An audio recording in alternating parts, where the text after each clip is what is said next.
fuck it, we ball becomes far more weighty once we account for the pre-existing axiom that is, ball is life. For the latter effectively transforms the former into, fuck it, we live. And what maxim could be more gravely important than that which urges man to persist at all costs? Oh, holy shit. They just fucking ripped her clothes off. Fuck it, we'll do both. I'll use my tongue. I have no idea what's going on. Oh, yes. Yes, brilliant. It's just like a child. All you need to do is beat it hard enough, and it'll work. Oh, yes, Daddy. No, not that. No, that was the wrong one. I know, Fandral. That's the fucking point. What the fuck? Oh, that was. No, fuck you. No. Don't hurt her. Are we back?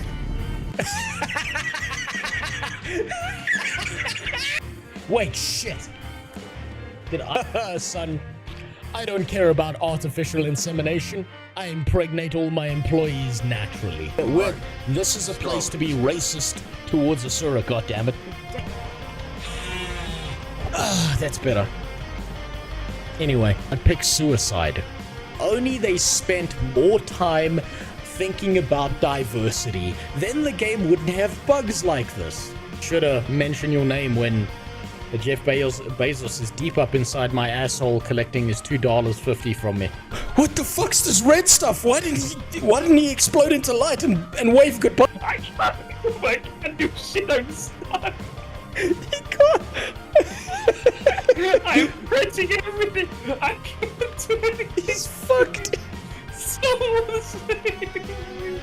Take this out of context.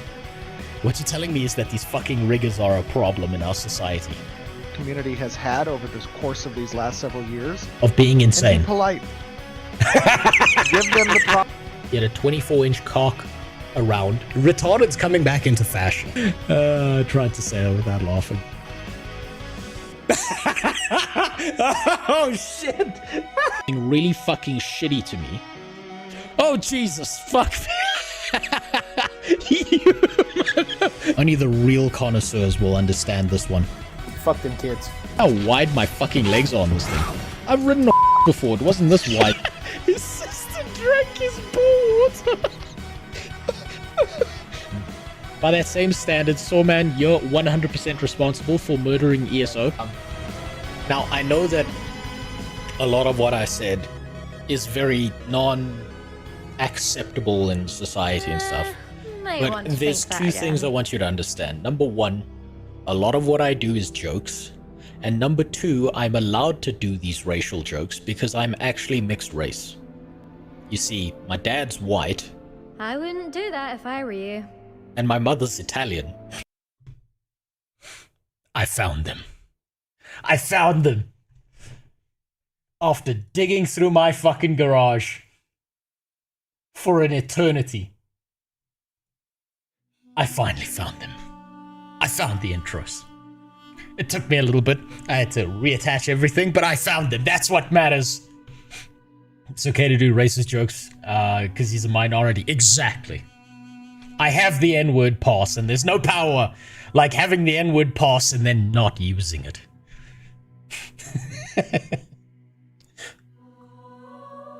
That's the true power, is having something and not using it. Yeah, you ever see those videos of those guys on YouTube who like fuck up a Lamborghini? That's my version of doing that.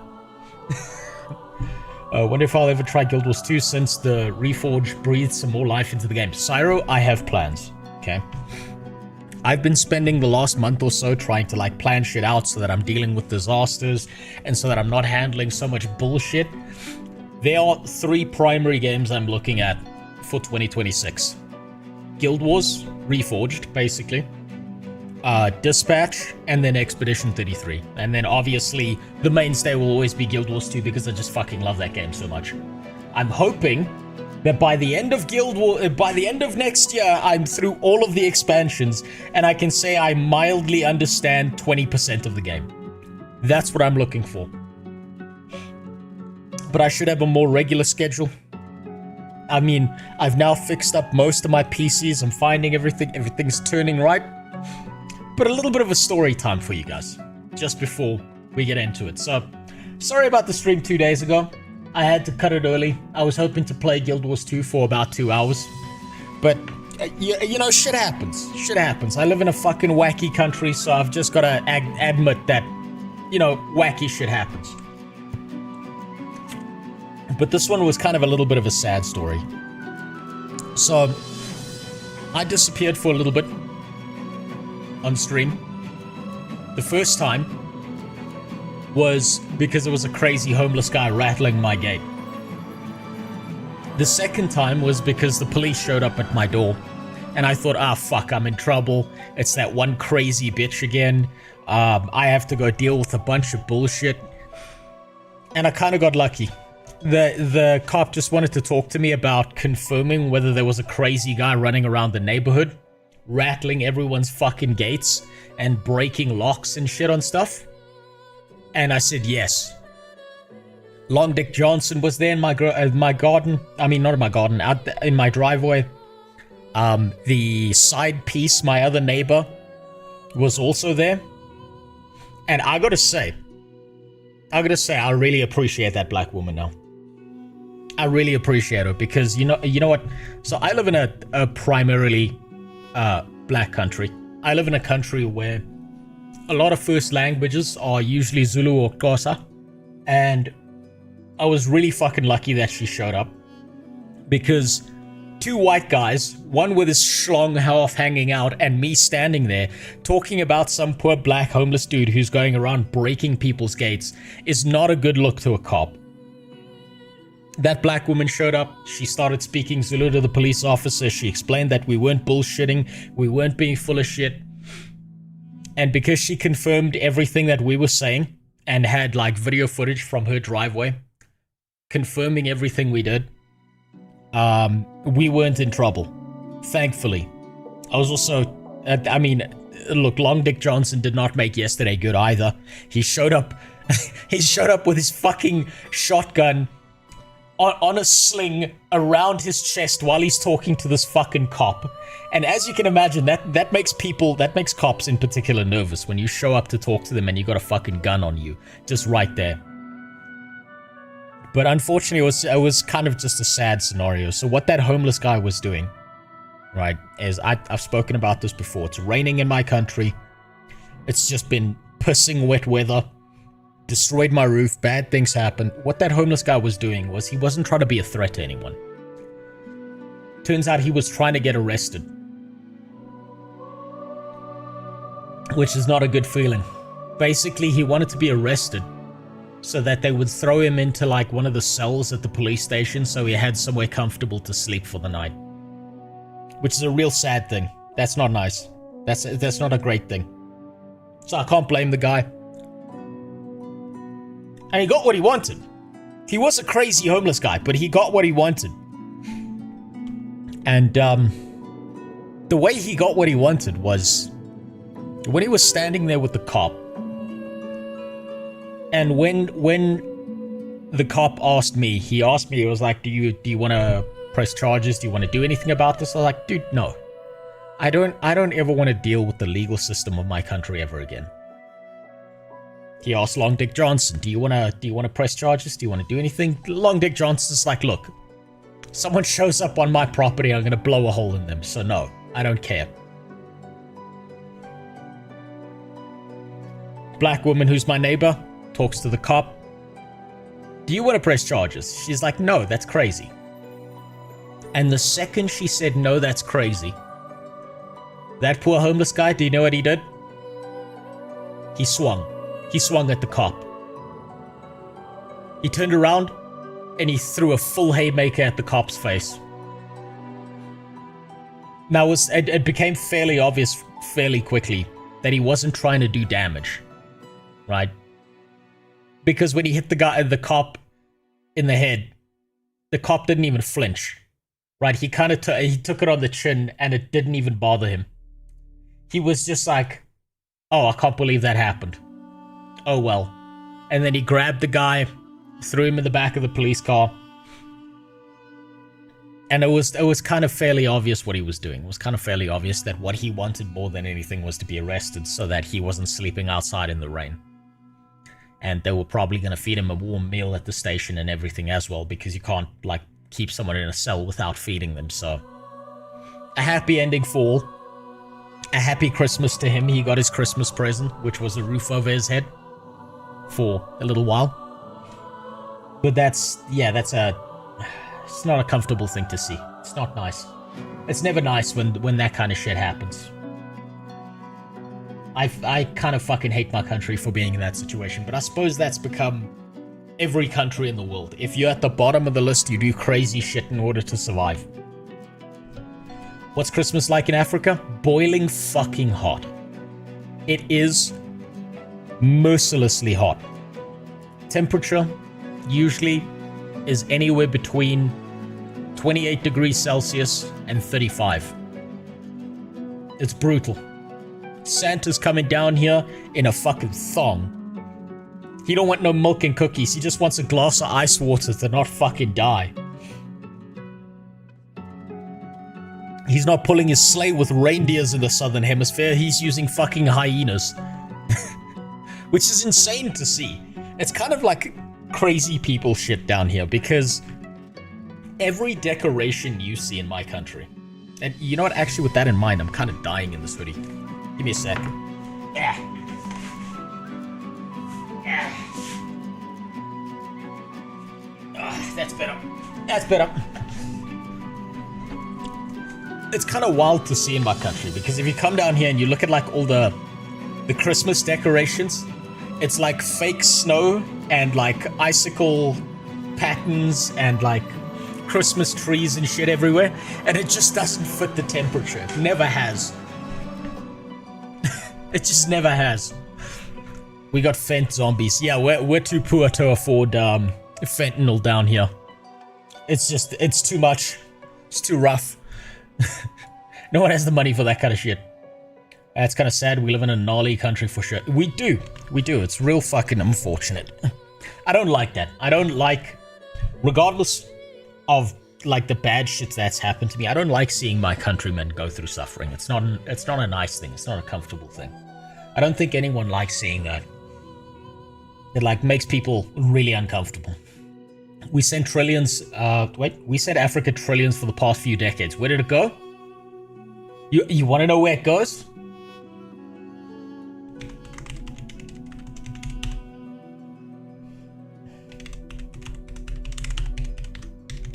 I'll show you where it goes.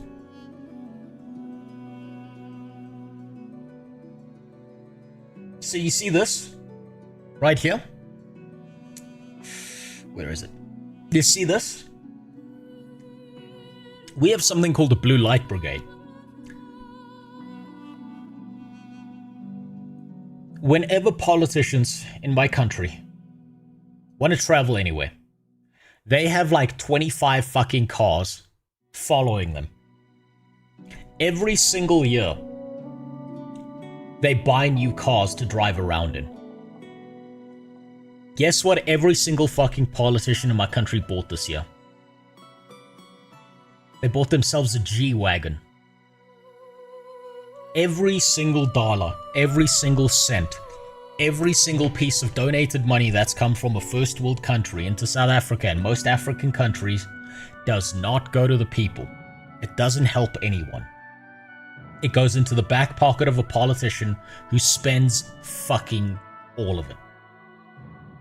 They quite literally become multi-millionaire in dollars off the backs of those donations coming from the first world.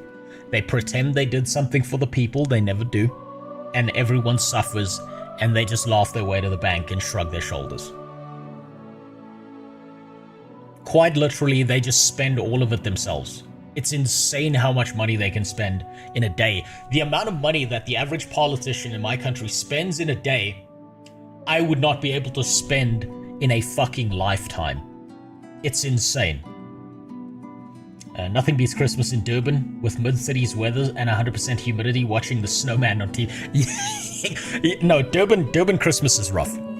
I still remember when I was a kid, my family took me to Durban on a holiday for Christmas. It is the oddest sensation in the world to be sitting there on Christmas Day, surrounded by a bunch of like snowflake, like fake snow and fake memorabilia and all of that shit that's like trying to impose some snowy Christmas. And I got sunburned so bad that I had fucking blisters on my shoulders and the back of my neck. That's a very strange sensation. Real fucking odd. It gets goddamn hot down there. And also with the humidity and how thick the air is, because of the moisture, it feels impossible to breathe if you're like living in Joburg. Because the air is thin up here. We live on the mountains, so you go down to like sea level, and suddenly you're like, why does it feel like I'm breathing liquid? Over here in South America, there's a bunch of lights on plastic trees. We don't give a shit on fake snow.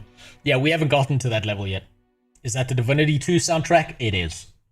One of my favorite RPG games. One of the most amazing RPG games is probably the Divinity series, and I'm so fucking hyped for Larian's next game. I've seen a bunch of shit where people are having temper tantrums on Twitter about them using AI, and I couldn't give less of a shit. I couldn't care. From the artist's perspective, I think artists are so fucking terrified of AI that they can't see the forest through the trees. They don't realize that the largest majority of people do not give a fuck how something is made. They give a fuck whether they like the thing that's being made or not. If it's made by an AI or made by a human being, they don't give a shit. They care, does it do the thing I want it to do, or is it the thing I like? It's all they care about. And I think artists get on their little soapbox and they yell about how AI is evil and bad and no one should ever touch it. But I think they only do that because the soapbox is Twitter. And they can farm likes and farm attention and say, look, see, everyone agrees with me. But it's not going to last. The market will decide. And there's nothing they can do about it. As much as they bleat and scream and cry, there's nothing they can do about it. To give you some perspective, one of the biggest industries that used to exist in America was whaling. They used to kill whales for their fat and blubber and for their oil to make, lamps and shit like that. The second the petroleum industry stepped in, almost overnight, whaling disappeared. And you could bet your ass, if there was Twitter back then, there would have been a billion people screeching about how everyone's going to lose their job and everyone's going to be poor and oil is so much worse than murdering a bunch of whales to light your lamps and shit like that. Guess what? It still happened. It still fucking happened. And there's nothing they could do to stop that march of progress. It was always going to be like that. Did you hear about Pathfinder game series? It's underrated as fuck. I've heard about it. I haven't played it. The closest thing I've played to Pathfinder itself is probably D&D, and then a little bit of Neverwinter, the MMO, the Neverwinter MMO. I tried playing Divinity Original Sin 1 and I couldn't stand the other characters just opposing my decisions and winning the roles, not allowing me to play my way. DOS is 1,000 times better. I can completely understand that, but I'm also a murder hobo, so I love it when people disagree with me in those games because I just fucking murder them and carry on. I find like the most broken build I can. I think I did an entire Divinity Original Sin 1 run playthrough where I used no abilities and skill. I maxed out as much strength as I could on my character, and I just threw an overweight box at everything and destroyed everything that got in my way. I was literally just a barbarian throwing a chest at people and watching them die as it cracked their neck. It was great. What's up, Super Spliff? So, this is how today's gonna work. There are only 2 videos I'm gonna watch today. Mostly because I'm still doing a little bit of testing. I'm still monitoring a bunch of my stuff on some of these screens here, making sure that the stream doesn't break. But there are only 2 videos I care about today. After that, I'm crashing out playing Nothing but Guild Wars 2. I'm so looking forward to it. And I know I'm supposed to go do the fucking Easter egg hunt to go get the Griffin. But I'm gonna be honest, I really want to do the next episode, bare minimum, of the Living World season. So that's where I'm gonna be aiming first. And then afterwards, I'll do a little bit of the Easter egg. What's up, Lord Fitner? Now, of these two videos, one of these videos comes from one of you. Hyperion in the Discord, I believe that's Filter. He's been here for a very long time. I believe that he has specifically earned the right to request that I watch his video. I think that's fair. I don't see a problem with it. I think he has earned the right to be critiquing it. I think that he can get some critique from you guys as well. You guys can decide what's cringe, what's not. Constructive criticism is always fucking fantastic when you're trying out something new. So we're gonna shit all over his video. We're gonna take a big fat steamy dump all over his video. Did you have to visit your local tech priest after the flooding? Yes. He was very nice. He didn't even blame me for having my roof collapse on me. He's been dealing with a ton of people who lost a bunch of shit and a bunch of tech because of the recent rainfall. So he kind of just told me, look, go in the back room. I have a junk pile. There's a bunch of stuff in the junk pile that it works, but I just haven't had the time to run through it.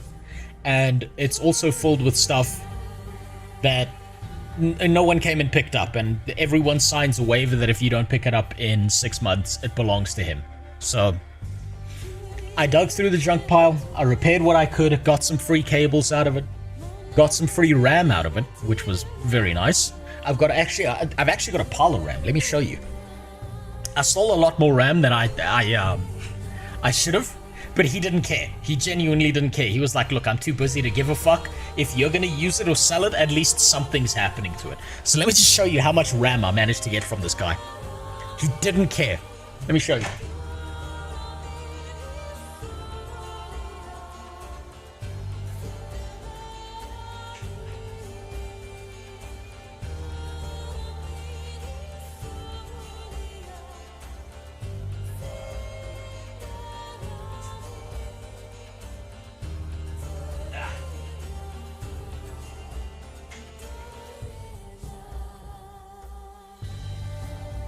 Let's see.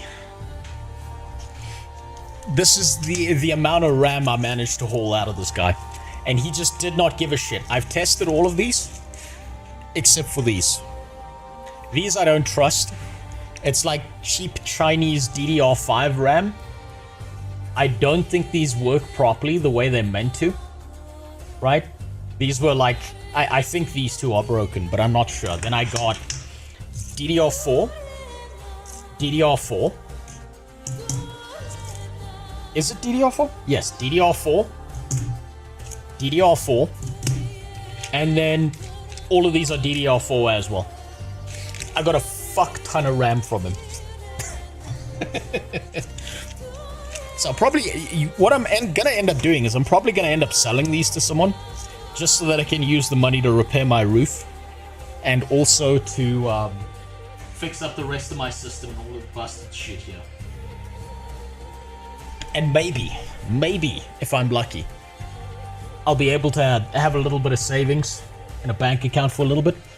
I'll be able to get a hold of a cheap resin printer, and then I'll start printing out some D&D models, and when I got them sorted, then I'll probably start sending them to the people who subbed for the longest period of time.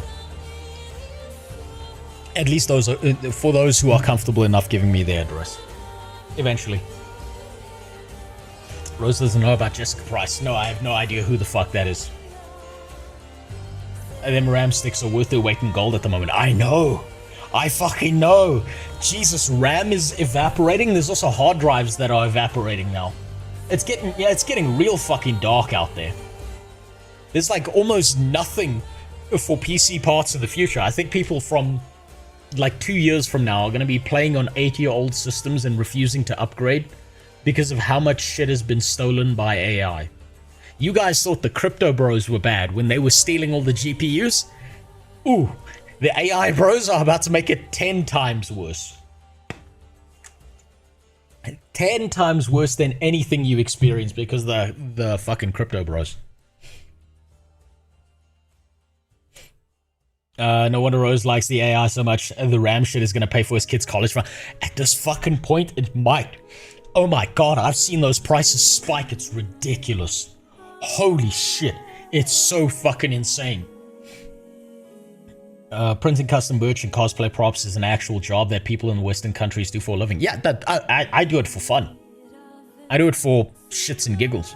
I've considered opening up a store.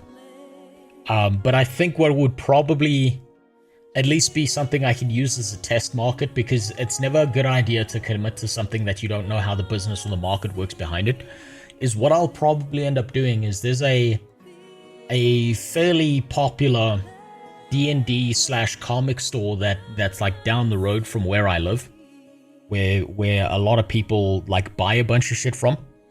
And I mean, if I can cat out something like this, and instead of printing it on FDM, I can print it on resin, and I just crank out a few models like that, I'm fairly certain I can test how much, like, how well does this shit sell?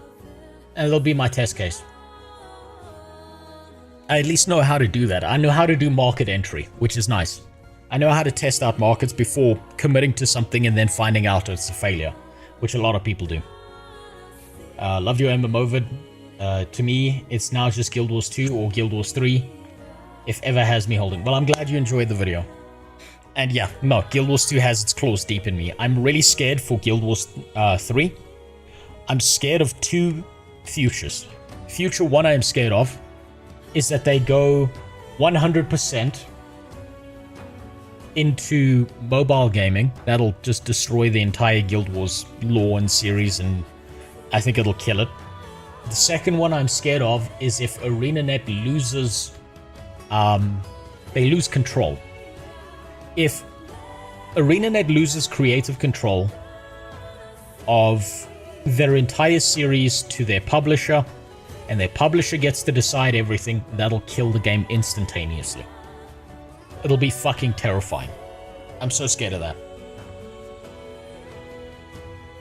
I might get baited by MapleStory Classic, but hope they do it the OSRS way. So do I.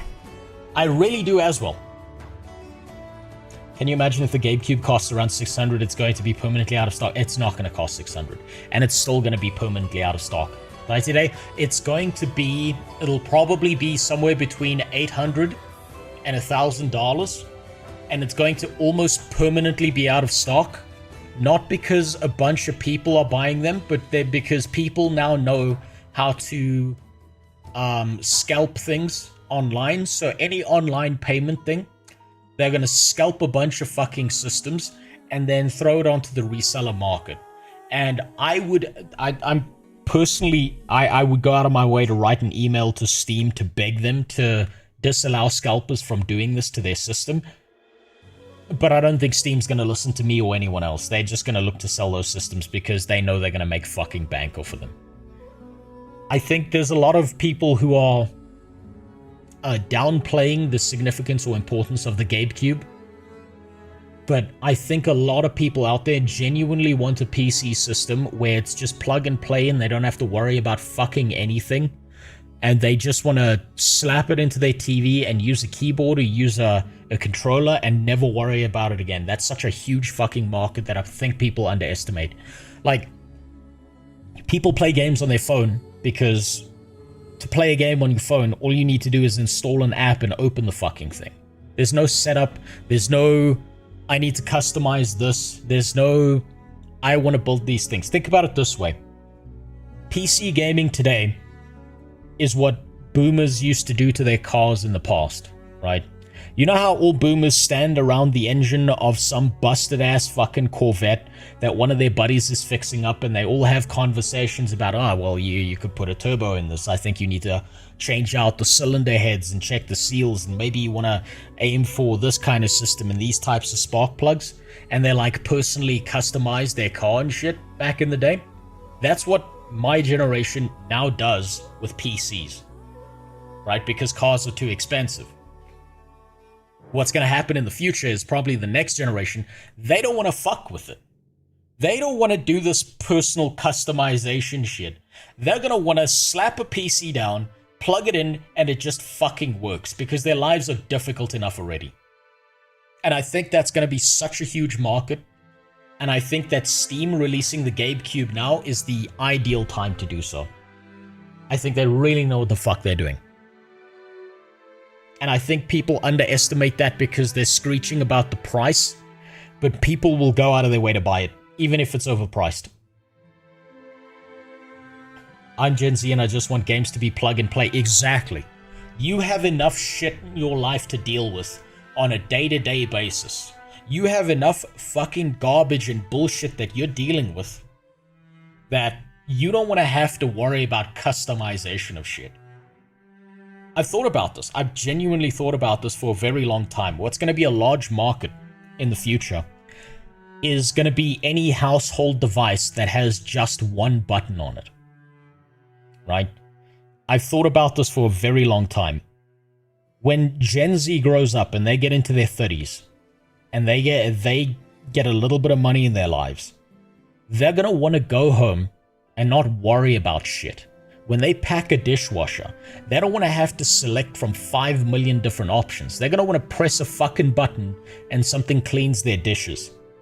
They're going to want a washing machine where they're not selecting mixed load or fucking delicates or whatever. They're going to want to go to their fucking washing machine, push a button, shit's done. They don't want to have to think about that. They're going to be overtaxed with everything else. So I'm pretty sure in the future there's going to be a company that makes appliances, that makes any device that just has a single button and you push the button and it does the thing. Because they want to put zero input thought into it, and I think my generation lost their fucking minds with customization and they burned themselves out on all these millions of different options. And I think Gen Z is a little bit smarter than that. They've watched us grow up being a bunch of dumbasses worrying about exactly what setting we put everything on. And they're just like, nah, fuck that. I don't want to fuck around with that. I can afford a vape and maybe a pair of used shoes. I don't want to have to worry about everything else. So I think that's the way the world's gonna move next, is into a simplification factor instead of an overcomplication factor like my generation had.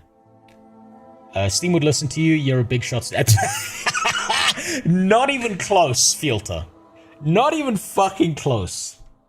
They would never listen to me. They've got better things to do than listen to some random retard on the internet.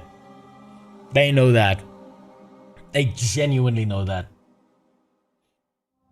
They have bigger deals and bigger things to deal with than that. Now, enough fucking about. There are 2 videos we're going to watch today.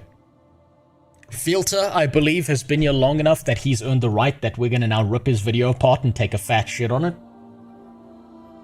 And the second video we're going to be watching today, I feel like this is the right video to watch as we hop into Guild Wars 2. Because this is relevant, because I accidentally released the same video as every other fucking MMO YouTuber out there talking about how fucked the MMO space is currently. God damn it! Fuck! Every single one of us made the exact same video at the exact same time. And guess what? Guess what? Sawman's coming out with one too. He's doing the same fucking video because we all feel the same way, because we know what's coming. We know exactly what's coming. It's that time of year where we all talk about the doom and gloom. All of us know that. It's just that time of year. It's the most awful time of year. This is your Christmas present, is depression. We give it to you for free. I decided to get PC stuff that's like slightly less good than the best in slot level. It was much cheaper and it's still fantastic. That's the right way to do it. I think, like, I had this conversation with Jimmy, where we were talking about how there's a bunch of bullshit in the PC market where they're trying to upsell you on the latest and greatest technology, but there's actually a lot of really old tech that is super fucking reliable and doesn't die on you. Right? Yeah, let me show you, right? So I've had a 1070 GPU since I can't even remember. It's been it's been like over a decade. Definitely been over a decade. This 1070 GPU has been sitting in my fucking garage for I don't know how long, doing nothing, just collecting dust. The other day I cracked it open while I was fixing my PC, put some thermal paste on it, threw it in my PC, and it immediately fucking worked. So if you want some perspective, this is now my streaming PC. If you look down here, there are 2 GPUs sitting in there. And both of them work perfectly. Both my Duke and my 1070 work perfectly. And I've not had a single fucking problem with them. They are incredible GPUs, and I think they are highly, highly, highly underrated. And what it allows me to do is it allows me to partition processing on my stream PC so it'll never set itself on fire again, which is fantastic. It's amazing. I love it. It's so great. And I'm probably going to be keeping this system for like the next 10 years. My 1070 has been used daily for 8 years straight, never had a single issue. It is so fucking reliable. It is amazing tech. And I think what the tech industry has also realized is that they need to start making things that break. That way it forces their customers to buy their new shit every single year. It's like the iPhone model, right? You know that the old iPhone slows down like 2 years after you buy it because then you're forced into a situation where you have to upgrade. In the 60s and 70s, 80s even, there used to be a concept in engineering. And it used to be a very important concept. It was called designing for infinite life, right? And what the plan was we are going to make this piece of tech, or we're going to make this system that we build fucking unbreakable. That way, whoever buys our shit loves us and will never want to go anywhere else. And slowly over time, a bunch of companies registered that this is a bad business model because no one wants to upgrade, ever. So instead, now we have shit that breaks every 2 years, so that we'll force upgrade. That's why there will never be a car that is as reliable as the Toyota Tacoma or the Toyota Hilux. That's never happening again. There will never be a phone like the old Nokia phones. There will never be a GPU like the 1070 ever again. The 10 series was fucking incredible. Never happening again. They need shit to break because then they can make sure that essentially you're on a subscription service but you don't actually realize it. And just a note on the old Nokia phones. I used to have an old Nokia phone. You know what we used to do with my Nokia phone at school? When I was waiting for my mom to pick me up, you know what we used to do? Is we would grab one of our Nokia phones and we would literally play fucking soccer with it. We would quite literally play soccer with a goddamn phone and kick the shit out of that thing. And then we would pick it up afterwards and call our moms to come pick us up. And we never had a single problem with those phones. He's back, let's enjoy him until he disappears for a week or a month. I'm hoping that doesn't happen again, Sleeper. I'm really hoping that doesn't happen again. But yes, planned obsolescence is now the modus operandi for all engineering fields. It's never not going to be like that. The only technology, the only tech that will never probably happen to is military tech. Right? Anything developed by the military will always last as long as possible because it's going through nightmarish conditions, and that means it's going to break anyway. That's just how it is. Kind of sick of the phone trend of making shit smaller constantly. I want a fucking brick in my pocket. Hey, that's why I've got this phone. This was from when Samsung used to make phones all the time that just never broke. I've had this for like 5 years. Never felt the need to upgrade. The screen's cracked. It doesn't pick up location tracking anymore, but the phone still works. So why the fuck would I get another one? I'm never getting another one. I'm not getting shit until it breaks. It's too expensive. Life is just too fucking expensive these days. We will have quality the moment humanity goes Star Trek style and stops being motivated to do stuff only by money. That's going to happen in the next 100,000 years. We'll be long dead long before that happens, unfortunately. Military tech in the US is not made to last forever. It's made to cost as much as fucking possible and needs constant repairs so the government orders more. Yes, it does.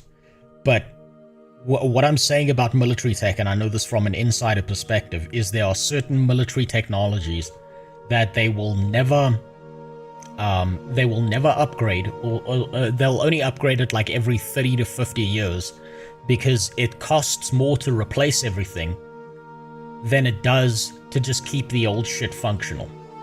Which is why that's why bulletproof vests have evolved so dramatically, but the US military still uses the old ceramic plates and shit, and the steel plates in chests and stuff. It's because it's just easier to manufacture that, it's cheaper.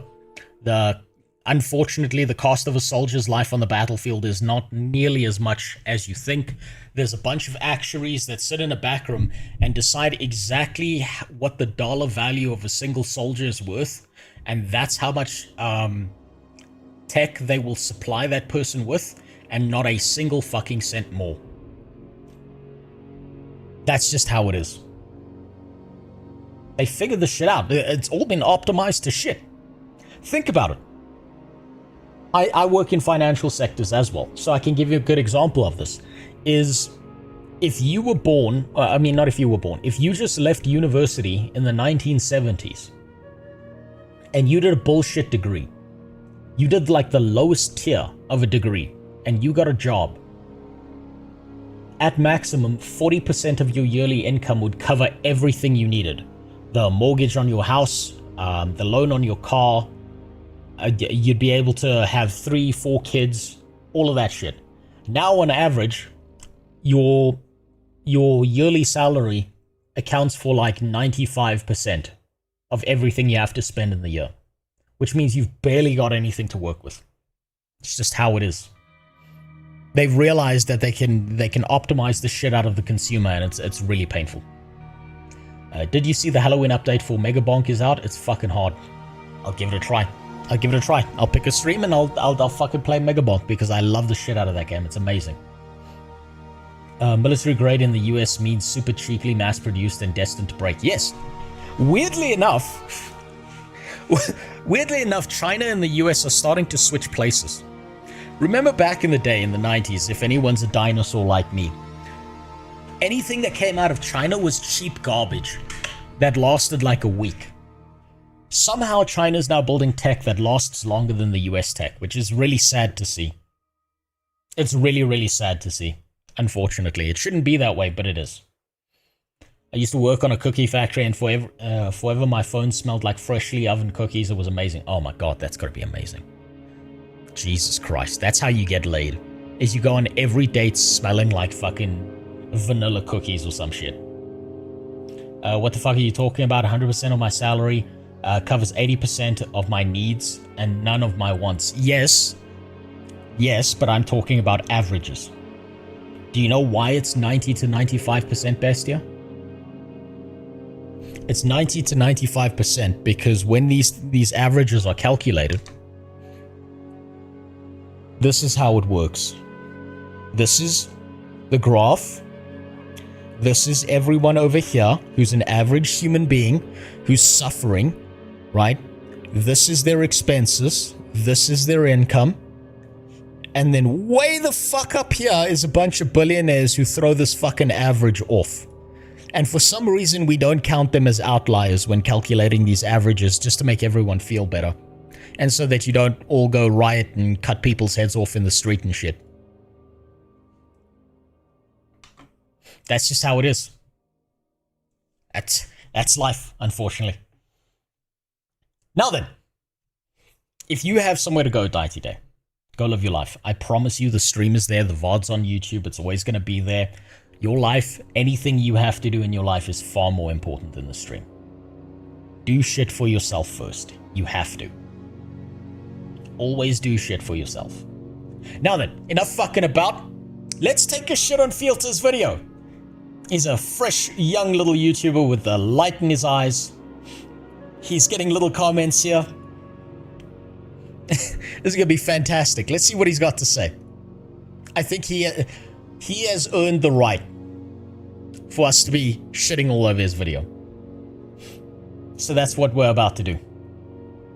Let's see how he's built this. I'll even give you some YouTube criticism because I mean I do work for a 400,000 sub YouTube channel, and I don't do YouTube the way YouTube's intended to be done. I think someone who does YouTube the way that YouTube's intended to be done is someone like Benji. He does a much better job of it. He knows how to cop the algorithm. He knows how to play the game. I'm not playing the game. I'm just a dickhead online. And I do everything wrong, and I couldn't give a fuck about doing things right. But I do know how to do them right. So let's take a dump on him. Let's take a shit all over Filter today. I think LinkedIn creators should have all their wealth taken from them for the bullshit-ass piece of shit job search platform they created. Yeah, no, it's a dog shit platform. LinkedIn, I think, is highly overrated from a business perspective only because it doesn't have a solid competitor. LinkedIn is 99% of people sucking themselves off and lying about how good of a job that they're doing because they need to puff out their chest and pretend like they're this great, amazing person so that they can get hired in a different field somewhere else.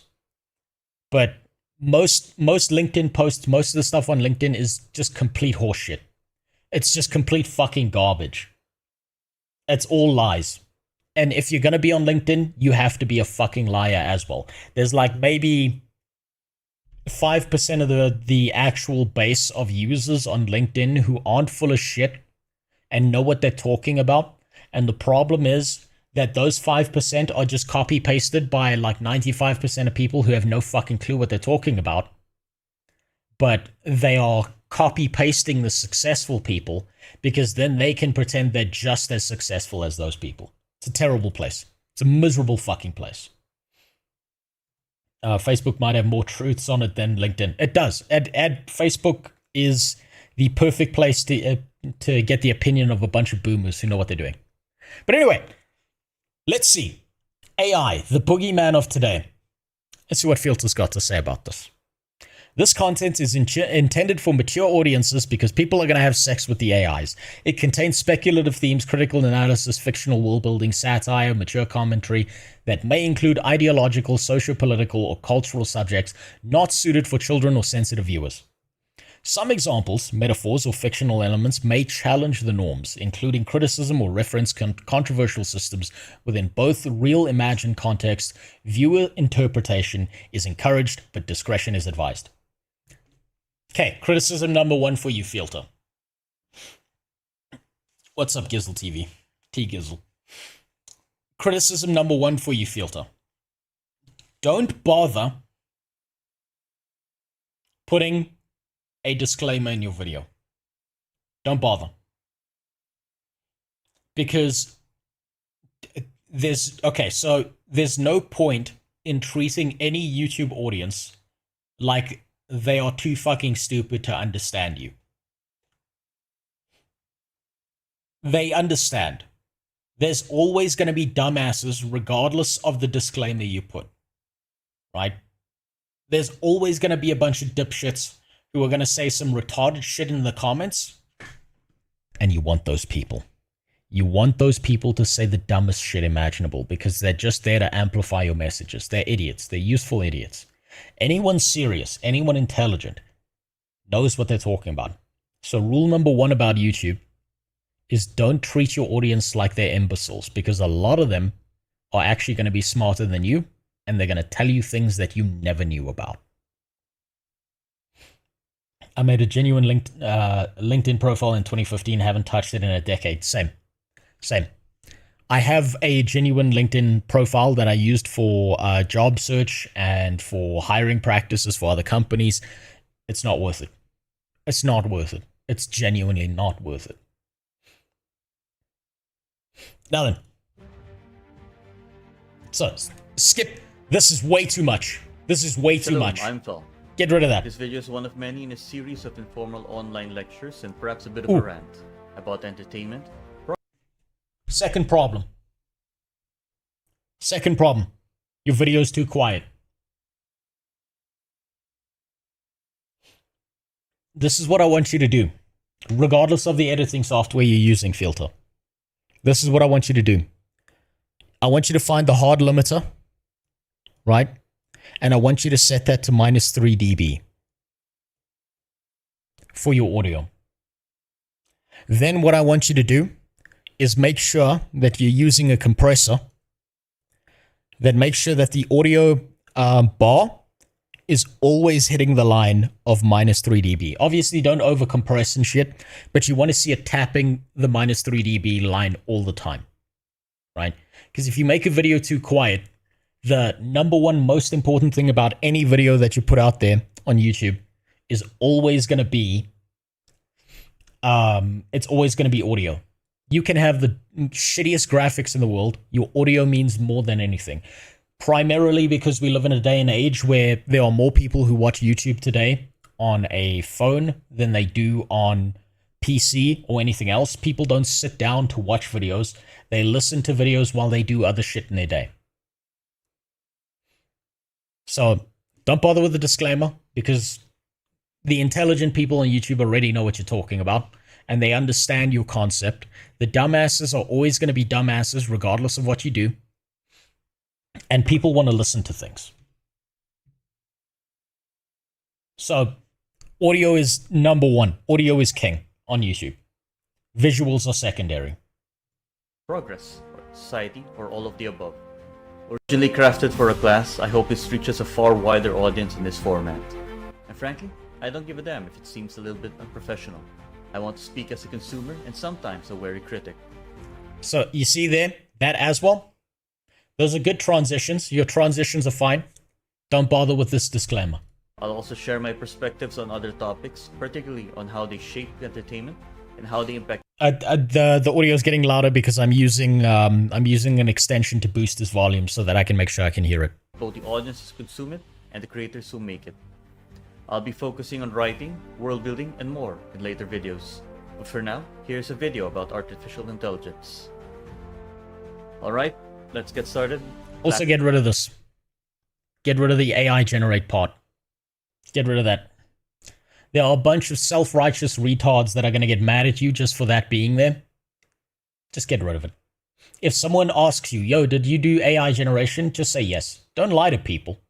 But there's no point in this because there's a bunch of temper tantrumy retards that are going to get mad at you for that. Class is now in session.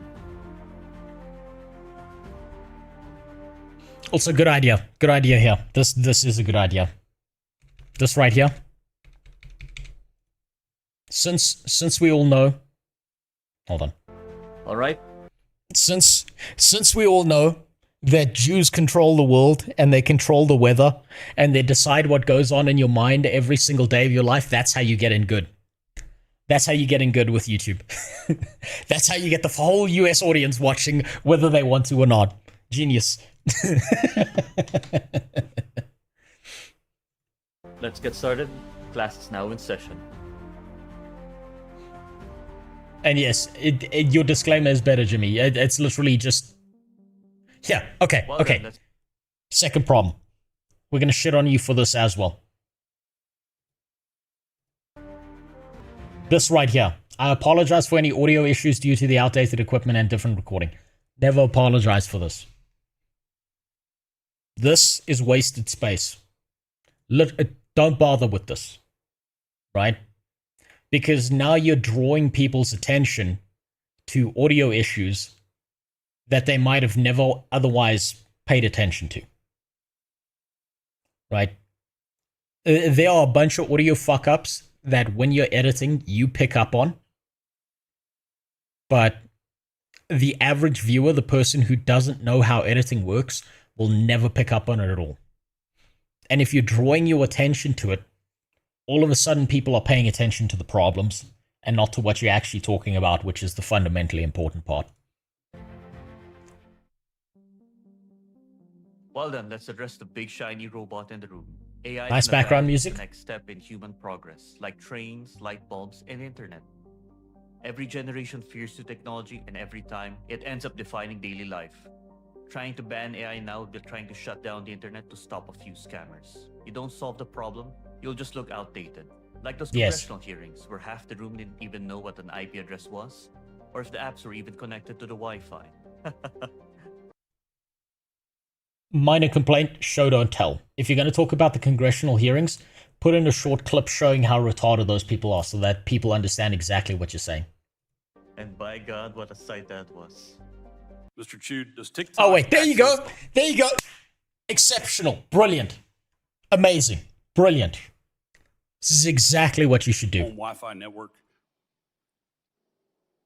Only if the user turns on the Wi-Fi. I'm sorry, I mean Microsoft. Also, my Yeah, let me colleague, boost it for you. Representative Vlada, confirmed that your parent company, ByteDance, currently can access user data. Yes? We have to be more Yes. specific. Do you have any idea how many of your users actually read the terms of service? Probably more than the amount of congressmen who read the budgets they pass. And even if they read it, they may not understand it. No shit.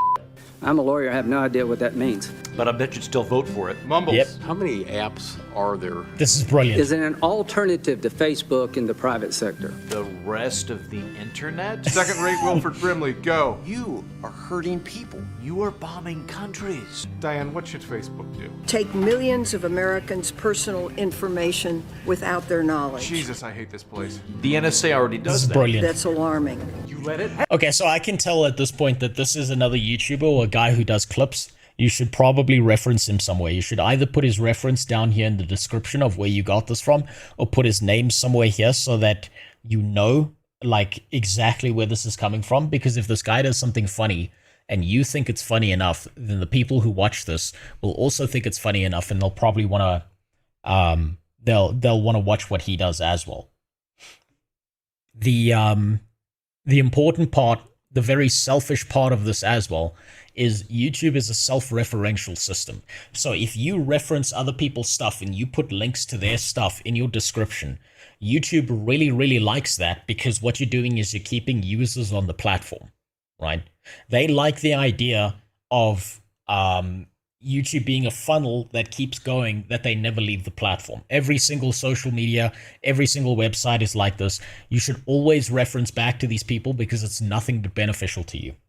And also, if you at this guy and he's got a YouTube channel, then what's going to happen is there's a potential chance that he sees your video and enjoys it too, and you get somewhat of a boost out of it.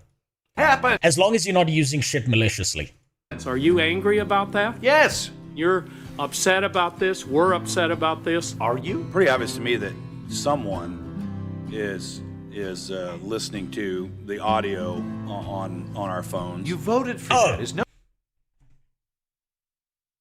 Oh, you're right, I am blind, Sniper Tigress. This here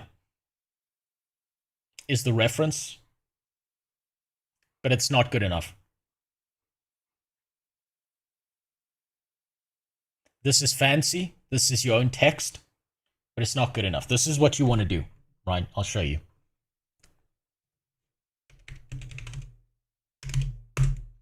This is what you want to do. Jesus, my keyboard broke for a second there.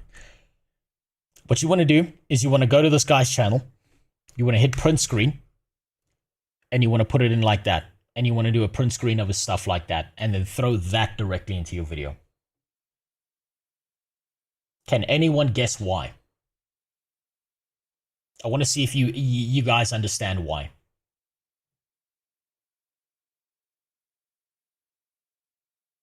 I want to see if you catch this.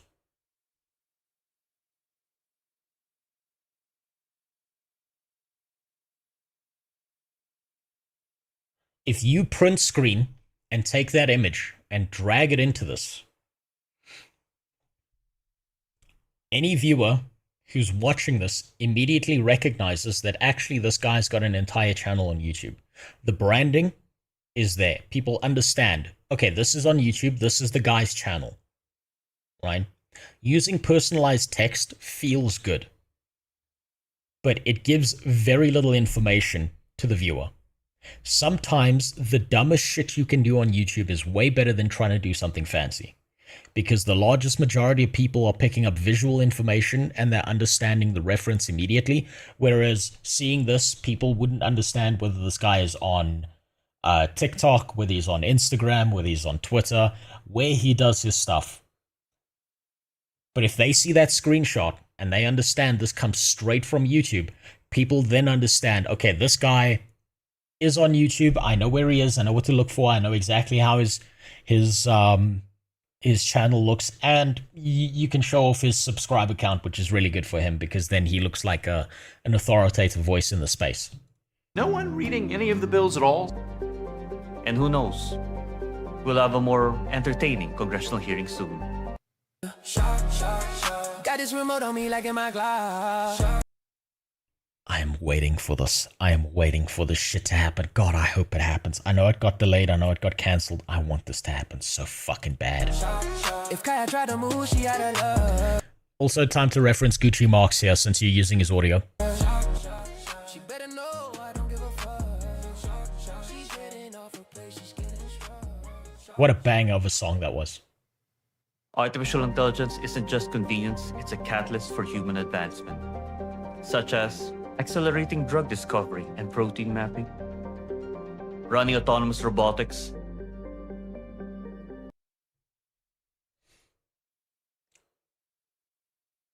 You know that this guy on the couch is fucking that robot whenever he can. immersive holograms, and quantum simulations.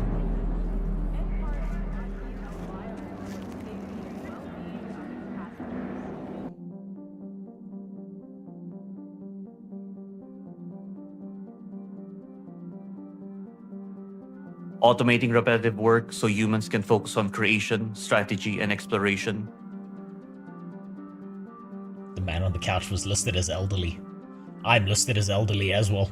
And of course, powering advanced prosthetics and cybernetics for seamless human integration. Speaking pauses feel a little long. They do. And your references are too long, right? So if you're going to use a clip from a show, right, people think about it this way.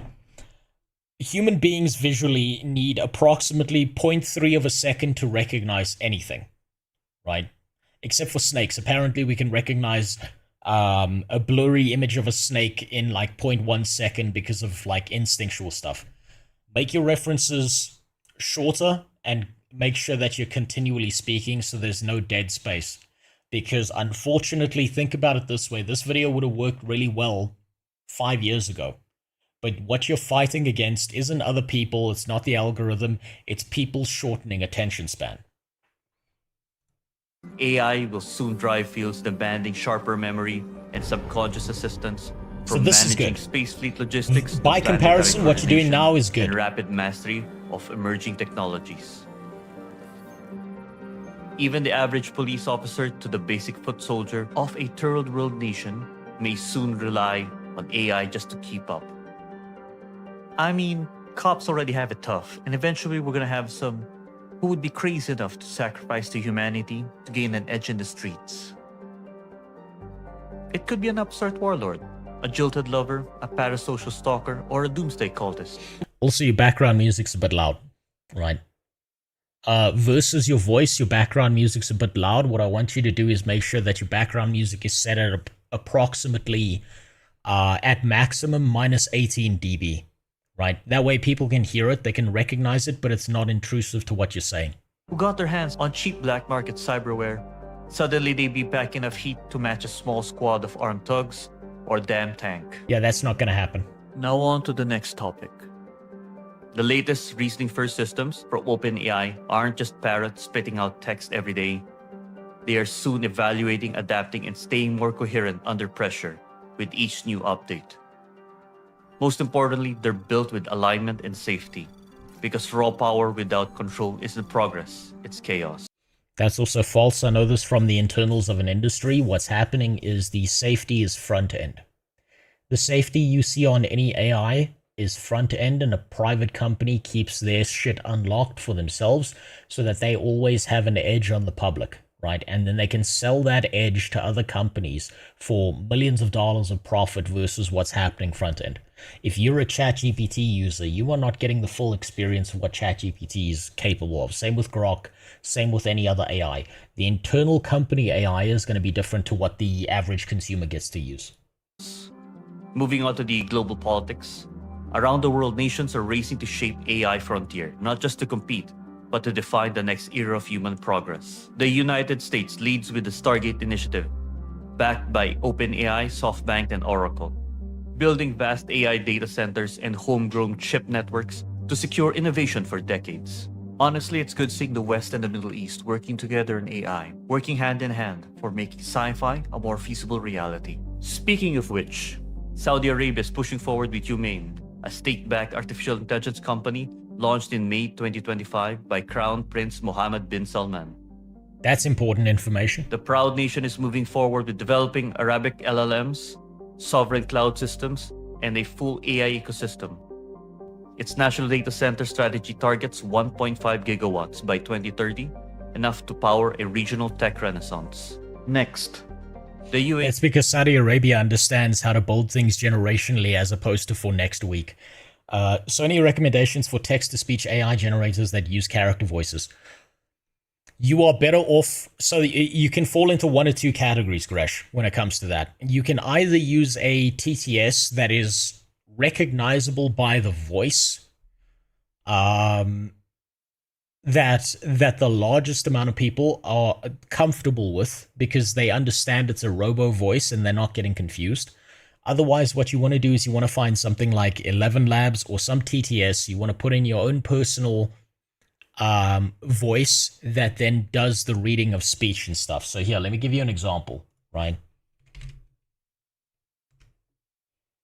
So if I go here, I have a few models loaded. Obviously, I've asked for the permission of these creators to allow me to use their voices. So no one's going to get mad at me for this. We'll do TTS. We'll select a voice. I'll choose Blue Squadron because he's given me explicit permission to use it as long as I don't fuck him up, right?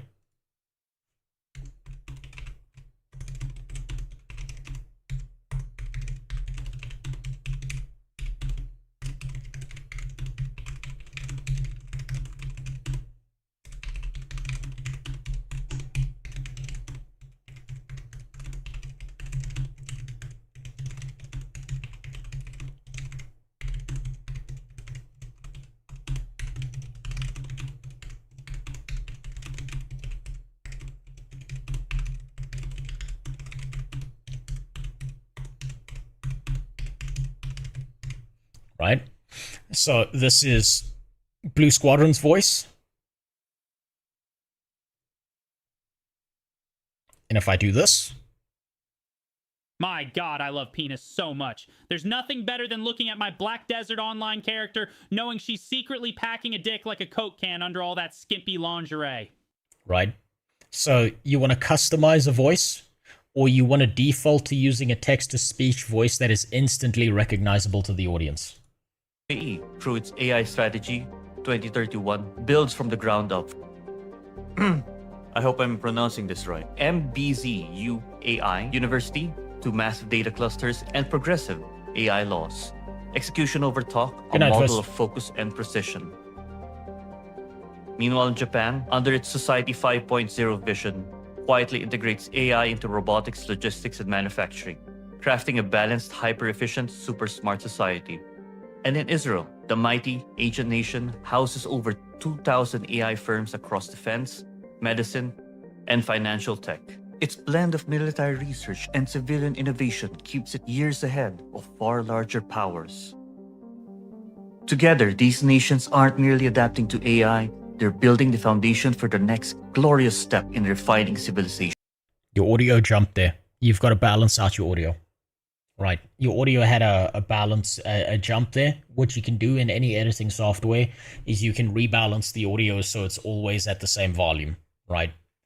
I feel nervous, but I will try harder. No, that's good. That's good. Don't think about it this way, right? Don't think about it like I'm trying to shit on you and say that things are bad. I'm telling you these things because they're very easy to fix, and it's not a problem until you recognize the problem, and then you can make it for easy listening for any viewer, right? A good trick that I've learned behind this is that when you're creating a video, when you're doing anything like voiceover or anything, don't think of yourself as a person, right? You're not a person anymore when you're making this stuff. You are someone trying to Either give solid information or talk about a topic. And it doesn't matter how cringe or weird you're actually being.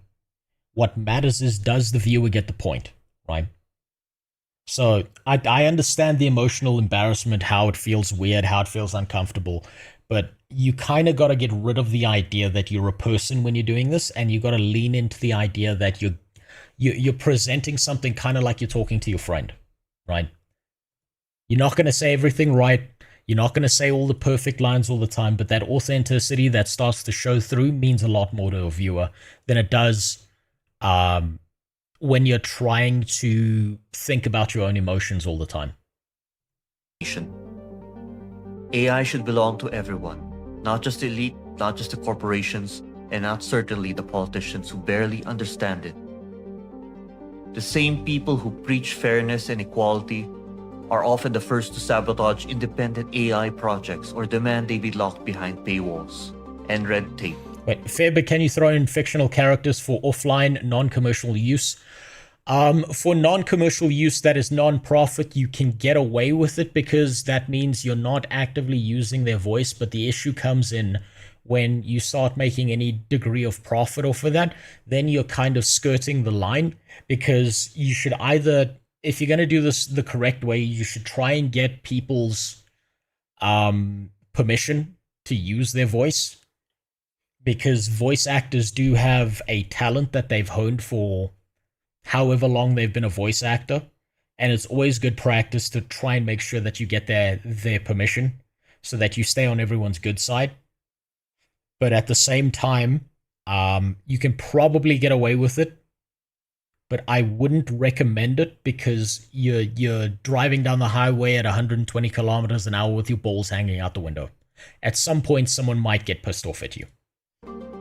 That's not fairness, that's just bloody tyranny. It keeps innovation chained to boardrooms and bureaucrats, instead of builders and creators. And really, is anyone surprised? The same mentality infected the music and film industries long ago. Greedy investors... Also, you should have someone read this quote out loud. Backstabbing producers and journalists, or influencers, who act like revolutionaries but are just rented mouthpieces for advertisers and this month's propaganda. Wait, why are you defending voice actors and not artists when it comes to AI recreation? Honestly curious. I'll tell you why. I'm not saying this from the perspective of the voice actor. I'm saying this from the perspective of what Filter has done here, right? I'm saying this from, think about this from a purely selfish perspective, right? The people who have been fucked over by AI, if you generate something, you are the end point in an artist's AI generation. Their art has already been stolen. Not by you, but by the company that allows you to generate shit off of their stuff.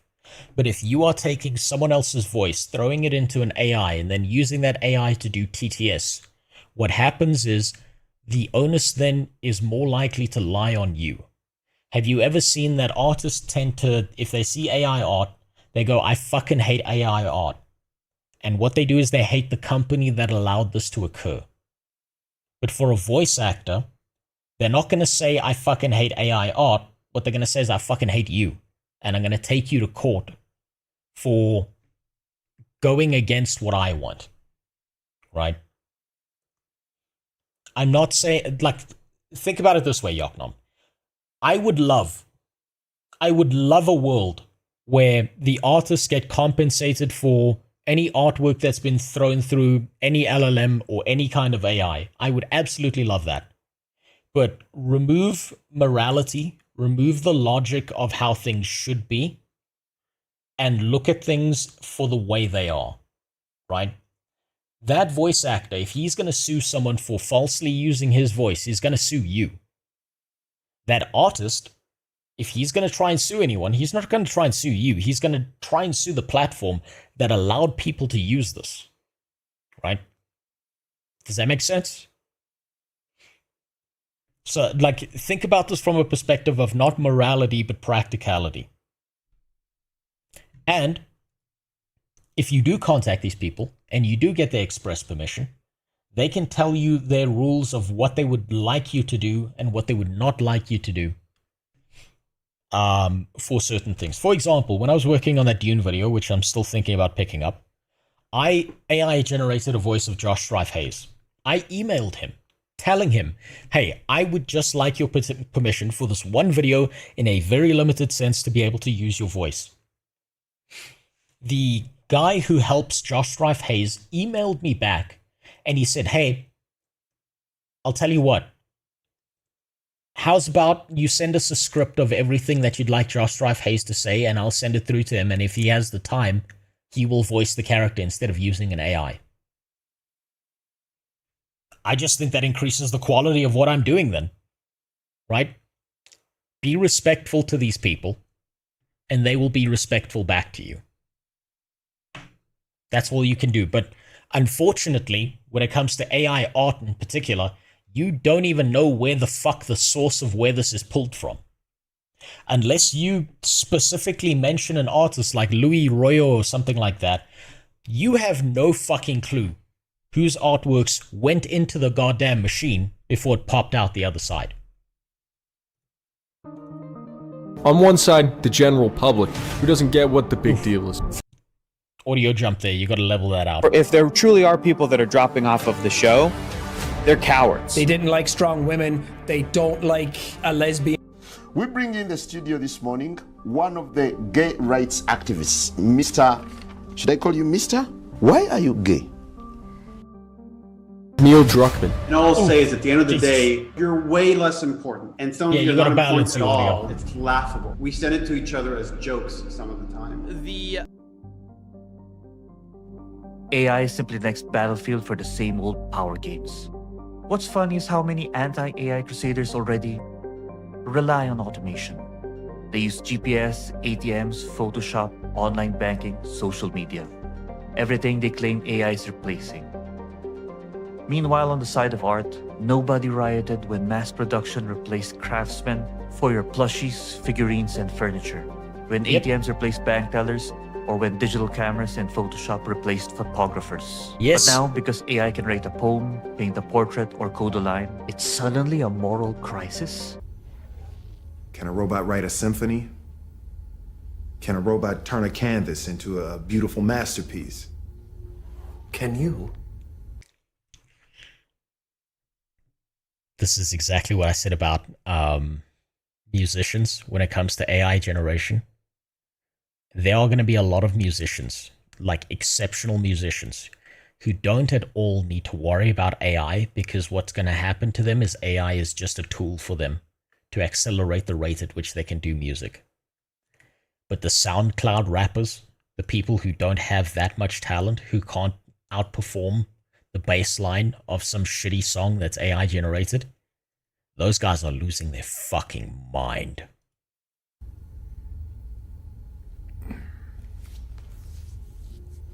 Just a hunch. What about imitators? Should the target actor get compensated for using the likeness of their voice?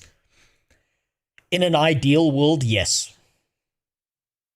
If someone uses the likeness of your voice and you haven't given, or you've given them express permission, and you've got the ability to compensate them, and you would have the extra capital to do so, which most people don't, yes. But what I found is really cool, at least, about most voice actors, about most YouTubers, about people like that, is simply asking permission is usually more than enough, right?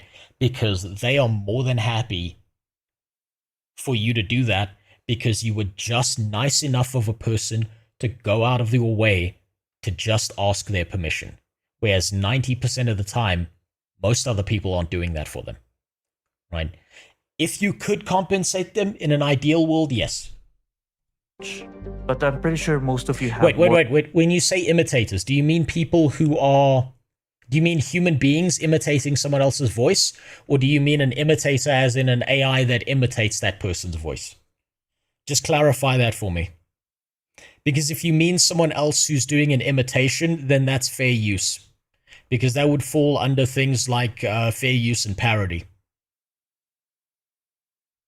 If someone else is doing an impression of what you do, That's the same level as someone like Weird Al making a parody song of a Michael Jackson song, right? It's a parody. It's just a parody. So a good example would be, most of the time when Weird Al does a song and he rips off another song, most of the artists and the musicians are actually really excited about that because Weird Al, number one, is a really cool guy. Weird Al does funny songs. And what a lot of people end up doing is they go and listen to the original song that's been done after that so they can do a comparison to the original song, and it brings more attention to the original artist. But that would fall under parody, it would fall under fair use. If you are a human being doing that and you're doing an imitation of a voice, that's perfectly fine. Right? That, as far as I'm aware, under copyright rules, means you're fine. You like parodies, the parodies of these nuts on your face. Okay, fuck you for making me laugh at that. Oh, for fuck's... God damn it. More than 75% of items in your homes, offices, and hangouts throughout... Wait, you met a person, but what if the outcome effectively achieves the same, just a thought exercise? Imitation's the perfect form of flattery. If you can imitate someone and you can somehow manage to get more attention than the original person, that means you outperformed the original person, right? But you've still had to put in an insane amount of work in order to do that imitation. So that would still fall under fair use. You would probably get away with that. Your lives that are mass-produced or made by corporations or famous artists instead of a... If you're just ripping their shit off and you're ripping their work off one-to-one, though, obviously not. That's not going to work. Struggling artist or a local artisan. Oh, and the majority of those content creators complaining that their videos are being stolen or exploited for their hard work. Most of them already built their own content by pilfering from various sites, blogs, and other videos. Giving a simple mention. YouTube will copyright strike you if you sing too well. Yes, but YouTube will do that because YouTube is incredibly scared of the music industry. They're not scared of the artist, right? Think about it this way. Most artists that sing or do something, if they see someone doing a cover of their song, they really fucking love that shit. Because it's like, goddamn, I made a song so good that some other guy really, really wants to sing that same song. Disturbed's Shout, right? When Disturbed sang the Shout song, people fucking loved the Shout song. And it started outperforming the original. People loved that shit. When it comes to the music industry, it is aggressively copyright struck, not by the artists themselves, but generally speaking being done by the company that then owns the rights to that music because they've managed to sign the artist into a very predatory contractual practice. And so the music industry doesn't even see the voice and song belonging to the original artist. They see it belonging to them. And they will go out of their way to royally fuck everyone over. That's why YouTube is so fucking terrified of the music industry, and they will bend over backwards to do whatever the music industry wants. Mention or highlight in the video or description doesn't really help. Much like React content, most viewers won't bother visiting the original source once you've already spoiled and ad-libbed most of it. Especially if it requires them to click through a site, article, or a Twitter long post just to read a wall of text. So you could rip off voice clips from them and splice them together, and that would be fair use, but if you do that with AI, not so. Yes. So those are two different realms entirely. It comes down to intent and purpose, right? So if you are cutting together a bunch of different clips of someone else's voice, and you are changing the intent or purpose behind it, you're going to be okay. If you don't change that and you're just ripping their shit off, then you're not going to be okay. When it comes to AI, if you're ripping from a voice actor and using their voice without their permission, and you're taking away their bread and butter. And I mean, look at it this way. If you are taking someone's essential intellectual property away from them, they now have a vendetta against you, and they're going to aggressively go out against you. So it's kind of like two different realms of things. You can cut together a clip to make someone say something really funny that completely alters the original work to be whatever you want, and you're going to be fine. But ripping the entire voice of a voice actor puts you in trouble, because what you are doing is you are taking their voice without their permission, right? It's weird, it's not fair, it's wacky, it's all over the place, it doesn't make sense. It's never going to make sense, but that's just how it is. That's just how it entirely works.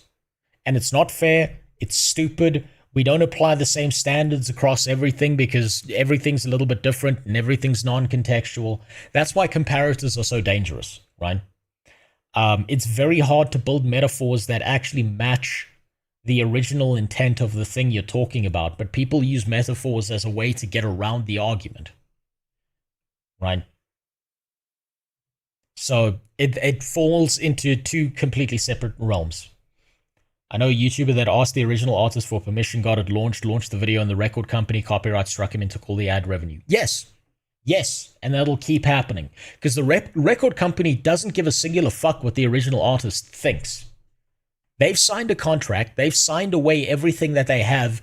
Generally speaking, you'll see in contracts there's a line that says in perpetuity throughout all universes and dimensions moving forward from this point onwards, and that means that music label basically owns them. It's just how it works. Most of this outreach doesn't come from visionaries. On metaphors for that, yes, but they are heavily abused and misused, right? Generally speaking, we used to go from a case where metaphors were used as an example to try and get a point across, and now people use metaphors instead to manipulate a point to make sense from their perspective or to twist the argument in their favor, right? It's unfortunate, but that's how it works. And people have realized that this is something called TTC, time to corruption. Everything that has a good use or function, just give it enough time and eventually it'll be corrupted in towards something malicious. That's capitalism. That's communism. That's socialism. That's every single system on planet Earth. That's the banking industry. That's every single business. That's, I mean, we were talking about it earlier. Manufacturing happens everywhere. Also, thanks for the follow, Hirokin. From insecurity, from amateurs, hobbyists, and frustrated creators who mistake struggle for virtue. Without open public AI, the future won't be shared. It'll be rented from tech giants and licensing firms who will sell us back our own creativity. Yes. Now then, a few improvements. It's the paradox of the free market. Is the first thing you want to do in a free market is make sure it's not a free market and that you're the only monopoly that people can get things from. That's how you win. You make the game unfair on purpose. So yes, what he's saying here is exactly what's going to happen is a bunch of large corporations are going to dominate this space and be selling your own creativity back to you. Improvements for the entertainment industry. I'll expand on this in later chapters or completely different videos. The process of creating movies, YouTube videos, and other visual media has become dramatically simpler over the years. But it'll be even easier and more refined thanks to the ever-developing AI tools that can repair bad CGI, modernize outdated visuals, generate dynamic backgrounds, and even replace the logistical challenge of managing large groups of extras. Yet one of the most troubling elements in the long history of filmmaking remains the use of child actors. Or more precisely, the ethical struggle to limit how often they are used, and how much of their lives are consumed by corpos, fans, and their parents, or new projects. Beyond the tragic cases of exploitation and abuse. Man, that guy he raped so many underage girls. He molested so many underage girls and he still got away with it. Dan Schneider's a monster. That I hope will see justice and will be prevented from now on. But we've all seen the toll it takes, even in regular child actor work. Children sacrificing their health, education, friendship, and innocence for fleeting fame and profit. Some even had their trust funds drained by family members before they even reached adulthood. If used responsibly, AI may finally offer a path forward and create AI replacements for extras and especially children. It will be a future where storytelling no longer depends on the suffering of the young, but instead protects them while preserving creativity. Meanwhile, gaming will be another frontier. No more dead MMOs or empty lobbies. AI teammates could step in, responsive, capable. That's already happening. For anyone who hasn't gone and played Fortnite, I want you to go, if you can get it for free, go open Fortnite and try and play a few rounds. The very first few rounds that you will play in Fortnite will be filled with easy level bots, because what they're doing is they are getting you into the game. They're getting you hooked, and they want you to get that first easy win, because then you feel like you can compete against other people. And then the second you start competing against other people who play Fortnite, you shoot them once and they build the fucking twin towers in front of you in 5 seconds. And then you have a seizure because of the flashing lights that's happening to you. What he's talking about with games and always full lobbies is already happening. What they want, what the gaming industry actually wants, is to get it to the point where you can't actually tell if a person's an AI or not. And they'll get there. And aware enough to follow orders or adapt even at an amateur level. Tabletop RPGs could become real adventures again. 必ず戻ってこい。はい。ナイト・オブ・ロードス。忘れるな。I recognize that word. I've told this story before, right? When I was in school, I got begged by someone in my class to use my login for the PC pool in my school. Right, because he said something was wrong with him. He was making excuses. What he then did in one of the school breaks was he went into the IT class, used my login, and started looking at a bunch of anime porn. He started looking at fucking porn of Chi-Chi from Dragon Ball Z. And I got shown... I immediately recognized this art style. Because I got shown like 25 different pictures of an anime elf girl in this art style getting fucking railed by everything. The principal placed 25 images of a printed out elf bitch getting fucked in various positions. And then he looked at me and he was like, "Can you explain this to me?" And I was like, I am so fucked. Oh, man. David, you're a fucking bastard. You dick. You know how much fucking trouble I went through because of you? I'm glad they fucking caught you, you asshole. それがお前の騎士としての称号だ。ええか。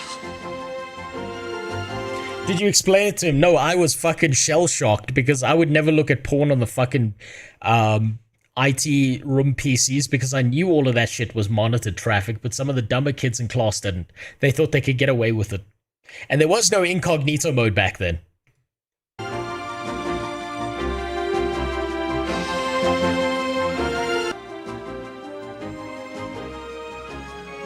Yeah, that's the one. I recognize that blonde bitch.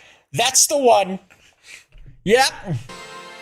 私に黙って言っちゃうの？一人きりだとロードスは広すぎるわ。This analogy you're using is dragging on too long.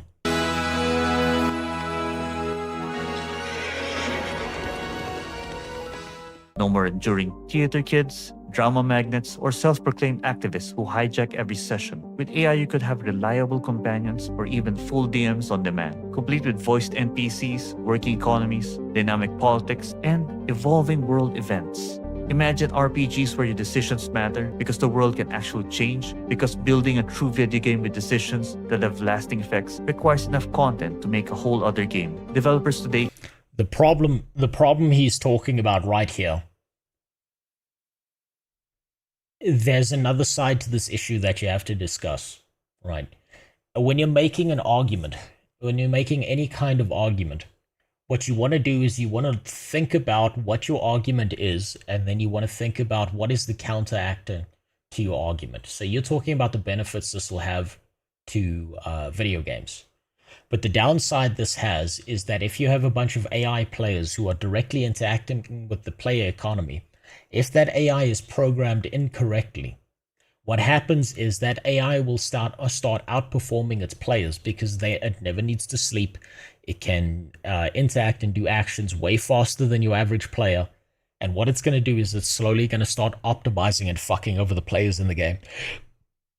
And the other issue with that is that then you're going to chase players out of the game and you're going to have a fully AI game with a fully AI world and almost no real players because no one wants to try and compete with a fucking robot that's going to beat the shit out of you economically. When you're playing the game, it's always going to be a problem with that, right? And we know already that most video game developers do not want to spend the time and effort and energy to fine-tune all these AI systems. What they will do is they will outsource these AI systems to a secondary company who's going to throw this bullshit in the game. And just like the problem with passwords or with PS5 or whatever the fuck else, your shit's going to get hacked, your shit's going to get broken, and it might actually destroy video games. But it may also be a temporary issue that eventually, when it is fine-tuned enough, it'll be okay. We can't afford or have enough time to build 2 games in one, but AI can do it soon and maybe one day maintain a living, reactive universe. Then there's modding. Most modders get no credit, no revenue, and no respect. Some even had their work stolen and re-uploaded. AI could change that. The first option, use AI to synchronize, repair, and update existing mods automatically. For the second option, we could use it to design entirely new mod ecosystems generated from both existing. The problem with that specifically is that the modders then need to work in collaboration with whoever developed the game itself. And the game devs don't generally give much of a fuck about the modding community, which is where those people get fucked up. The best use case I can see for AI is normal NPC chatter that grabs from a list of events they saw. Example, if the traveling merchant went to set a town during your gameplay, you can ask it about the town. Yes, that would be a good usage of it. Right, that is limited use case. Make your world look lived in. Your NPC just doesn't stand in the same spot every day. They go home, they fuck their AI wife, they raise their AI child. You know that this guy has a schedule, and on a Monday he's going to be in his house at 8 o'clock at night, but he's going to be back in the city square center at 6 p.m., which makes the world feel more lived in, right? Which is a good use of it. I've said this before, AI is a tool, right? And Fielter's kind of saying it here as well. AI is a tool. It depends entirely on how it's used. My problem with AI isn't actually the AI itself. It's the implementation of it by people who are incompetent or don't think about all of the outcomes. Existing content and fresh new creative ideas. Either way, it makes modding more sustainable, more accessible, and more rewarding for those who actually care about improving games. Yeah, AI has risks. Deepfakes, scams, impersonations, fraud. But banning AI is gonna fix that. People lied, cheated, and scammed long before machines showed up. Yes, he's right. The problem was never technology, it's people who don't know how to handle it responsibly. There we go. But come on, we all had friends or associates that always glazed AIs and synthesizers. Like those from utopian societies, in Star Trek, Mass Effect, or Star Wars. But never asked, how did we get there? Or what did we replace or copy along the way? And the solution isn't outrage, it's also not crying on blue sky. We're demanding mass cancellations. That's why we need regulators, engineers, and people who actually understand the tools they're supposed to manage. Not a bunch of out-of-touch officials and activists who think NVMe SSD is a coded trigger for Soviet sleeper cells. Every big leap in history has been met with panic. Photography, it steals souls. Radio, it's rotting minds with jazz and Elvis. Video games, they make kids violent. I'll give you an older example. If you go back in time and you start looking at some of the old newspaper postings, when the printing press was invented and books became widespread, a bunch of adults at the time, what we would class as boomers back then, were complaining and bitching that their children were spending time all day inside reading books instead of going outside and getting kicked by a fucking horse. They were like, it's not right that all these kids are spending all this time learning and reading and developing any intellectualism. What they should be doing is they should be going outside and raping the neighbor or torturing cats or some shit. But the knock-on effect of the technology of all these kids having access to more information than their parents was that they ended up, when they grew up to be adults, the average human being tended to be far more knowledgeable and far more intelligent than the previous generation. Right? Now we're facing the other problem, where we've gone so far into information that most of the information you're consuming is fucking slop as opposed to something useful.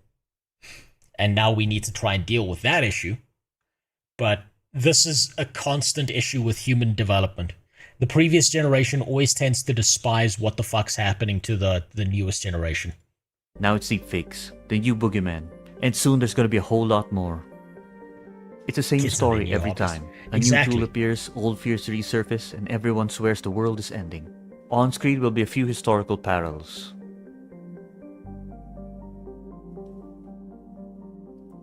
We were completely unprepared back when computers first got hit with viruses, and the internet started growing its darker corners. Yes. Hackers, illegal online services, PDF files, shady chat rooms, endless scams, all of it came out of nowhere, and nobody knew how to handle it. That's why regulation matters, not as chains but as guardrails. Yeah, but the problem with regulation is that regulation generally takes 20 to 30 years to try and catch up to things. That's why regulation is always outdated and the world evolves faster than regulation can keep up with. If they genuinely wanted to regulate computers and development and shit like that, what you want is you want a bunch of 30-year-old millennials who fundamentally understand the technology because they grew up with it, so they know exactly where all the dangers are. But instead, what you've got in Congress in the US is a bunch of fucking boomers who look like dread liches because they're 500 years old drinking baby blood and they're never giving up their position to anyone. By the time the millennials get in any form of regulatory power, that we're going to be the older retarded boomers who don't understand what's happening to the younger generation. And that's a continual problem that's going to keep happening. Honestly, the same way when you get old enough, they take away your driver's license is what needs to happen to regulators as well. But because the regulators make the rules, they're never going to implement something like that. They will never let that happen. Because it's about power for them, it's not about doing the right thing. Oversight doesn't block progress, it makes us smarter. We grow with tech, figure out the flaws, catch the scams, and learn how to handle what's next. We're heading into a future of holograms, simulations, and every kind of digital addiction you can think of. Yes. You think people are bad with screens now? Wait till virtual reality comes with patch notes and a roadmap telling you what you can do with it. Then watch everyone get lost in their own slice of the deep net. Countless people won't know how to handle loss, rejection, or loneliness. Some won't be able to control parasocial urges or emotional impulses. And in worst cases, they'll link up with millions, maybe billions, to create illegal simulations or unrestrained fetish zones without consequence.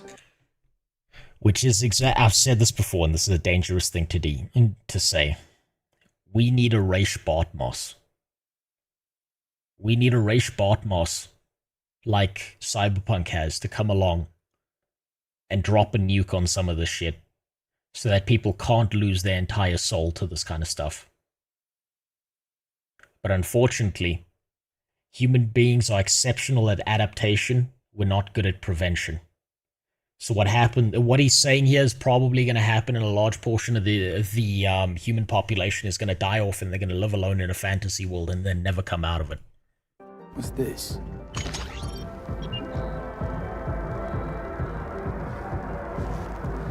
Now reflecting back further in the past, when the printing press, the spinning jenny, and photography came out, people called them unnatural. They said it would ruin humanity, take the soul out of art, and make everything mechanical. But here's the thing, they never had an answer for how regular people were supposed to access the same beauty or craftsmanship without it. The steam engine, same deal. It built industry, but killed entire trades. Horse breeders, carriage makers, you name it. That's whatchamacallit, that's a misdirect there. It wasn't really trains that did that. It was more the Ford Model T killed off horses. Right, Ford came along with the Model T, started making cars, and by the end of his life, most people wanted cars, not horses. That would have been a more apt example. But the general idea of what you're speaking about, I understand. But you will get someone in the comments who's like, actually, and they're going to say that shit. That's the cost of progress, and maybe that's something worth remembering. Not everything needs an algorithm, and not every problem needs a robot. Some things remain worth doing the old-fashioned way. This is how you share your games on PS4.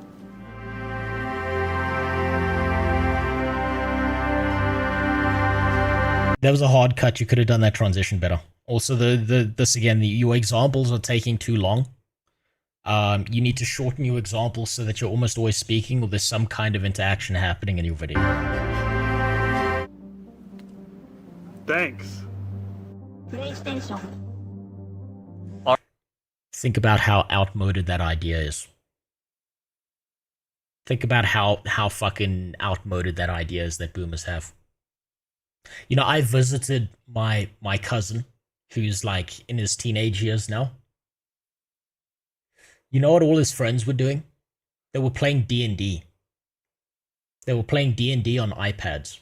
They weren't even looking at each other. They were in the same room, but they were all playing D&D. And you know what? They were having the best fucking time of their life. And I'm apparently supposed to sit there as a fucking dinosaur and be mad at them that they found their own form of entertainment in a way that works for them. That right there, that PS4 retarded shit, that's not thinking ahead, that's trying to keep things the same. Alright, let's talk about cogitators, not Skynet. Before we even start worrying about the Skynet takeover, let's talk about how we can get servants for us and them. We needed a clear distinction between the different types of AI. Not every machine has to be some chatty, soulful companion. These menial appliances, whether in the body of a cleaner android or a construction bot, should simply be called cogitators. Simple. This right here, this entire thing here, you spent a paragraph explaining something that could have been a sentence, right? Here's the best way I can think to put this for any YouTube video that you have. Value your viewer's time, right? Value the time of any viewer. If you can cut something down to a sentence at any point in time, do it. What you could have said there was, not all AI is the same. We need to class them separately. And then you could have moved on. Right? You don't need to put a full explanation. You just need to make the statement of how you're going to do things. Right? The most valuable thing on planet Earth, more than money, more than anything else that happens, is people's time. Right? So if you've got a viewer, you've got to be giving them something of value that makes this worth spending their time. Right? Consider your viewer as more important than yourself when you're making these kinds of things, and then think to yourself from a viewer perspective, would a guy really sit through that paragraph, or would he sit through a sentence instead that does the same thing effectively? Focus tools. Basically a term I chose appropriate for deep thinking machine servants, designed to calculate, organize, and get things done. Like, let's be real, your blender shouldn't suddenly want to file for robot divorce or enlist in the Space Marines. That's when sci-fi stops being fun and starts being absurd. Now, even if we do create super intelligent AI someday, they'll still... I know this project. I know this project he's talking about in the background. I'm under a bit of an NDA when it comes to some of this stuff. Need helpers. Simpler, expendable assistants. These are workhorses that take on tasks that are too dangerous, too boring, or too heavy for both man and machine. Cleaning up toxic waste or handling sewage maintenance, taking up mountain-sized loads of monotonous work, both physical and digital, like mining, factory labor, IT maintenance, logistics, clerical processing, and retail storage or delivery, performing caretaker duties for the sick, the elderly, and even the incarcerated, as well as supporting... Imagine the robot catches two prisoners raping each other and just shoots them both. Law enforcement, also, this game or is military based as operations, even enacting sieges during large-scale conflicts, these AIs could provide a better tactical option. Clear coordination, more accurate yet expendable stealth reconnaissance to determine whether a site is an ambush point, a safe exit route, or simply the location of an unfortunate swatting victim. Sorting and recycling trash would be made much easier. They would be categorizing, piling, and converting it into a multi-purpose sludge when necessary. That already exists. There's already a robot that's able to make biofuel and fuel out of waste plastics all by itself. I think it's called the Eater. What it does is it takes a bunch of plastic, it converts it into a fuel within itself, and it can keep itself self-powered forever. Or atomizing it all for complete disposal. And who knows, in the far future, they could also be repairing a spaceship mid-flight across the void of space. But here's the key, they'd have limits. Their ability to adapt and evolve would be capped by default in each cogitator's creation, with extra safeguards embedded in both their software and hardware. Think of it as a built-in reminder that they're tools and not aspiring companions. So if a robot ever starts showing ambition, emotions, or even empathy for other machines, the system shuts them down. To grey out the Star Wars scene. Yeah, you could have used... I would say this as a recommendation. This video, because you used the scene from Star Wars, at some point in time, the AI might take a month or two, or maybe even a year to come back and try and copyright claim this video, but it'll eventually realize that you used something from Star Wars. So your better options are trying to stick to visuals that come from video games directly. Right? Movies, again, it's one of those things where you can show a scene for like 2 seconds and get copyright claim. So just be careful with that. Right? That's a thing that'll happen a lot. No emotional outbursts, no daydreams of robot rides, no fantasies about evolution, all cut off before they even get a start. Just focus, compliance, and efficiency for all of them. I personally am looking forward to this more reasonable compromise. By keeping a clear distinction between cogitators as tools and sapient AI as equals, we ensure that humanity gains all the benefits of advanced technology without creating unnecessary risks and tensions. From a final... The problem is you're not discussing whether that would actually happen or not, right? Whether the human appetite for having things as just tools is exactly where it would stop. Whether we have the foresight to make that happen versus actual sentient machines. Because there's always going to be some fucking crazy person out there who wants to push it as far as possible. Think Oppenheimer style, right? No one's thinking about whether they should. They're just thinking about whether they can. Financial standpoint, this represents a transition towards cheaper, safer, and more dependable labor, relieving human workers from the monotonous, soul-draining tasks long sustained by corporations in bed with politicians, ideologues, and shield journalists. From a social perspective, it also mitigates a possible conflict between mankind and machines, depicted in movies, books, and video games, establishing clear boundaries, safeguards, and responsibilities for each of these creations. The smart path forward isn't to blur the lines between tools and companions. It's to build a system where both humanity and truly sapient AI can thrive together, or at least in a relative coexistence. Again, that background sound is too loud versus how you're speaking. You gotta speak louder and keep your background sounds lower. While cogitators do the heavy lifting to support both of them. That way we avoid rivalry, ensure stability, and still move toward a future of shared growth, prosperity, and a mutual expression, or dare I say, the conquest of the stars. Also, another suggestion would be AI pets. People already treat animals like fashion items or stream props, to be bought, forgotten, and abandoned. AI companions can fix that mess completely. No cruelty, no cages, no cleaning shit, no paying for animal bites, no shelters full of heartbreak, or having to bother with a sudden new litter of puppies or kittens. Not all humans are capable of even the simplest forms of responsibility, or have the right... Do you see how your audio switched there? Right? What I would recommend this when you're speaking, right? So your previous segment there that you were talking about, there was reverb in the background that I could hear. In this segment, there's no reverb and your volume's suddenly quiet. What I would personally recommend to you is what I think has happened is you've recorded this in segments, not all at once, right? I would recommend to try and make audio easier for yourself is make sure you've got your script entirely written out, find a chunk of time in the day where the environment is always going to be the same, and then record everything at the exact same time always. And if you need to do adjustments or you need to re-record something, listen back all your audio and re-record it while you're in that point of time. Because if you chunk it out in different segments, the mildest change in your environment will change how your audio sets out. Right intentions and time to care for living pets. It's a better option than being tossed aside like garbage or cooped up in pet shop windows. And yeah, hey, I agree with this actually. Most people are not responsible enough to own animals.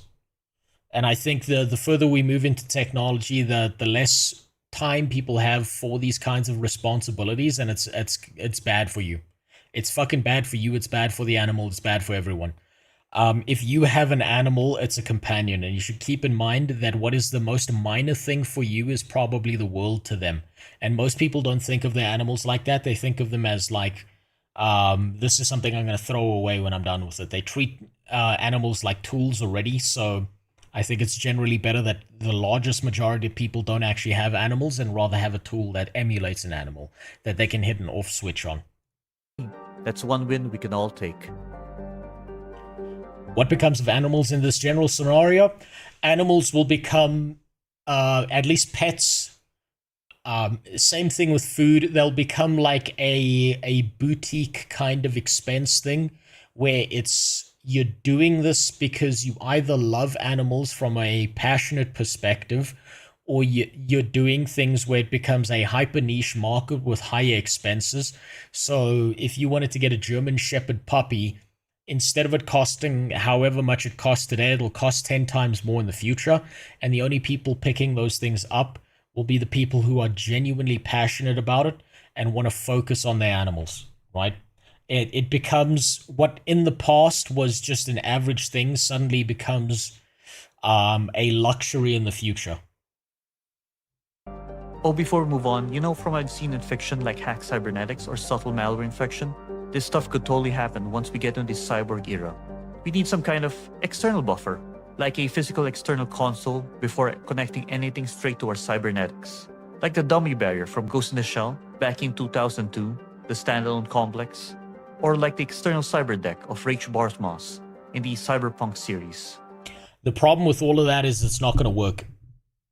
What's going to happen is a large corporation who's in control of these things is going to put malicious shit in there, and they're going to pretend that it's fine. You know what's happening to the iPhones today, or how there's an entire discussion happening with video games where everyone is deciding that they want to put ads directly into video games. So what's going to happen is if you have that shit wired into your head, even if you turn it off, what's going to happen is you're going to go to bed at night, and instead of getting to have a dream, you're going to have a bunch of ads that play through your sleep or whatever bullshit they can pull off. Think of it like a digital condom for your brain. It filters the junk, blocks shady signals, and if something nasty goes through, it fries itself instead of you. It's not perfect, but it's better than letting hackers send malware directly to your skull. Build it cheap, make it smart, and the unfortunate part, if someone's smart enough to figure out how to input that kind of malicious software into your brain, they're usually malicious enough to figure out how to turn off all the safeguards or break the condom in your brain to make sure that it fucks with you directly. You got to remember that there was a hacker attack for a nuclear power plant somewhere in the Middle East that occurred, where what happened was the nuclear power plant had the best security, the best digital security, and what a bunch of hackers had figured out is they'd figured out a way to get around the security issues with their malicious software and raise the core temperature by, I think, 5 degrees. Or maybe it might have been the server room in the nuclear factory so that it fucking fried the servers and then fucked up everything else in a knock-on effect, right? And the issue is, you're not going to be able to fix that until an issue like that happens. It's an unforeseen consequence, so that's going to happen a lot. if it blows up, whatever. Just plug in a new one. It's going to be a costly investment, but it beats a factory reset on your frontal lobe. There are going to be people who die from this. Always. It's going to be like car crashes. You can't stop it, you can only mitigate it. Now then, I thank you all for your patience. Class is adjourned. Shabbat Shalom. Peace out. Pretty good. Well done. Good. I like your ending. I'll tell you why I like your ending a lot. I think your ending was actually the best part of this video. Because you left on a conclusion, you left on a statement, you didn't drag it out. And the best way to do any kind of YouTube video is to not drag out your ending and say goodbye and spend like 20 minutes the way I do for my videos, just because I like doing it for the memes and because I like saying thank you to anyone who's subbed or given me money or anything like that. The right way to do it is to actually cut it short, make your endings as short as possible, and then just end the video, because then your watch time will always be as high as possible right up until the end. Good video. It's a good start. It's a better start than a lot of YouTubers have ever had, right? That's a really good video. Well done. Hello. You? What do you need? What do you need? Place. place. What, you want to go out? Alright, I'm going to take my dog out. There is one other video I wanted to watch from Force today, and then I'm just going to crash out playing Guild Wars 2 and nothing else. And yes, MMORPG reviewer, I have not played Guild Wars at all. I've been trying to catch up because I didn't have internet for a week and a half. I'm going to be right back. Let me just take my dog out. I'll see you now.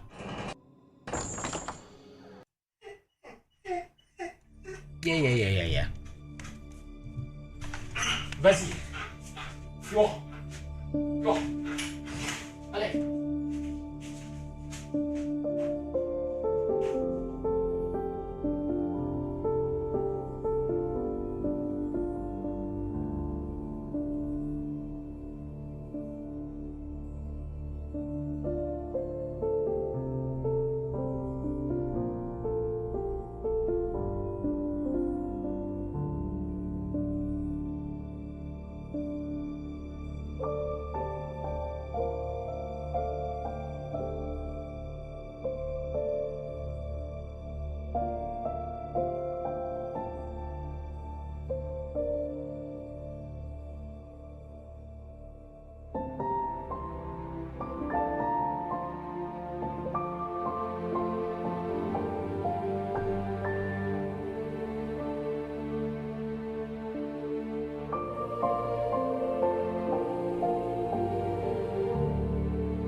Right, there we go.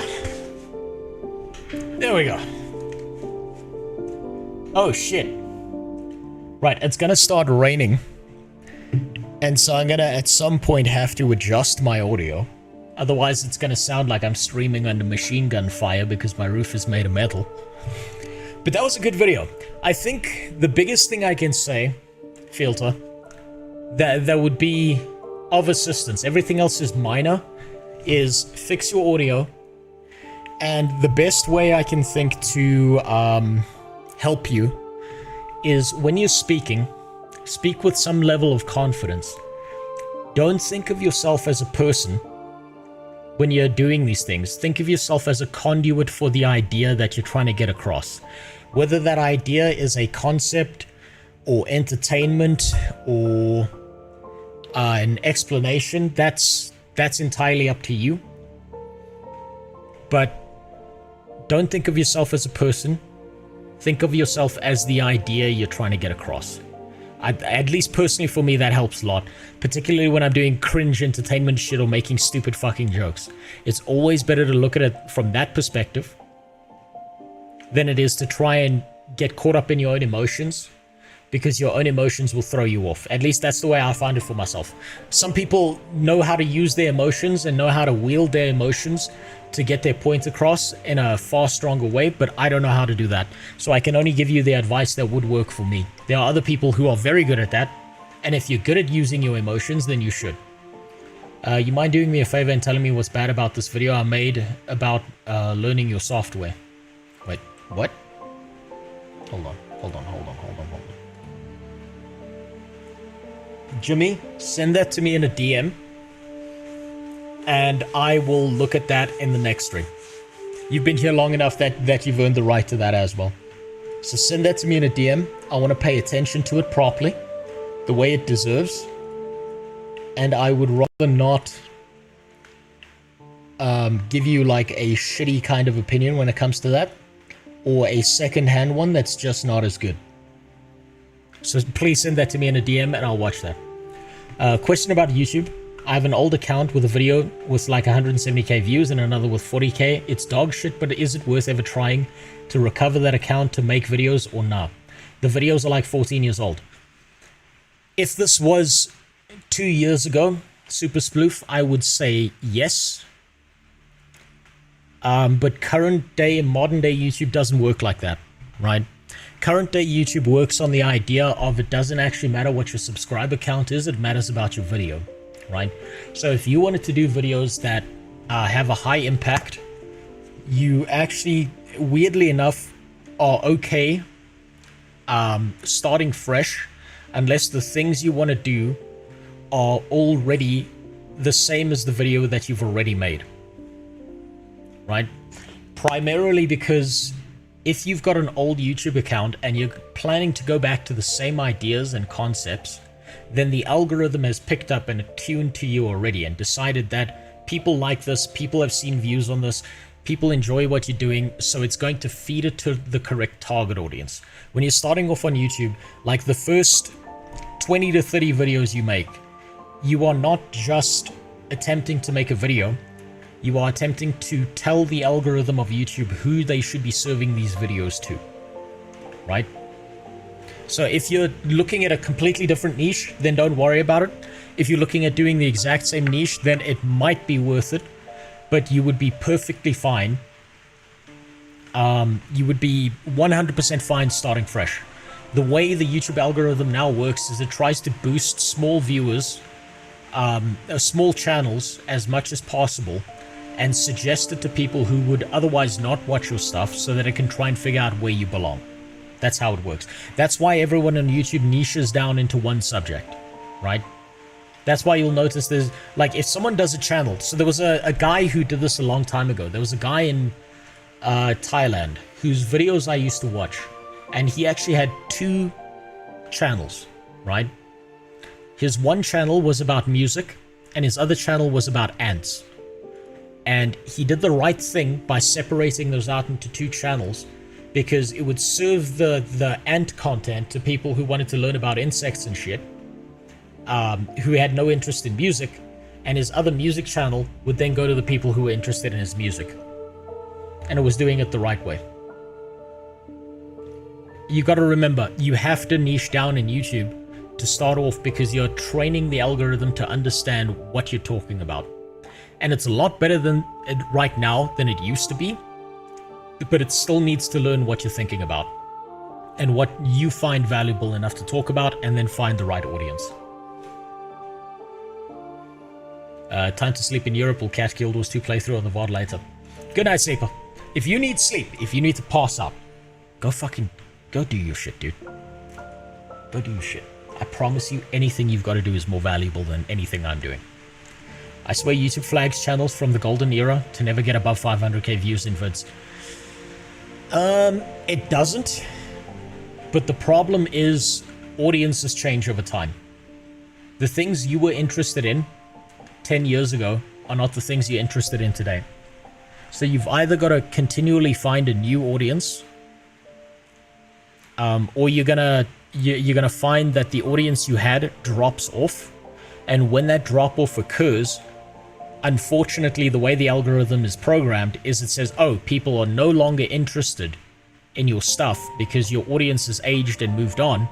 And if you haven't garnered a new audience, it's decided, okay, your channel's not that valuable anymore, so we're not going to serve you those vids. So you're kind of right, but the reasoning behind it is different. I know way too much about this shit. I promise you, I've worked for larger YouTubers for a very long time now. The way I do content, the way I do things is not the correct way to do this. I know all the information, I know the right things to do, I just don't do them because I couldn't give a shit. I'm here for the shits and giggles. I do this shit for the love of the game. That's why. So, last video for today, before we play some Guild Wars 2. It's about the absolute state of MMORPGs. Jimmy, please send that link to me in a DM, and we'll watch it on the next stream. You've earned that right, but I want to do it properly. I don't want to get pulled too far off topic, but I do want to watch that. I will keep that in mind. Thank you. Thank you for sending in a DM. Right, let's see what Force has to say. Mr. Positive himself. Mr. Always Positive. I am jealous of Force. I've said this so many times. I'm really jealous of Force because he has such a positive attitude most of the time. And I wish I was like him. I wish I could be this positive, but I'm a cynical fuck. And there's nothing I love more than being proven wrong. It's my favorite thing in the world when things go good when I thought they were going to go bad. It's one of my favorite things. And thanks for the follow, Pauper Knight. I appreciate it. MMOs are cooked in single player games are now and the future. Yes. However, all MMORPGs need to do to survive in the future is one good MMORPG that garners a large audience and manages to maintain it. MMORPGs are a kingmaker system. If one MMO is on top and has a large audience, MMOs are all winning. If there are no MMOs on top, then everyone's losing. That's just how MMOs work because you're actively competing for a player base against other people. Single player games don't have this problem. Because single player games, you can play one single player game, stop, come back later and play another single player game, and then go back to the original. Right? It's also the entire idea of a live service game is that they're competing for your time at all points in time. Same as YouTube, basically. When it comes to single player games, they have a brighter and longer future than most MMOs will ever have. It's time and money. Supply and demand. It's the same thing. If you can think in time and money and supply and demand, that's all that really matters. And everyone's demand is that their time is used in a valuable sense. Right. Now let's see what Force has to say. Then we'll play some fucking Guild Wars 2. God, I miss that game so much. What's going on? So, been talking about this topic on and off recently. You may have seen a couple of shorts over the past few weeks, and I decided. You see, he does the same thing. He talks real quiet, and I don't like that. I think he needs to speak louder. I wanted to put together a full video in an attempt to consolidate all of my thoughts on, well, on the MMO genre. Oh boy. It's in pretty dire straits. Yeah, I mean, this is no surprise. This isn't new to anyone who's a fan of these games. Things are not looking great in the world of new MMO development. It's, of course, an entirely different story for the established games out there. Yes, of course, World of Warcraft, FF14, ESO, Albion, Guild Wars 2, and the like. Many of these games are trucking along relatively nicely, most of which getting new updates and new. And most of those games are over a decade old, which is the problem, because you've got an aging player base. New content every single year. But when it comes to new games in the genre, for the most part, it's been a crapshoot for like well over a decade. Now, the reasons for this are, of course, numerous, and so are the videos out there talking about this very thing. But today, I just made a video on the exact same topic. I'd like to kind of narrow in on what seems to be one of the current biggest impediments to new MMOs being created and actually making it through development and eventually getting released. Like money and shareholders. What's the holdup and what, if anything, could be the solution? And then finally, I'd like to go over some of my expectations for the future, the next, say, 5 or 10 years, and any hope that we might have for the genre making a comeback. A big shout. That game was cancelled, by the way. Out goes out to Lazy Peon. He made a video covering many of these things a few weeks back. I definitely suggest giving that a look. This is actually what inspired my recent discussions and thinking about this very topic, which I've spent a lot of time doing recently, all while keeping track of my time with the help of today's sponsor. Today's video is sponsored by one of my long-term favorites, that is Holtzkern. These, in fact, you will see me with 15% off any purchase. Okay. I couldn't give less of a shit about watches. I really couldn't give less of a shit about watches. I can tell the time on my phone. I don't know why anyone wears a watch anymore. I'm so confused by this. A watch to me is just something that's a status symbol. It's just jewelry for men. Okay, so before we can talk about potential solutions, let's start off with identifying the problem. There is, of course, a long list of reasons as to why it's difficult to make a new MMO. First off, there's the amount of time and resources it takes, both of which require quite a lot. Then there's the fact that you're competing with games that have, in some cases, 20 years of updates, and trying to make that content right out the gate is actually impossible. And then those games also It's not just that you're looking at games that have 20 years of content. It's the fact that all those old MMORPGs were developed and created in a time where over-monetization wasn't the status quo. You can have infinite amounts of content in your game, but if it's over monetized and difficult for players to interact with it without spending extra money, the largest amount of your players want fucking nothing to do with your game because it's just disgusting. You keep on courting the whales, and that means you get rid of all the krill, you get rid of all the fish, you get rid of all the dolphins, and you're just left with the whales. Have player bases that are entrenched and may very well be reluctant to move on to something new. Although I will say that I think New World's near 1 million concurrent players at release proved that there is a big appetite out there. There are a lot of players who are looking for something new in the genre, but I digress. Yes. Which then also does bring us to our next problem, and that's the fact that if your game actually finishes development and gets released, and you have initial success, you are then met with a daunting task of maintaining that player base and producing new content for months and or years following your launch. And then also there's just, all the other forms of media and entertainment out there that games compete with, as we are, after all, in an attention economy. All of these things come together and just make it very difficult. I kind of said this in my video that I put out today. MMOs need to evolve. They need to adapt. They cannot rely on the same systems and mechanisms that they used to in the past, because all of that is outdated and outmoded. MMOs need to be something completely fucking different moving forward into the future. To just even to get these games greenlit and developed. But beyond all of those things, there is one other major factor that we were dealing with, which has become even more abundantly clear in the year 2025. And that is the fact that there is zero investor confidence in the MMO genre, especially here in the West. We are getting games. Yes, because everyone over monetizes the shit out of the game. They've followed the Asian model, and of course that's going to scare away investors, because if you invest into an MMORPG, what the average investor sees when he's looking at the broader market space is that this game has a 2-week to 1 month's lifespan before it dies.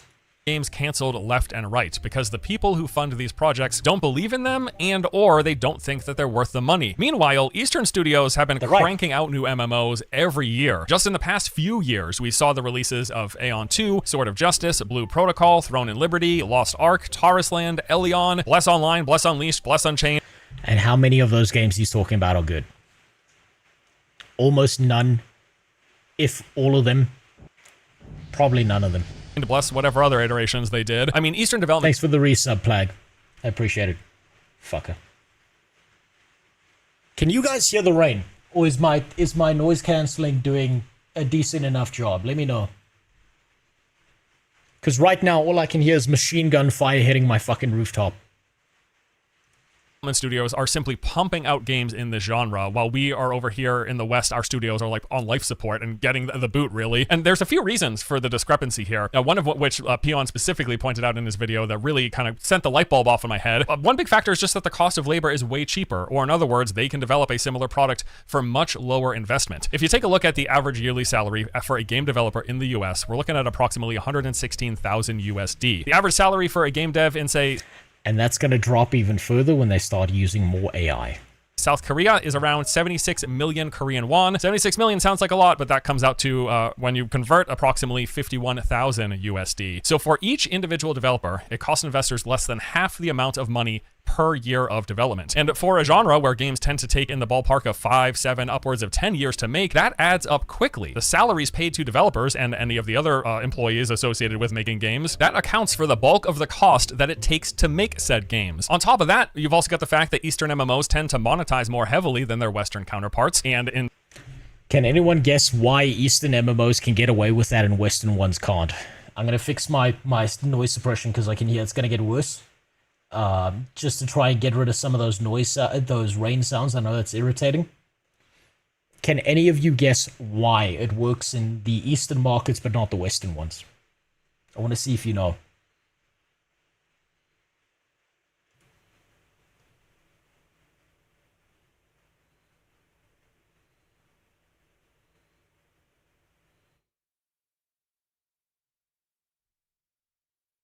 Different rules for gambling. No, culture. There you go. Joe's got it. Bestia's got it.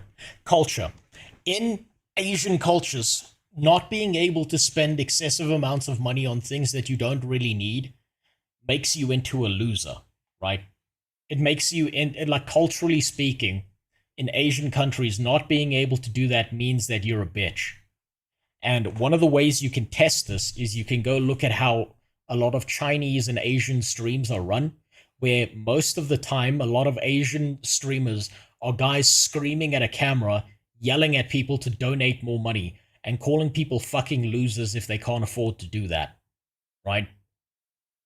So in their culture, the idea of being able to spend excess money or just throw money at problems is seen as like you're a giga chad if you can do that. Whereas if you can't do that, it's like, fuck you, what are you even doing interacting with me? So DSP, pretty much, yes. I'm willing to bet that if DSP was Asian and he was an Asian streamer and he was based in an Asian country, he would probably be doing way fucking better. Actually, he wouldn't be doing better because he doesn't bitch enough, actually. In turn, also have player bases who are just more used to everything this entails. You know, with the list here, we're talking about cash shops and then Gamba via gacha pulls. We're talking about paying for cosmetics pretty much being a given, paying for convenience being very likely, and paying for power occurring in a decent percent of these games as well. And then also on top of that, many Eastern MMOs end up getting mobile ports to boot, which effectively doubles their potential market. Speaking of which, remember that Horizon MMO that we were anticipating from Sony in collaboration with NCSoft? Well, that got revealed not too long ago, and it's just a straight up phone game. In fact, it's not even coming to PlayStation. You can bet that it is really it's a pile of fucking dog shit is what's coming. Really a phone game if Sony is paying to develop this Horizon MMO and not even launching it on their very own consoles. It's just a straight up phone game. They're getting a mobile port version to PC, but don't hold your breath on that. That's all I gotta say. So just to recap here, Eastern developed MMOs often cost half as much per developer to make. They monetize much more heavily and often— Hey, Fandral, how you doing, dude? Fuck you. Go turn your stream back on, bitch.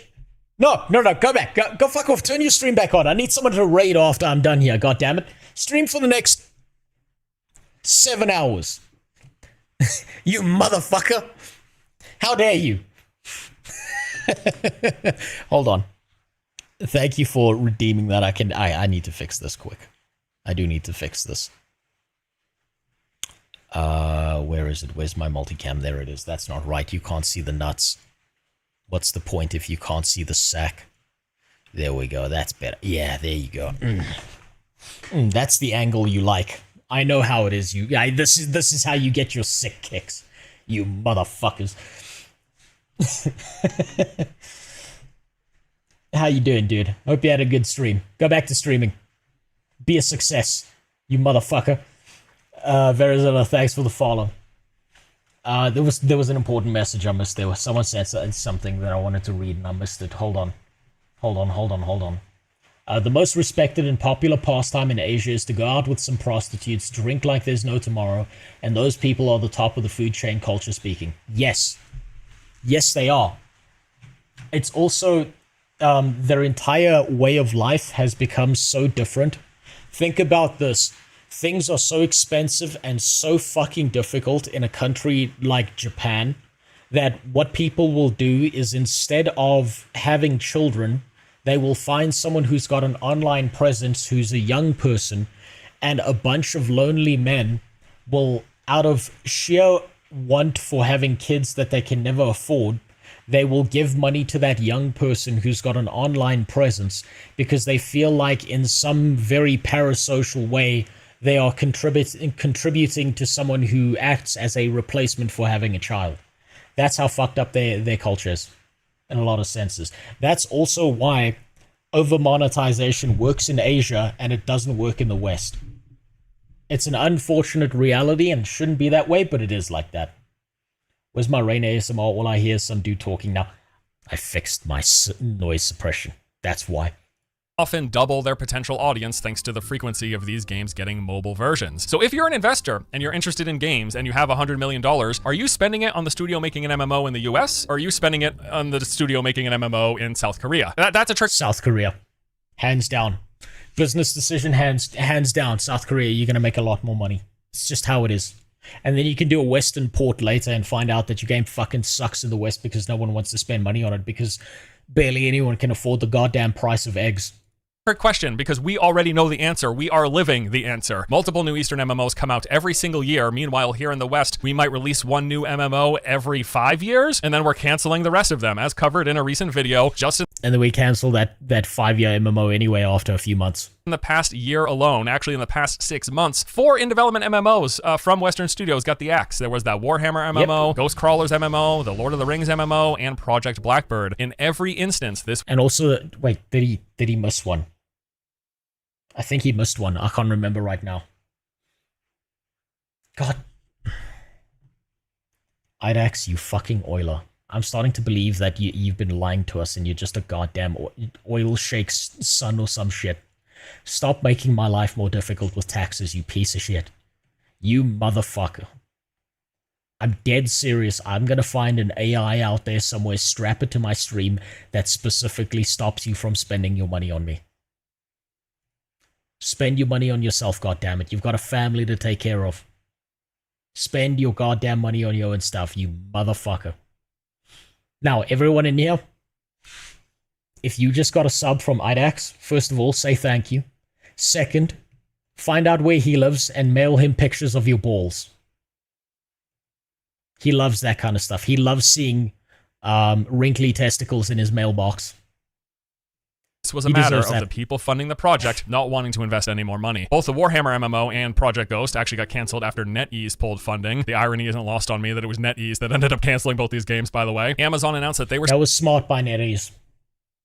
As mad as people are going to get, it's really, really smart by NetEase to not fund Western MMOs.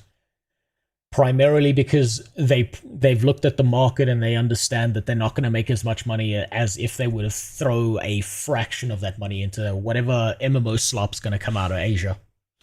Asia is going to be the central hub for the worst MMORPGs in the future, but it's also probably going to be the only place that MMORPGs are developed. It's hard being a VTuber fan when you feel disgusted by gachas, and I despise the idea of spending that much money on JPEGs, especially with the addition of addictive gambling mechanics. Yes, and that's because you're probably from the West. And Western ideals are basically, it's fucking weird to spend money on digital pixels, where it's not the same in Asia. Stepping away from the entire genre following their attempt with New World, and in the process canceled the Lord of the Rings MMO they had going on, and then Project Blackbird. Thank God. I've thought about this. I think it's actually a really, really good idea that the Lord of the Rings MMO being done by Amazon has been cancelled. Because think about how many fucking promises Amazon made about being respectful to the legacy of J.R.R. Tolkien before they made Lord of the Rings, the series. And they immediately dropped their pants and took a fat diuretic shit all over it. Amazon will lie through their fucking teeth to get whatever the fuck they want. I bet you money. I would bet you 8X's money, because he has money apparently, that if we got that Lord of the Rings MMO, it would be the biggest pile of propaganda dog shit out there. Be thankful that they cancelled that, because they would do more damage to the MMORPG genre. They might actually manage to kill the MMO genre using that than if it was never released and never played. It's a sad reality when our only chance for a good MMORPG is fucking Ashes of Creation. I have a lot of problems with Ashes. And I want to be wrong. I want to be dead fucking wrong.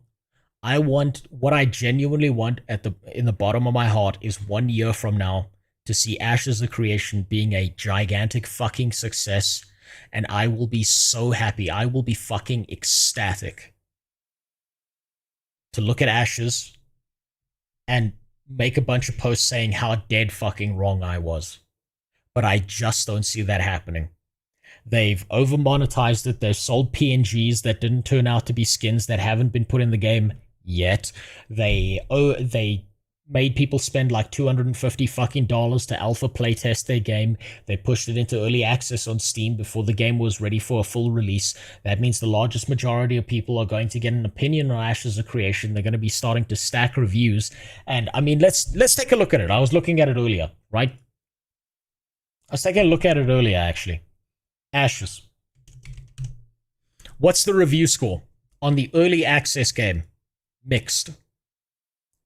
Is this really the opinion you want?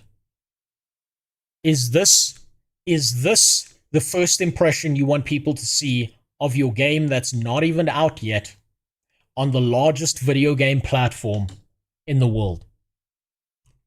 Probably not. This is exceptionally damaging.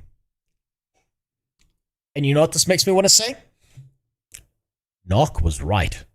Knock knew what the fuck was up. And it doesn't matter how many times Steven Sheriff calls him mentally ill. It doesn't matter how many times Pirate Software tells him that he's wrong about everything. This is the public opinion now. Is that this game is not good enough to get positive reviews overall. That's the issue. This is fucking devastating for them. 10 years of development to add cash shop, an upfront price, and the promise that an unfinished game will require subscriptions. Anti-crafting, anti-gathering in current state, omni-crafters and omni-gatherers beware. Look at this, negative, negative, negative. And these people are so passionate they're typing out fucking novels. They're typing out fucking novels. This is horrific for Ashes. This is more devastating than I think they realize. And do you want to know why? Do you want to know why I think they did it? I think Ashes is running out of money. I think for all of the money that they've spent on their game, I think they're running out. And so Ashes of Creation pushed their game onto Steam, hoping to get enough money together to keep deving it out. And I don't think it's going to work. Very similar to Star Citizen. You haven't fully developed the game. The zones and regions aren't good enough. I think Asmongold recently played Ashes of Creation. I haven't seen it, but I'm willing to bet that he's bitched about a lot of the problems that the game currently has. Remember the way No Man's Sky stumbled into its start? Games these days are frequently bananaware. Yes. You've also pointed out something that I've spoken about before. The problem with No Man's Sky, and it's really, really good that No Man's Sky exists, because what's happened is everyone keeps on asking other game development studios, why can't you pull a No Man's Sky? And the honest answer to that is they don't have the dick and balls on them to do what No Man's Sky did. To just shut the fuck up and build their game. Asmon slated the fuck out of the game in SFAN stream. I'm not surprised. Completely unsurprising to me. Completely unsurprising. Check Discord. Okay, give me a sec.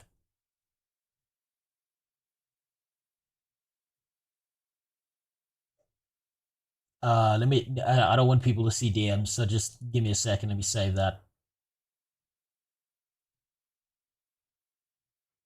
I'm gonna not look at your DMs, Jimmy, so that I can remember to watch that video next stream. Where Winds Meet is a free game from China, and it almost has more systems than Ashes. Any non-consensual PvP system is guaranteed to be garbage. True. The only people who are affected by mandatory PvP systems are people who don't want to PvP. I don't know why people keep trying to force garbage like this into MMOs. Most people, when they have a big loss like that, they just quit the game.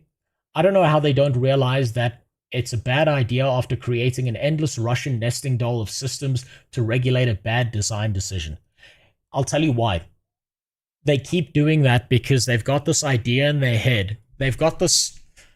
they think... Okay, this is going to sound bad, but this is the best way I can think to put this. They think like a woman. Right? They think like an American woman who has watched every rom-com and romance movie on planet Earth. And they base their entire relationship off of the fucking Notebook. Or they base it off of that one thing where they think that they can fall in love with some guy, disappear for 20 years, fuck the shit out of a bunch of different dudes, and then come back and that guy's going to be sitting there waiting for them. They have this built-up idea in their head, and they think that idea is going to be reality, as opposed to just looking at reality and working from that fundamental basis. And if you're a woman and you don't think like that, I want you to run through your head right now the woman you know in your life, and I bet you've got at least one fucking name of one bitch you know who thinks exactly like that. She's been in 5 million relationships that have lasted a week, but she's dumb enough to give you all the relationship advice that she thinks works when you're happily married or in a long-term relationship. If you're a woman who thinks logically, run it through your head. I promise you, you've got 1 or 2 names, if not 10 or 20, of people who think exactly like that. And that's exactly what happens with MMOs like Ashes the Creation.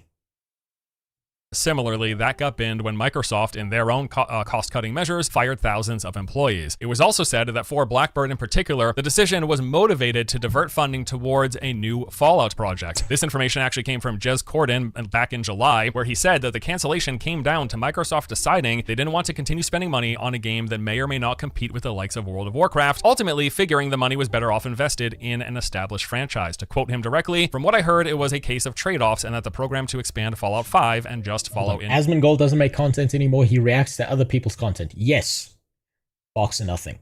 But what he's doing when he's reacting to other people's content, right?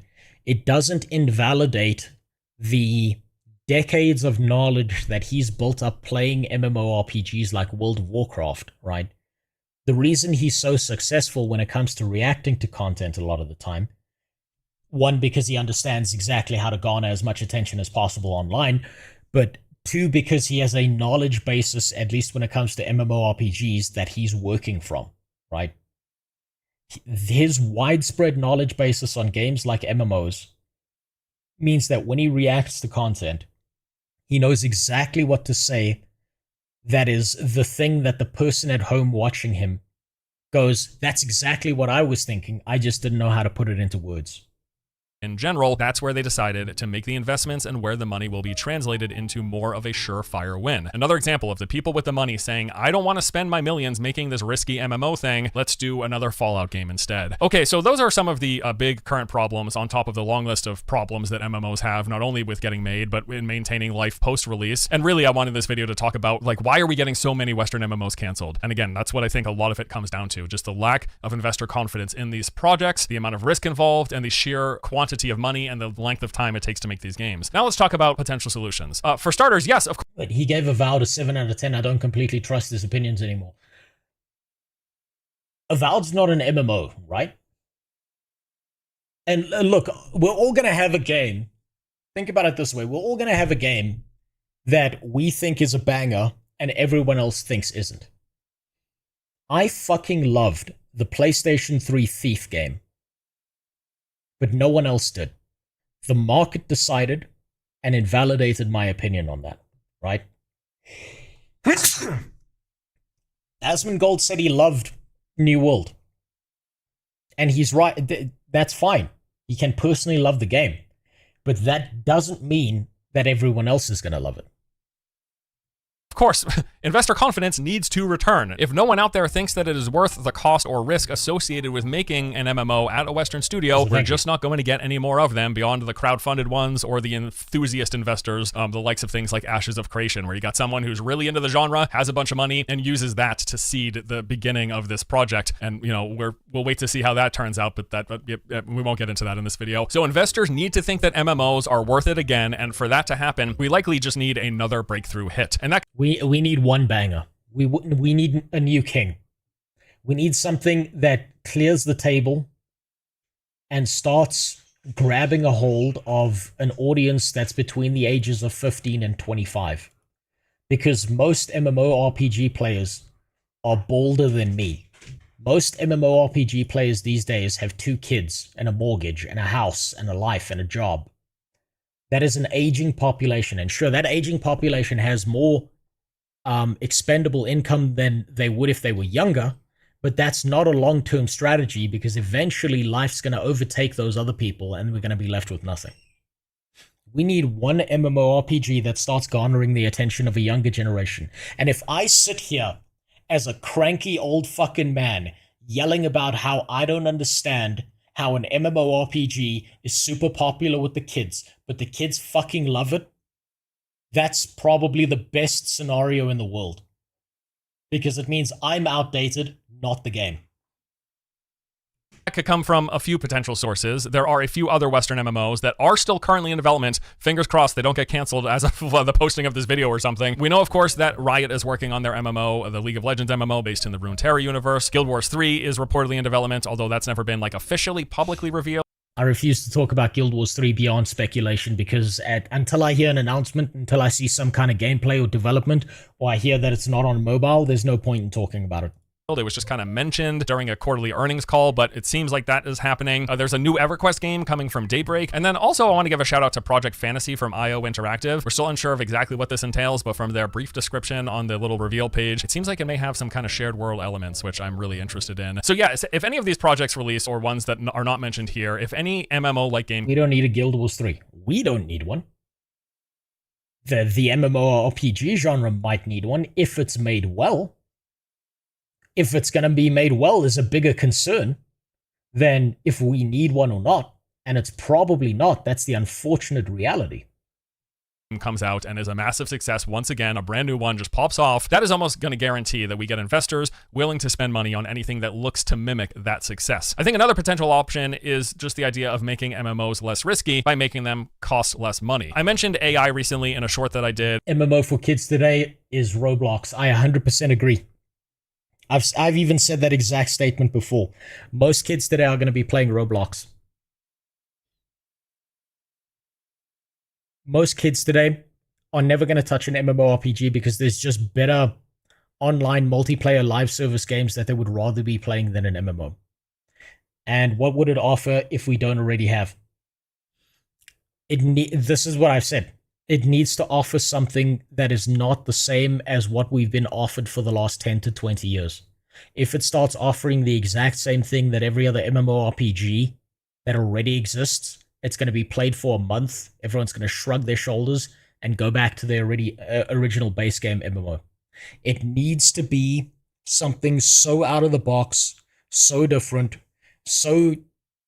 It needs to be weird. It needs to be odd. It needs to be like, what the fuck is this shit? That's what it needs to be. It can be an MMO. It's not that it's not an MMO. It's systems inside of the MMO need to be completely different. And we're probably not getting that because creativity when it comes to the MMO space is kind of dead currently. And I just want to say, I didn't mention it because I'm like a massive proponent or anything. It's really just simply the fact that the use of AI assisting smaller teams in developing these games could help lower cost. And that lower cost translates to less risk. And that makes it more likely that these things ever get off the ground in the first place. Given the utter lack of confidence investors have in the genre right now in the West, anything that helps reduce cost could in fact result in more MMOs actually being made, funded in the first place, and not getting canceled prior to release. And once more, I just want to reiterate the fact that we touched on just in the past 6 months, we lost a Warhammer MMO, a Lord of the Rings MMO, Project Ghost, and then ZeniMax Online Studios' Project Blackbird. Every one of those got canceled for financial reasons. So cutting the cost, making it less risky, I think is a key factor in the equation of us even getting... He says it's got cancelled for financial reasons. Okay, but what's the reason we got into this financial situation in the first place? We got there because we kept on being offered the same thing that already existed in a better format elsewhere. You're not going to make money by making the same product as what already exists. If you cannot outperform what World of Warcraft was back in its golden age, if you cannot outperform what Guild Wars is today, if you cannot outperform what Final Fantasy offers to its players, and you have the same systems with the same quests, with the same kill 10 bears for 10 bear asses at a 10% drop rate, and a fetch quest, and a fucking gathering quest, and the same crafting system we've seen over and over again, you're not going to win. The best comparator I can give you, right, is Palworld, right? All the Pokemon games that Nintendo have come out with are complete horseshit. They suck ass. Palworld came along and revitalized that entire kind of style, to the point that Nintendo shit a brick and tried to sue the fuck out of them. We need an MMO that does what Palworld does. Here, let me give you an example off the top of my head. If you found out next year that there was an MMORPG based in the Harry Potter universe that was going to be released, but it was going to be a more adult style. It was going to involve guns. It was going to involve weapons. It was essentially going to be a wizard form of GTA. That would be a revitalization and an alteration of fundamental systems that would probably sweep the fucking market off of its feet. Is that ever going to happen? Probably not. But the best way I can think to put this is the whole monster capture and fighting bullshit with Pokemon was dog shit for a very long time before Palworld showed up and rubbed its balls all over Nintendo's face, the way they deserved it to happen. Wizard GTA with guns, solid art style, a unique take on crafting systems, a unique take on combat that works in a fundamentally different way from the bullshit we've had to deal with when it comes to new MMOs would sweep the fucking market. Is that going to happen? Probably not. Getting new games developed in this genre. I mean, the fact that in every one of these cases, these people were willing to throw away most likely hundreds of millions of dollars in the already invested in development of each of these games. They were Palworld didn't really revitalize the genre. They were just solid enough compared to the slop Nintendo was serving, so people jumped into it to flip the bird to Nintendo. I got news for you. After Palworld released, there were like 20 to 30 different games similar to Palworld that immediately started development. Now, the reason those games got cancelled was because of the Nintendo lawsuit. It revitalized the genre, and then Nintendo fucking strangled it to death really fucking fast, because they realized that this one game was a launch pad for more games that were going to be better than anything Nintendo built. They killed it dead in the water. They did that on purpose. So it did revitalize it, and then it was killed almost immediately. Willing to throw it away because they didn't think it was worth any more future investment. That speaks for itself. I think these costs really need to get cut. MMOs need to be developed on a smaller budget. Maybe AI helps with that. Weapons. Maybe other things and tech in the future help with that. I don't exactly know, but something... Camgal, where do you think I got the idea? Where do you think I got the idea? To reduce these costs if we're going to get any more made. Now, as for the future of the genre, beyond any of the mentioned MMOs that I just listed, coming out being a massive success and that driving investor confidence, which results in more future projects getting funded, I really think that the most likely path forward for the genre is probably just going to be in a new direction, and hopefully that new direction once more costs less money. Namely, I think there's a really high probability that the big MMO of the future will look absolutely nothing like the big MMOs of the past. I think he's right. It can't look like anything in the past. It cannot look like anything in the past. And if it doesn't, it's just going to keep failing and eventually die. There's a good chance it probably won't be tap target, and I'm a proponent of that combat system. I actually really enjoy, and I see the virtues in tap targeting. Both action and tap target have their place, but I don't suspect that there's We need something better. You see, we're trapped in the same systems all the time. The Trinity system, the fucking action combat versus tab targeting. It's the same bullshit systems we've been dealing with forever. We need something different. We might die. I'm not kidding. All of us might fucking die of old age before something comes out. And it might be VR based, or it might be like when people have a system in their home where they're like some Star Trek shit where you walk into a room and you're like, computer, build me a 7 foot tall, double thick vampire mommy. You know that one meme where it's like, but give them motherly instincts and make them think that I am their child, and alter their motherly instincts to think that breastfeeding me is how they're taking care of me. Like, that kind of shit. So it's going to be a very long time. We're probably fucked. Also, I missed a message there. Hold on. Great to watch your stream. Well, thank you. I appreciate it. I'm just going to say it. WildStar was ahead of its time. Yes, it was. It was ahead of its time. But I've got a hot take for you about WildStar. If WildStar was released today, it would be seen in the same vein as every other MMORPG and wouldn't last as long either. It was ahead of its time, and now if it was released today, it would be way behind its time. an appetite for new tap target games on a mass scale. You never know though, anything could happen, sort of like how Baldur's Gate 3 saw a resurgence of the turn-based CRPGs. Maybe something like that similarly could happen with tab target combat in the future. I'm definitely not going to rule it out, but if I had to guess, I'm going to say the next big MMO that pops off and makes it into the mainstream and gets a lot of players and then drives investor confidence and reinvest in the MMO genre, I'm guessing it's not going to look like WoW. That's all I'm saying. I'm also guessing it might not be the traditional theme park, and I'm not saying it has to be full on sandbox, but less of a hand-holdy. It can't be sandbox and it can't be theme park. Barando, I'm really tired and exhausted of all this talk about what the game industry should or shouldn't do. All this talk won't help anyway. Barando, what else can we do? We can only talk about it. That's all we've got. We have no power. We have no control. All we can do is talk about the problems. That's all we can fucking do.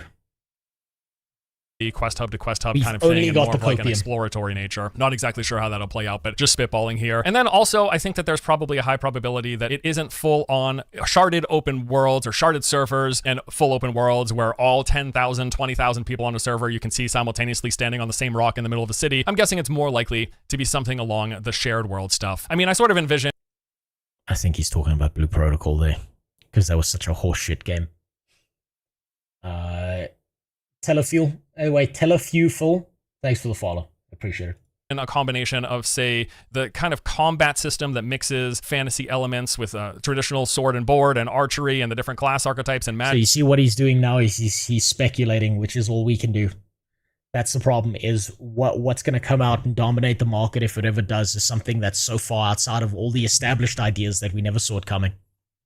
Something like the sort of combat you see in Dragon's Dogma 2, and then combining that with some more traditional MMO progression, a shared open world, group dungeons, maybe some sort of raids, PvP stuff, towns with player housing, life skilling. I mean, again, I would love a Dragon's Dogma 2 MMO, or I take a look in the shooter space, and I would love a game like Arc Raiders, but more leaning into the PvE in a big shared open world rather than just having these instance maps that you drop into. There's a lot of potential for hybrids and variations on the genre in the future that once more don't look exactly like the big MMOs of today, and I do think there's a good chance that that's what we're going to look towards in the future. Imagine a game that plays like Elden Ring and a world like Elden Ring, but it's also an MMO. I just like, there's all sorts of things. There's all sorts of things, and there's really... That's what Chrono Odyssey was trying to be, and they royally fucked it up.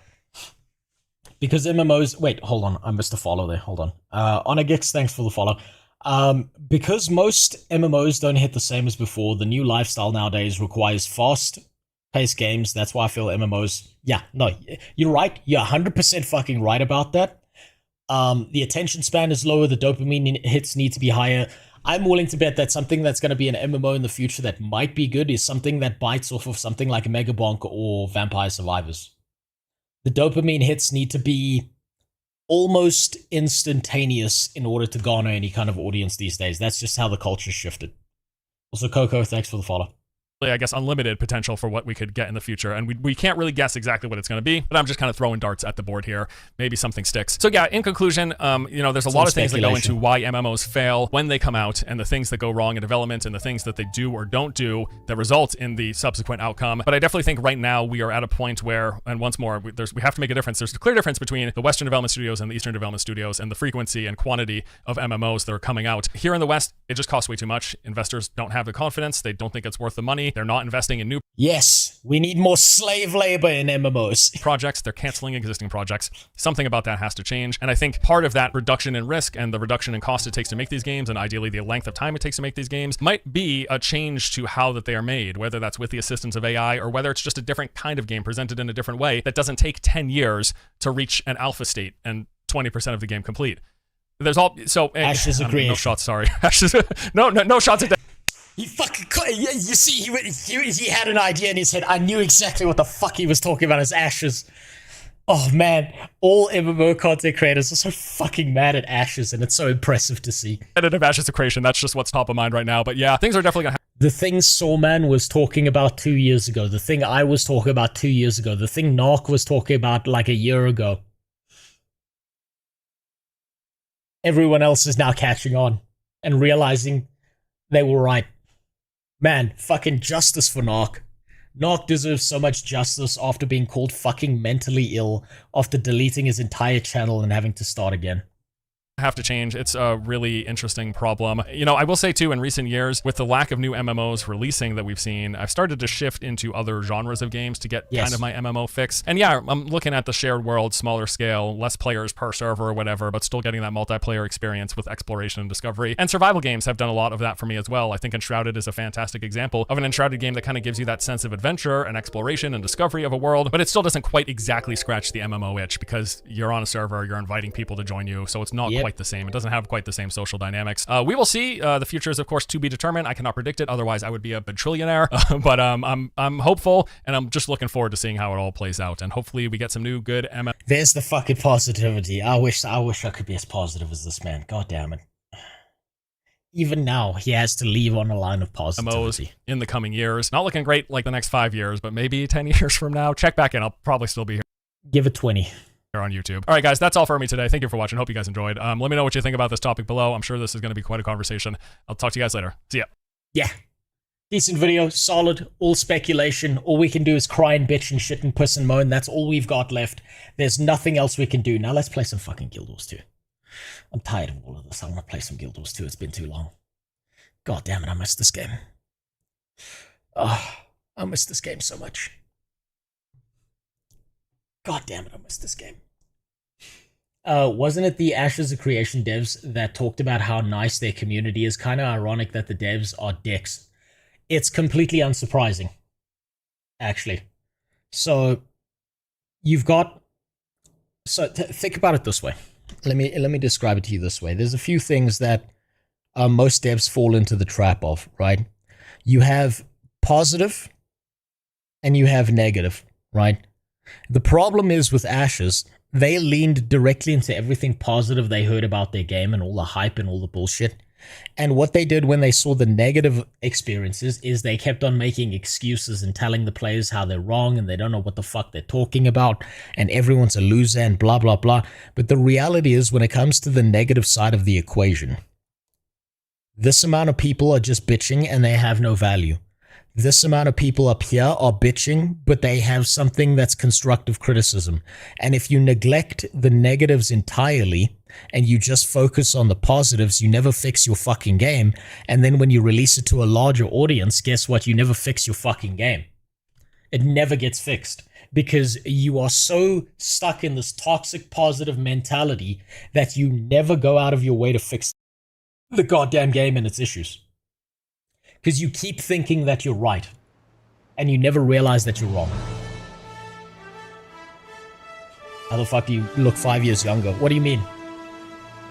It might be because I lost some goddamn weight. It's probably because, like, over the last 3 months, I've managed to lose about 30 kilograms of weight. That's why. I just need to hit the gym. Trailer for the next episode. That's valuable. Okay, that's worth watching. God damn it. Hold on. This, I take, is part of the Guild Wars 2 experience.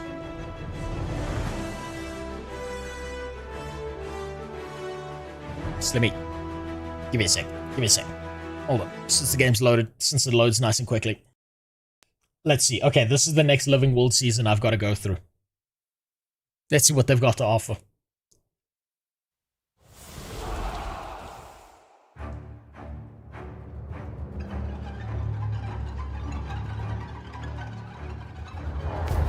Ashes promised so much she had to be deluded to believe they would be able to deliver on it. Well, they kept on lying. If you lie for long enough, people start believing you.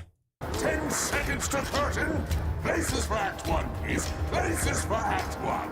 Yes! Break a leg. Choco! Yes! Back to the good parts of Guild Wars 2. Thank God. Can we join him? And we have to meet him head on. Guess we're really doing this. I'm equal parts exhilarated and terrified. Enough waiting.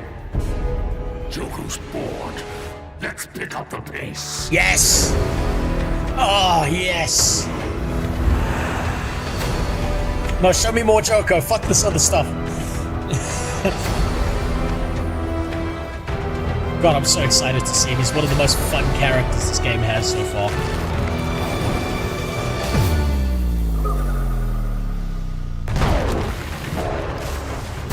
Is this when the... Oh, so this is where the roller beetles come in.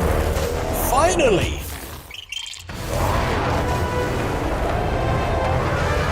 Oh, thank God. I was so fucking tired of the... Like, I barely interacted with them. I was so fucking tired of the Navi cats that Rox has gotten, like, stuck with. Awa is damaged by the Asura and their Rubik's Cubes. They're like, I'm so fucking tired of that. Thank God something good is happening. And scene. That's right. Long live the goddamn Lich. I wish we could join him. There should be a faction that allows you to join Joko's side. Now let's play the game. I can't wait anymore. I'm done. I can't wait anymore. Finally, it's Joko time. Good news, the roller beetle is 1,000 times easier than the griffin and the sky scale to get, but I think you're still time gated. Look, if I get progression on it, that's good enough. That's more than good enough. Let's play this 14-year-old the way Jeffrey Epstein would. Like a fucking fiddle.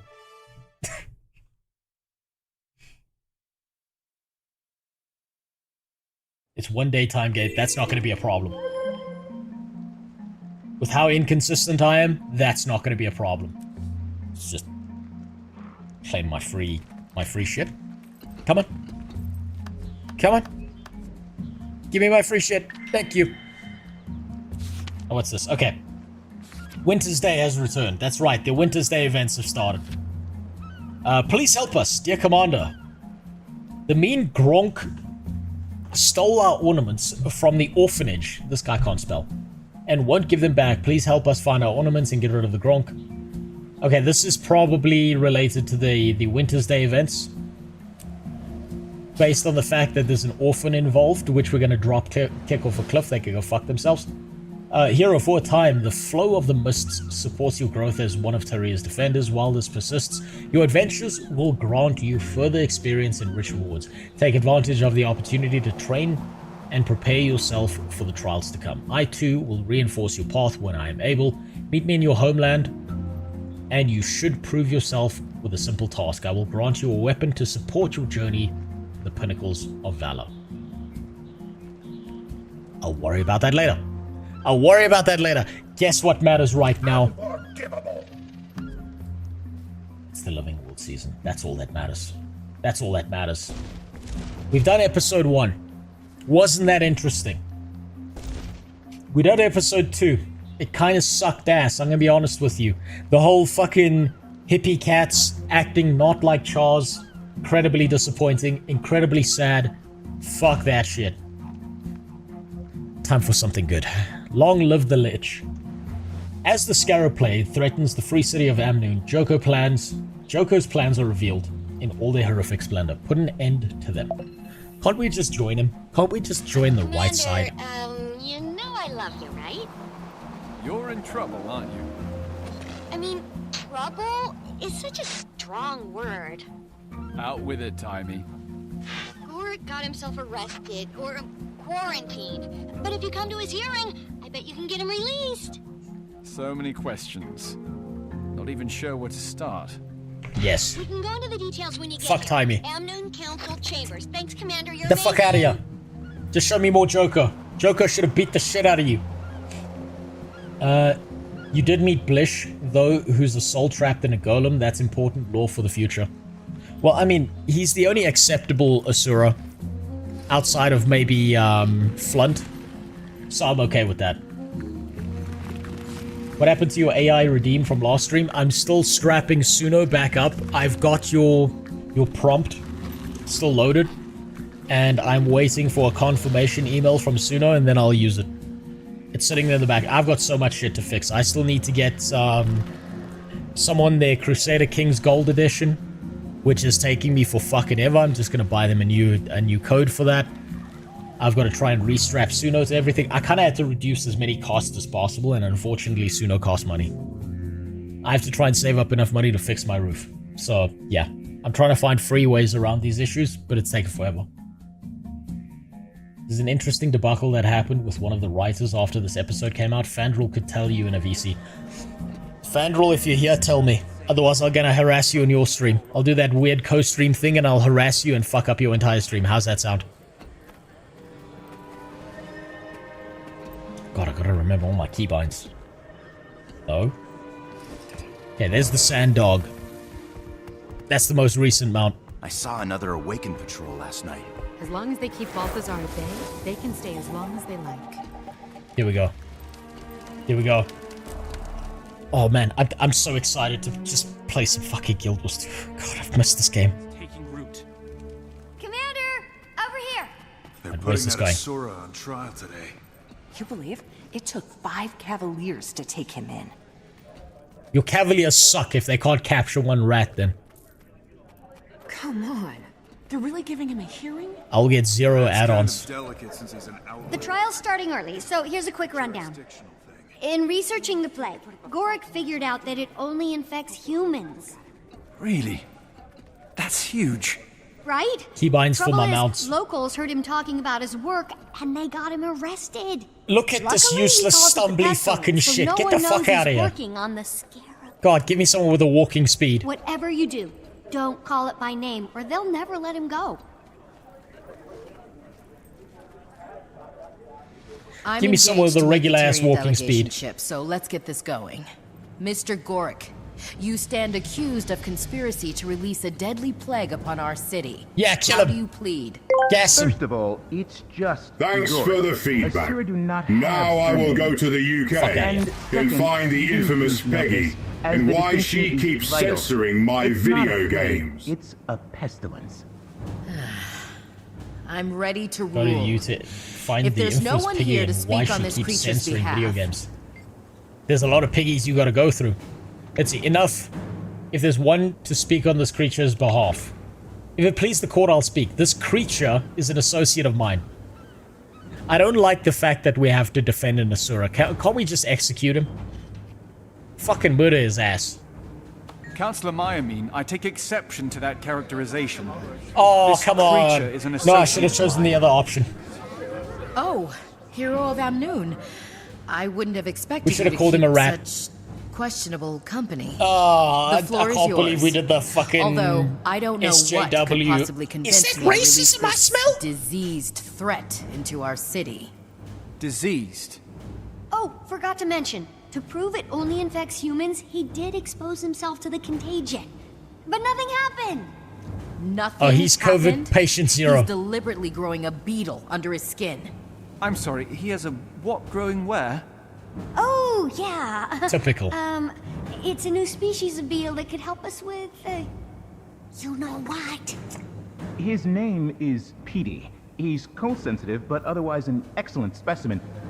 / pet. Order, please. Kill him. Commander, so far I'd say your cause is suffering. Delete him. Get his ass out of here. Your Honor, did you have Gorick examined? Your Honor, did you have Gorick examined? I'm not going to defend this wouldn't guy and ask say any everyone's physician racist. to They risk deserve the exposure, racism. But there's a bug growing under his skin, and, well, look at him. That's fine. No, that's fine. I understand. Look at him. He deserves this. I wouldn't ask any physician to risk exposure, but there's a bug growing under his skin, and well, look at him. So you admit you have no medical proof that he's infected or contagious. Look at him. What's that supposed to be? I'm not gonna be like, oh, this is such a racist thing. Fuck that. These guys have a right to defend themselves. They should have sided with Joker like I made them do initially. So you admit you have no medical proof that he's Fuck him. infected or contagious? Well... Fuck you. Then for all you know, God damn it. the beetle is benign and Gorick's healthy as a Dolyak. He won't be when I get done with him. The court would seem to find itself in a bit of a conundrum. I can't have him examined for fear of spreading a contagion, but I can't hold him for lack of corroborative evidence. Gas him. Little bit of Perhaps raid. we've acted Spray too him. hastily. Given the lack of concrete evidence and given your willingness to vouch for his character, the court hereby orders Gorick released. I hope you know what you're doing, That is Commander. such bullshit. Just Mr. kill him. Gorick, you're free Just to kill him. go. Give me the option to kill him. Bailiff, leave the key and clear the chamber. Excuse us, will you, Commander? No, he deserves it. Just keep him here and gas him in public. Public execution style. Let's take the key. Okay, so this was a good Living World episode. I think we're going to move on to the fourth one. Just leaving me here forever. Yeah, praise Joe. There should be an option to join Joko's side, to be honest. Greetings. I think the words you're looking for are, thank you. Regardless, it's over now. Fuck this guy. You two can get back to work. They impounded my materials at the docks. And Blish, they just lumped him in with their stuff like a thing, like property. Then I'll meet you at the docks. The writers at the time were SJW, so you will be railroaded into acting like one too. That's fucking disappointing. That's a notable drop in quality then. I miss Marjorie's racism. Definitely. Never underestimate the ignorance of the masses. I mean, bragging about your sensitive experiments in public. Am I supposed Fuck to this guy. anticipate the neuroses and paranoia of literally everyone around me? Only if you mind the occasional stint in jail. I really don't understand you people. Oh, you people? What do you mean, you people? Huh? You fucking rat. I'd kick you down the stairs if the game allowed me to. Can you believe I just let that Asura go? There he is, right there. Kill him. I won't stop you. It's all who you know in this world, huh? Yes, it is. It's all unfair. Is it just me, or is your character on speed? Yeah, no, I don't know why I'm moving so fucking fast, to be honest. Commander! It's probably just because these Asura are so slow. Hey, look, it's the Sex Master himself. I was hoping our paths might intersect. Lord Farron, what brings you here? Pack Marshal Thackeray has sent a ship with supplies to Shift aid signal. poor ravaged Amnoon. Yeah, He asked that's me it. to receive it personally. That's a big responsibility. Yes, I assume that's why he sent me. Ship's been spotted in the harbor. Should be arriving soon. Dock 6. Say, it would so buoy the spirits of the locals if you were to attend. Give them a bit of diplomatic pomp. I've got to help out a friend, so I might be a bit late, but of course, wouldn't miss it. Glorious! The delegation will be so impressed. Received by not one, but two of the most distinguished heroes in the world. I would bet money Sheesh, that this guy came here for— Shut the fuck up! Garbage. I bet he would have come here crates are just to cracked fuck wide the open. locals. Numbskulls. No! My bright marshmallow mites! Warwick, Good. we just got you out Fuck of jail. him. A mite infestation will land you right back in. Yeah, get him in jail. He deserves it. Get him in jail. You can breed more. Commander, maybe run him over with your mouth. That'll stop him from spreading. Okay. Right. Council should have kicked him out. I was hoping that the skimmer wouldn't do anything and he'd get arrested, but I suppose that's just how it is sometimes, huh? There we go, this is the mount I want. That's better. Right. Now that's handled, I'll be off. Now that we've got a See you Sura at fleece. Dock 6, Commander. You okay? I am not. He said I'm Dock having 6 an because it atrocious sounds day. like sex. Now, where is my brother? He has to be in one of these crates. Hey, Blish! Blish! You in here somewhere?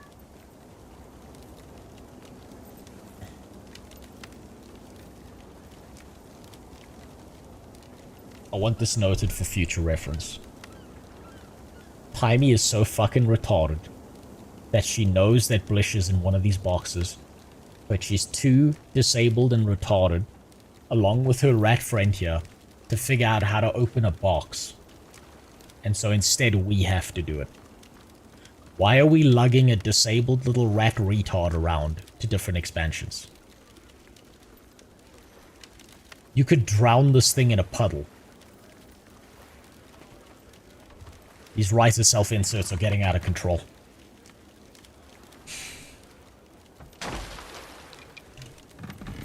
It's probably the big box. The brain's not much better than Timey. He's powered down! No, no, no! Those idiots cut him off from the golem's neural net. It's like a black box. He must be going out of his mind. You gotta reboot him, quick! Why's the box gotta be black, huh?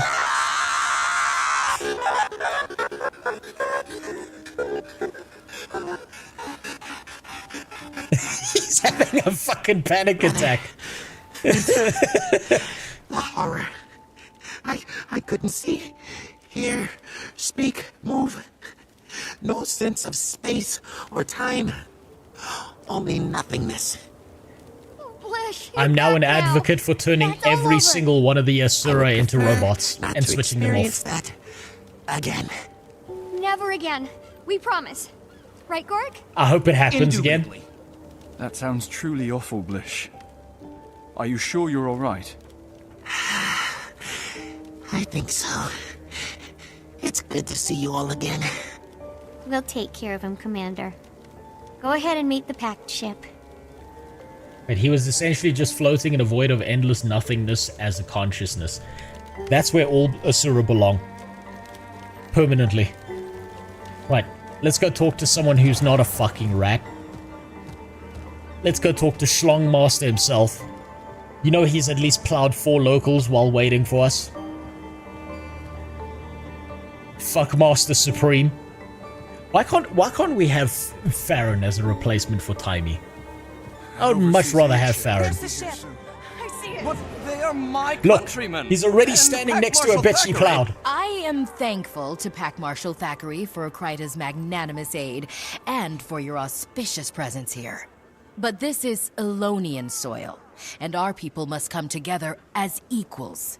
So I will greet the delegation, introduce my fellow nobles, and then we will join you. And it seems the commander here. Councillor Myamin, Lord Farron. Nice to see you again. It seems I am twice blessed today. If you'll please excuse me, please. What was the thing about the writers? What, you mean that these self-inserts with Timey are bullshit? Come, stand next to me, so we can be seen together. Krytans, welcome. It is my extreme pleasure to...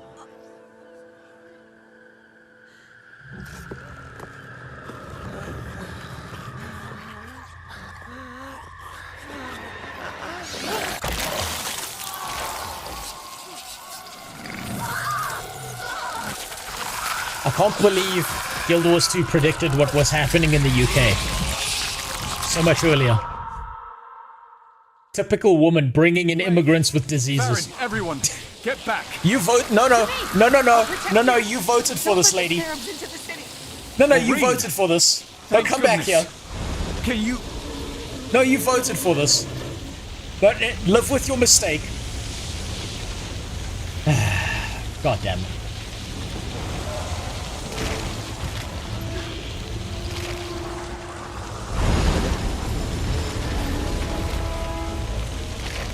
At least the pug dragon's being useful for once.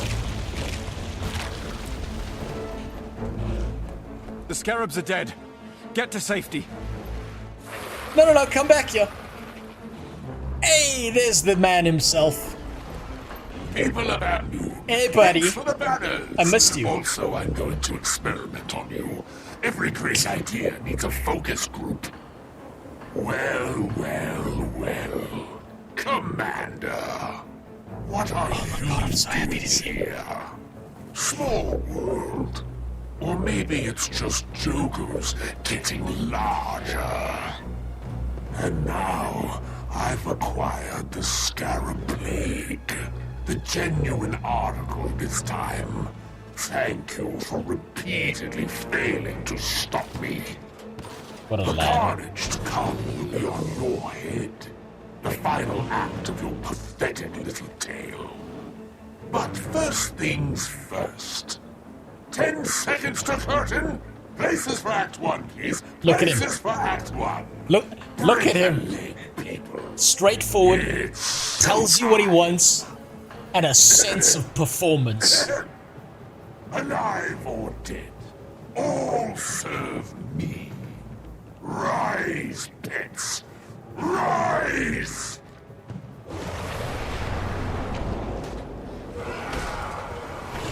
I suppose I have to kill these fucking guys now instead of joining them like we should.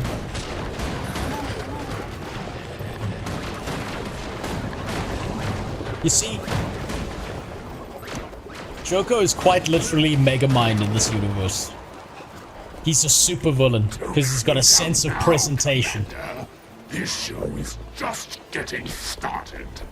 Scene 2. Enter Istari. But fun fact, the voice actor of Joko is the same as the human male character voice. Is it? It seems unique. Or maybe it's just the voice alterations. I feel furious. We'll just move out the way of that. Slowly. Yo, Joko, you need better help, guy. My guy. That shit just died. But I love a big ensemble. He's got such a good VA. I'll agree to that. Are you related to Mr. Dave? Who the fuck is Mr. Dave? I don't know anyone important.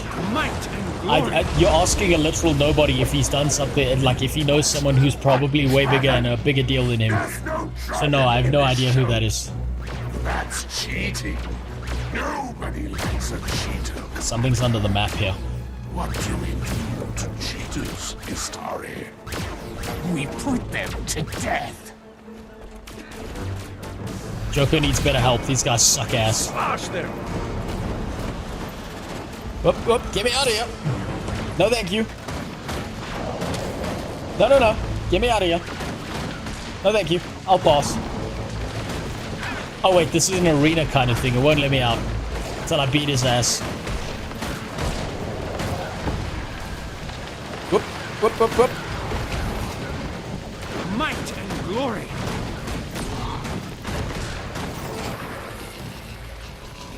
So hard to find good help these days. I do hope you'll join me in Gandhara for Act 2, Commander. I've reserved I definitely will. front row seat. Exit Joko.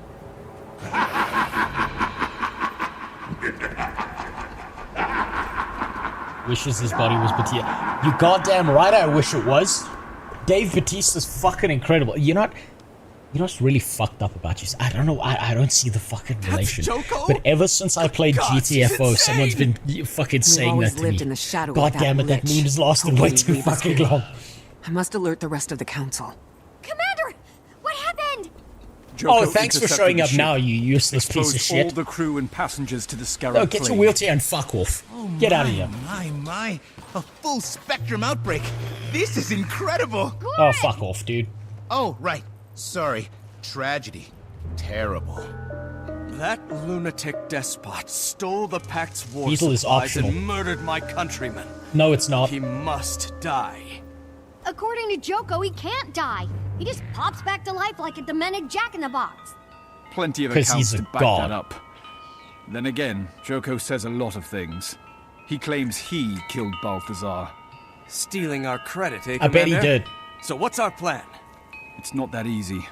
Humans can catch the plague. If we go to war, your people will have to sit it out. Seems to me this Joko has already declared war. On us. And I, for one, am joining the fight. With your schlong. Gorik, Blish, let's give Lord Farron and the commander some privacy. Oh my.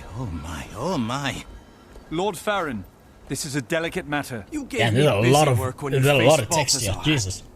Not again. Humans have the most to lose here. Honor demands a Crichton join the fight against this monstrosity. I shall be that Crichton. Please join us, Farron. Please. Please, God, I need Dick Master 3000 by my side. Please, no more Timey, just Farron. Possibilities awaits. You and Kanak. Farron Schlong will block out Jojo's. It probably would. It's seen more diseases than Joko could ever manufacture. For your information, the Scarab Plague is what wiped out the old rulers of Elona, primeval kings. So what you're telling me is that the old Elonans were so retarded they couldn't figure out how to deal with bugs. They're like the Native Americans receiving some blankets for free. It just didn't go the way they wanted it to.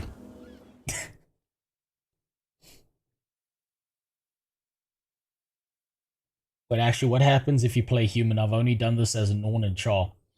I wouldn't know. This is the furthest I've ever gotten. So, what do we do? Unfortunately, Farron's right. Joko's declared war, and we have to meet him head on. I'll get the word out. You might pay the Primeval Dynasty another visit. They've experienced the plague firsthand. Good thinking. Oh, Jesus. They have an axe to grind with Joko, too. We need to marshal all the forces we can get. Do it fast. Those scarabs were first generation, but Pestilentix termitroxis has a very quick reproductive cycle. Once Joko cultivates a third generation, do you hate more, Graham or Timey? Full-scale pandemic. We're talking That's a hard matter one. of days. Gandhara's in the heart of Korna. It'll take weeks to march an army all the way there. I might have a solution. I have the prototype of the gate system Joko stole to send minions into Kyria. It could open a portal deep in Korna, somewhere in the vicinity of Joko's fortress. That would cut out travel time and circumvent a ton of enemy forces. It'll be makeshift and unstable, so we need to do it in an open expanse that's away from civilization. Set up in the desert near the tomb of the Primeval That's a Kings. hard one. I'll meet you there after I pay our ghostly friends a visit.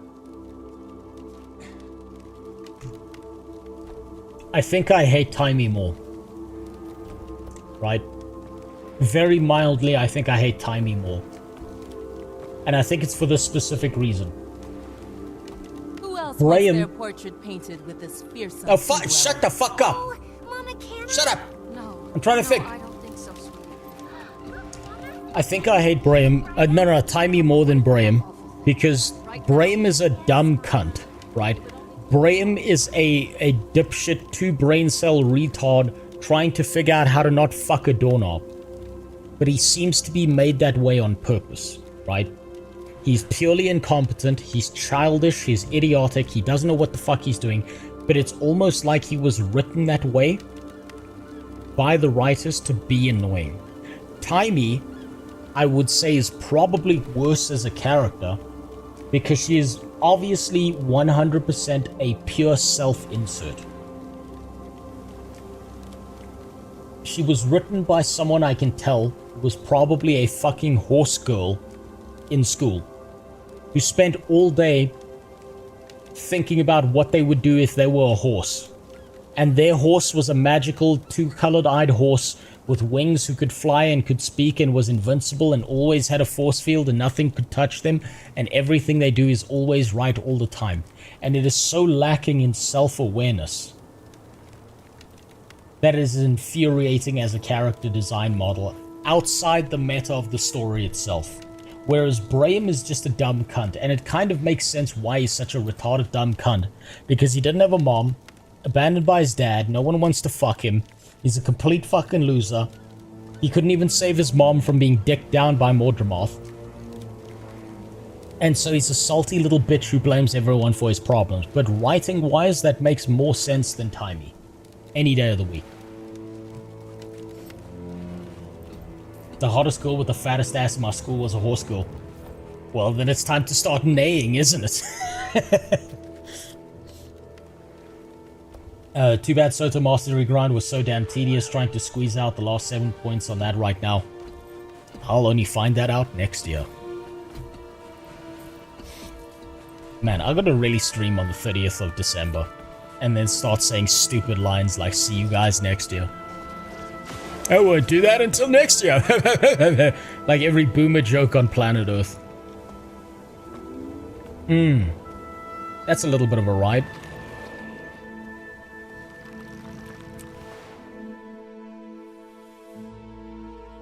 IBS Masteries is the worst. They were very stingy in that season. I suppose I'll see when I get there. Right now I have no basis for comparison because I'm not there. Get me on the Raptor, please. Every day more branded come through.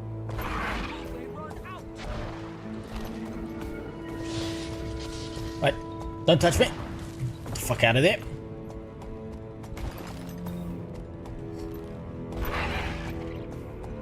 I mean, you have a daughter, so you need to make dad jokes. It's part of life. Yes, it is. I have to be as cringe as possible. It's how you know your kid's gonna grow up normal. Is you be as cringe as fucking possible.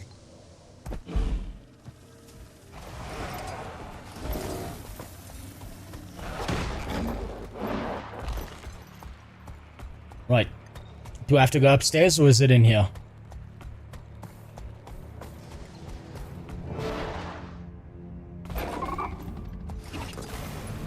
Comedy option, end of year challenge, put a collar back on and put a burger next to you. See how many times you get shocked trying to go for the burger. I think I've kind of beaten my addiction to If you're food. looking for help with your Joko problem, Commander, you came to the wrong primevals. I don't know if that would work. Maybe on the monster can. Doesn't matter. I'm sorry to intrude, Majesties, but it's true. I do need your help. No, you don't. Joko's been making threats to unleash the Scarab Plague for centuries. Oh, shut up, Demented, bitch. but hollow. You're a dead spirit. Why are we even speaking to you? Not this time. He has the real thing. You're certain? I've seen the scarabs, and the corpses, and the awakened corpses. We're going to war to try and stop him. That plague really wiped out humanity. And the scarabs devoured every living creature in their path. Oh. This can't happen again, sister. And it won't. What you need, Commander, is an army of the dead. Which you yourself can lead. Oh yes, Commander. Are we Lord of the Rings doing this? The lost on you. Are we getting the ghosts? Musky. Stop sniffing me, you freak. You're an unbefitting host. Lucky for you. You shall have a legion of spirits for your siege on Yeah, we're Lord of the Ringsing this. and 2 primeval queens by your side. Majesties, this world will be forever in your debt. I'll meet you and your army on the battlefield. Timey, the primevals are crashing the party and they're bringing us a ghost army. Is that portal set up? Just finishing up, tagging our location. Wait, did you say ghost army? On my way. Yeah, explain nothing. She doesn't deserve it. Just think about this for a second. Finally, we have a leader who follows through on their promises. Joko is going out of his... Oh, hold on. My PC is overheating. Let me just open a window quick. I'll be right back.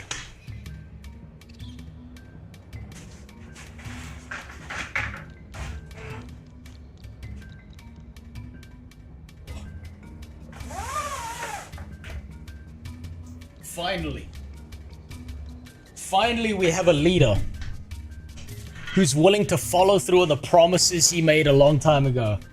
Joker's sitting there going, I will release a plague onto the earth, never before seen. It's gonna be an amazing plague. Wow, what a great plague, I said. It might take me years, but I'm gonna make you pay for it. And then he followed through. People have died. He's been promising this for so long. And he's still following through. What a lad. How are we going to get an entire army through that? This is the base prototype. Still stabilizing it for mass transit. But we can send you now to prepare for the battle. Make sure we're not transporting into an ambush. All I have to do is turn it on and... Drat! My arm. I think it got sent through. Sit tight, Blish. I'll get it. No, don't get it. Oh, thank God, I don't have to hear Sura anymore. I can just go through the portal. That was actually a misclick. I mean, even in the season, is playing it, it's combined a terrible zone with one of the best character moments ever. I don't think the zone's that bad. Or at least not so far. I don't see a problem.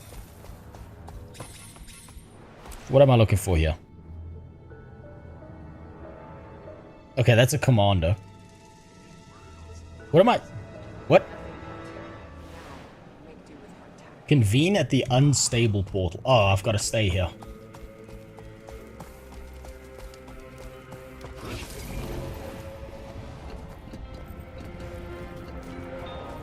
What do you mean, convene? I'm here, aren't I? Is there somewhere else I have to go? This is an entirely new zone. What? Where? Go tell that to the starving farmers. If it's good enough for them, You skipped the story. shut up and eat.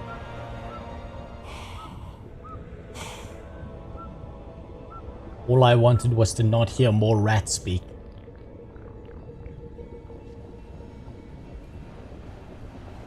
God damn it. Oh my fuck.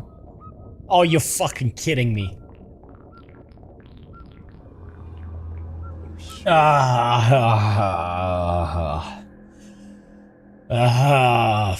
Fuck. Fucking motherfucker. A proposal. It is I, your herald. Come meet me in the domain of Corner and we shall speak on your greatness.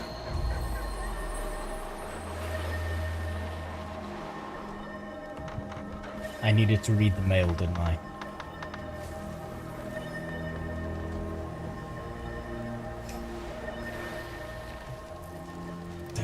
God fucking damn it. Alright, it's fine, it's fine, it's fine. You can jump forever on this thing.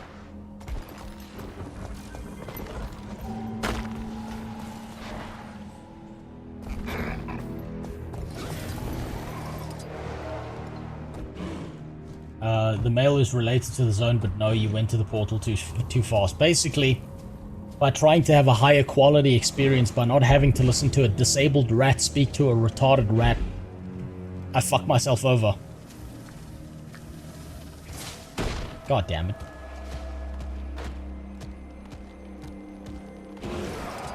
Oh my god. That's... okay, that's so fucking stupid.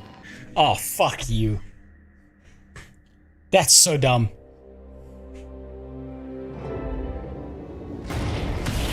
Was that another hiccup? More like a belt. Portal's down. Well, there's his arm. Might be a while. Okay. Well, I and your arm will start scouting the area. You know, it's got all my cloaking tech. That'll help you deal with enemies without being spotted. Don't you love happy little accidents? Ah, shut up, Tiny. I'll tell all our allies to meet here. Fuck so this they zone. can go through as soon as the This portal's is not a up and running. favorite zone by people. Happy scouting, Commander. Okay, we'll pick that up. Now we have to jerk ourselves off using Blish's arm. Press the button on the arm. There's even a setting that makes you look like a tree. I already look like a fucking tree, you goddamn racist. By the way, the Sun Spears agree that releasing the plague is an act of war. They're rallying the Elonians. Guess we're really doing this. I'm equal parts exhilarated and terrified. Maybe a little peckish. At least I get to spam the N-word now. Be careful not to overheat the arm, Commander. If you do, you'll have to wait for the coolant to kick in. And that'll be kind of loud. Might attract attention. Got an awakened problem here. Rapid adiabatic cooling. Zap it with the tribal electrocutor. Shh, Gorik. Commander's trying to be stealthy. I'd recommend stun-bolting it. Then zapping it. Okay, so we get a little bar. Stun bolt, stun a target. I don't understand why I'm basically a fucking commander who's got weapons, who's fucked up Balthazar, and now I have to sneak around so that the guards don't hear the clap of my ass cheeks. Why can't I just fucking murder people?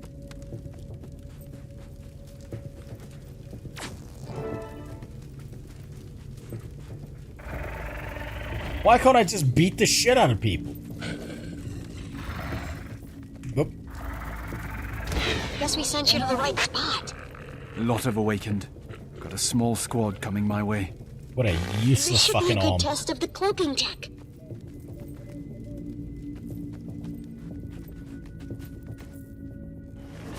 Whoop! Whoop! How did he spot me? What the fuck? Your stealth sucks ass.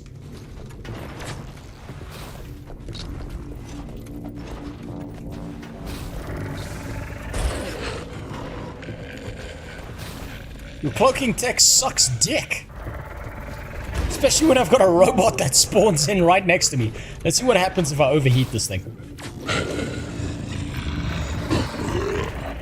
Alright, come back here. Oh, my fucking robot's making this impossible. They came from the buildings up there. That was good bullshit. Cover, decent sightlines, close to the portal. Timey, I think this is a good place for our main camp. Let me take a look around.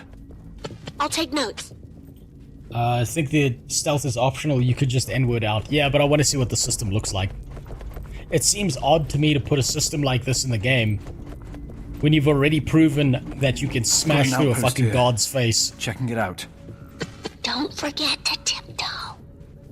Remember, Shut you up, can Tiny. camouflage yourself as a tree. Just make sure you stand still while you're doing it. Trees don't move. Arboreal camouflage. Appears a palm tree. That would be the same as I just, like, as a Sylvari, it's just I stand there and I put my hands above my head. Change relic if you want to keep stealth. Hold on. Contact Timey. Call Timey for updates. Commander Farron's here with a bunch of, Amnunians? Says he's trained him into a unit. Wants Yeah, he's in fucked on a all of them. fight. No. Tell him to sit tight. I want to see what happens when I overheat shit. Let's see.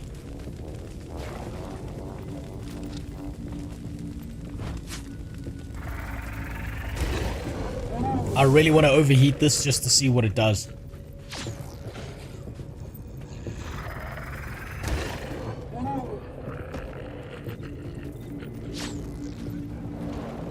Lost them. Come on, let me overheat it. Let me overheat the system. Let me overheat the system. Come on. There we go. Okay, so minor burning effect on me. Capture dust mite twister. Capture a nearby dust mite twister in a canister. This temporarily lifts cloaking. Deactivate cloaking tech. Okay, 8 is for the fucking thing. Man, this mission's contrived as fuck. Also, yes, I'm aware of the golem. I think it's funny to leave it there. It's just Metal Gear. Yeah, just about. Can I... What's the range on this thing? 1,200 range.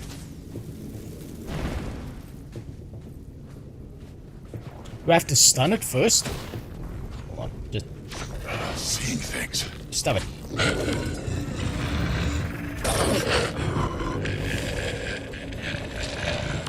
Do you have to stun the fucking dust mites?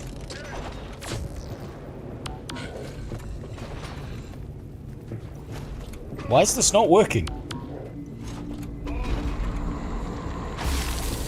Oh fuck, okay.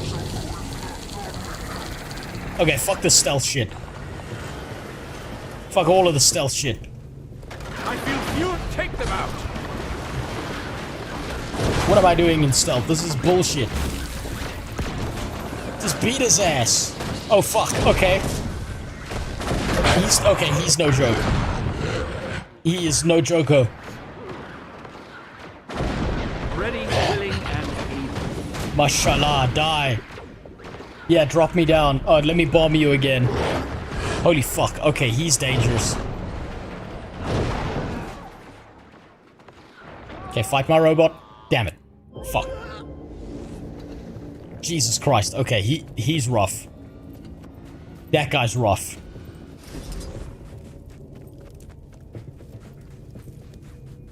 Let's see what the tree looks like. They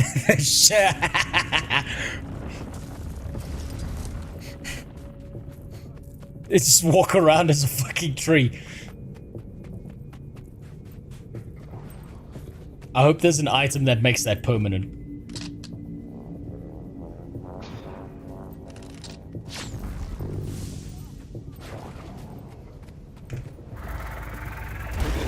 Right, there we go. You, stop it. We hit this guy as well.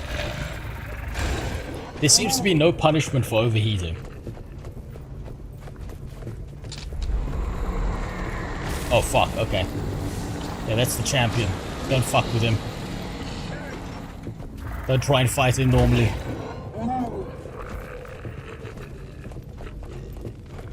What else we got? Come here, bitch. I like this episode. It made me feel like a commander for once. It just kind of makes me feel like Sam Fisher from Splinter Cell, except less cool and with less options and no dialogue tree.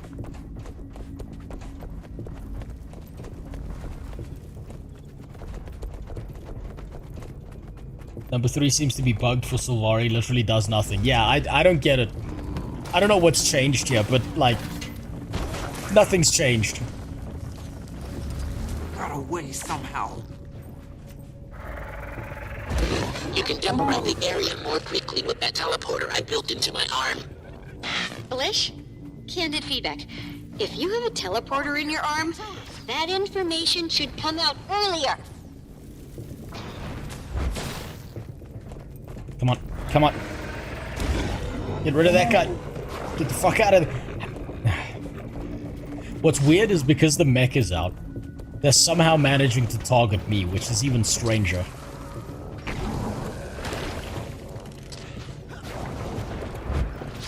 I lost them. I don't think the stealth is very good. It's not working.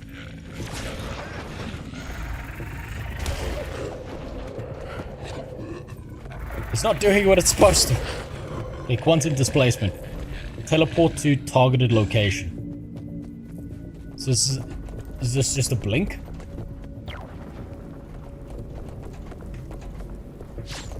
Okay, how does the canister work? I think the canisters... Oh, wait, do I have to pick up a canister somewhere? Is that why it's telling me 0?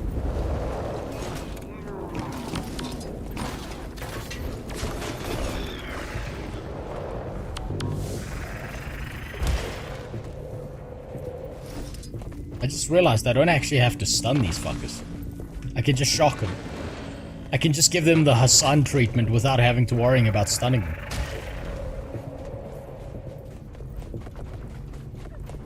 I like the music. The music here is solid.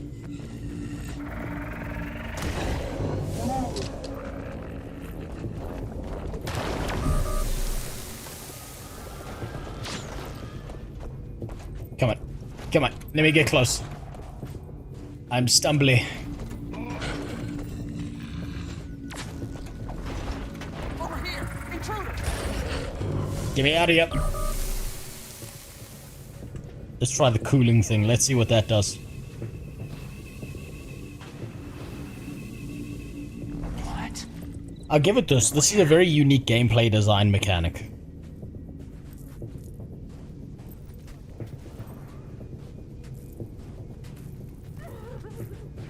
I like the way they've designed this.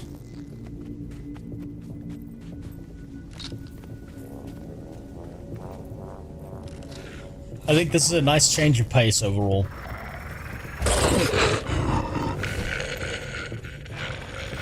Intruder, over here! Come here.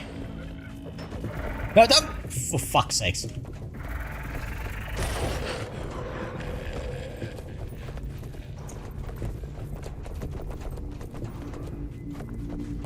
It's a giant Metal Gear reference.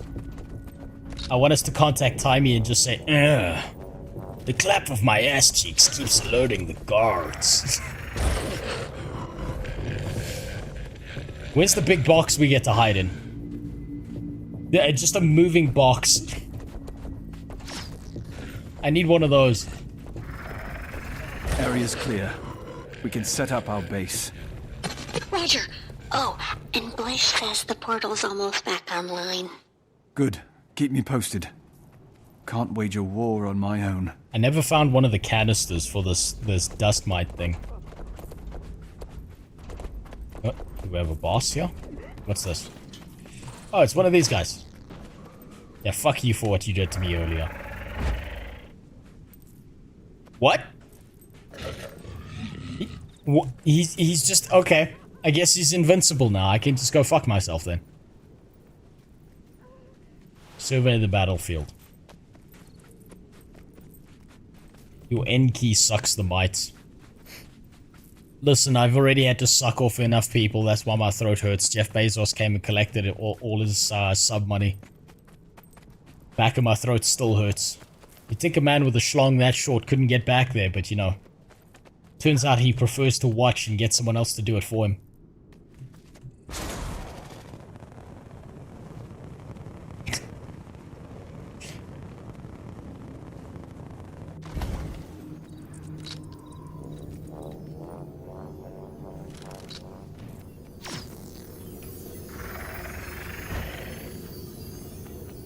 Well, that did nothing. Joko's fortress. Oh shit, look at that. It'd be easy getting in there. He did invite you. Maybe just knock on the front door. Or kick it in. Good idea, retard. Fucking Whole tiny. area's crawling with Awakened. We could use a way to stop enemy troops from moving into the main camp area. Oh, that reminds me. Canuck thought of that. He's on his way with bramble seeds that'll grow into walls super quick. Portal's ready for single transport. Sending Canuck through. Meet him at the There is main camp. nothing here that tells me that by slapping the N key... Oh shit. That I get to collect dust mites. What happens if I stun him? Can I stun him? Shuck your ass. Get fucked.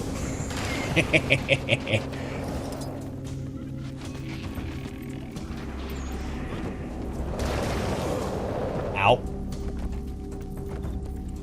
Right, where am I supposed to go? It told me, well, it should have told me more obviously. The game should know how fucking retarded I am. Whoop. Teleported into danger. Can I mount up here? No, I can't.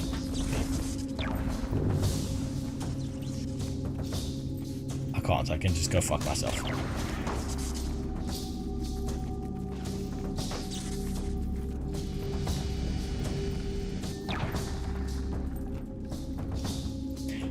Man, that feels so weird.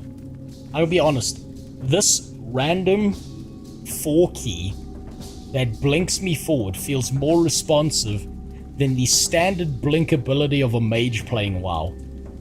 That is so fucking strange that some throwaway ability in this game feels more reliable than blink in World of Warcraft. A standardized, like, you know, themed ability from a mage. Also, Chef Black, thanks for the sub. I appreciate it. Man, that's so nice odd. spot. Of course, those siege engines will finally, have to go. a good character. Guard posts too. Finally. Of course. I don't mind sharing my toys. Here, try these beauties. Set one down and it'll arm itself in no time flat. Mashallah, my brother. Now point These me seeds towards will the grow at towers. bramble walls almost instantly. Where do you want them? From my sweep of the area, our position will be most vulnerable from the south and the east. I'll plant along the eastern front. You take the south. Place a bomb. After 3 seconds, the bomb will arm itself. He just gets auto stealth. He doesn't need some stupid fucking robo arm. He's just such a god. He just walks places invisible. God damn it. Now I feel like more of a fucking loser. Relying on a Suratech. Disgusting. How far can I teleport? As far as I can see, apparently.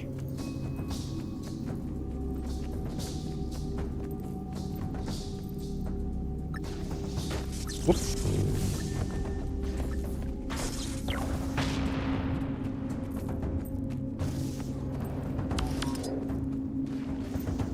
Destroy guard post barricades, okay. The army's moved off here.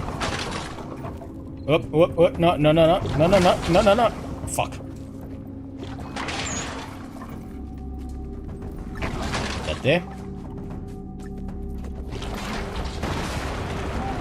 Did that get everything? Yes, it did. Perfect placement. feel like this one's closer. Let's go over here.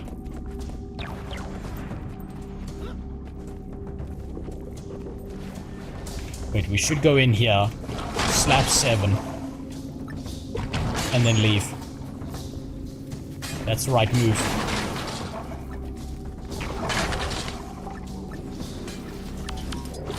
Hey, how come my bombs aren't going off? Oh wait, there we go. There we go. Just took a moment.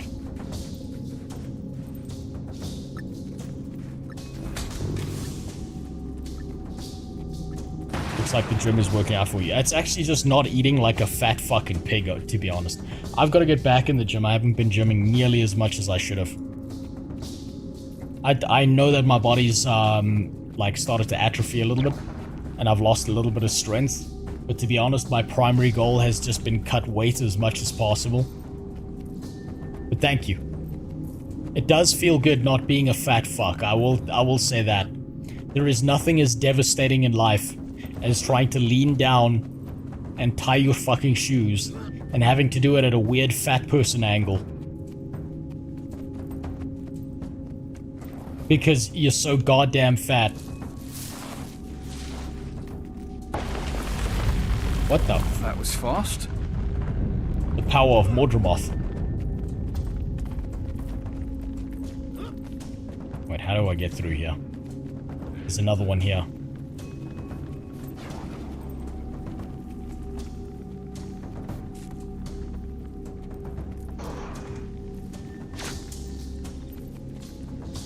Oh, that's cool.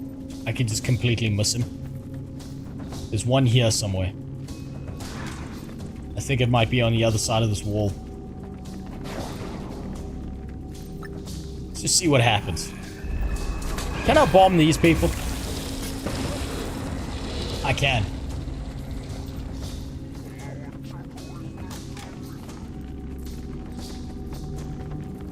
Can I get through here? I can. Ah, there it is. There it is. I think these seeds make the appearance in the base game Sylvari zones. I don't think I've seen them there. Let's just do this. We get the fuck out of here.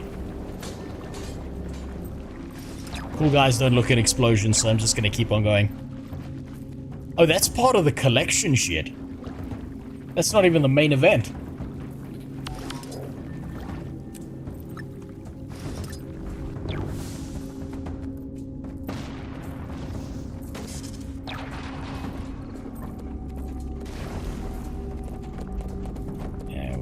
Yep. Yep. Does that get everything, or did I miss something there?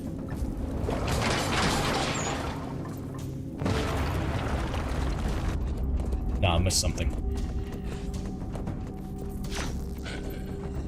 You know what, this is pretty cool. I take it back, this is actually pretty cool.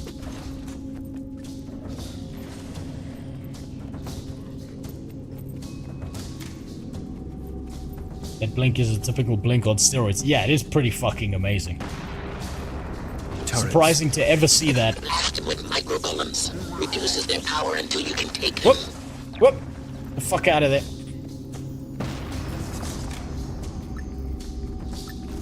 What is this? Micro cloud?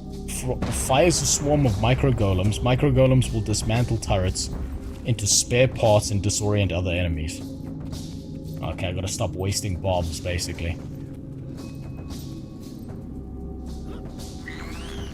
Oh, that's a beam.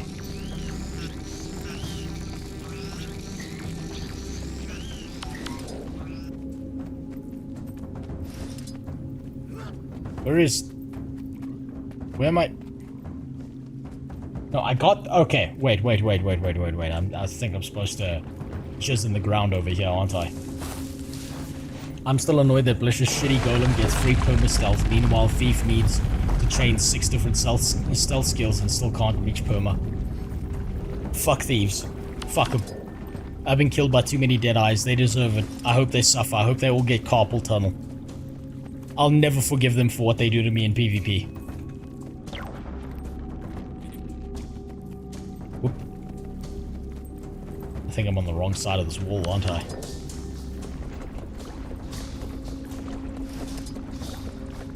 I'm definitely on the wrong side of this wall. How the fuck am I supposed to get through here? Yeah, that... God damn it.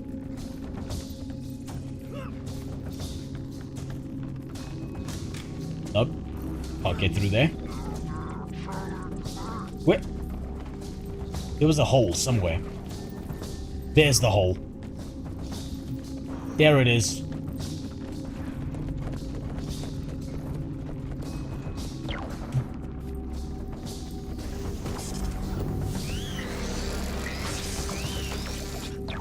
Around here. Where is it?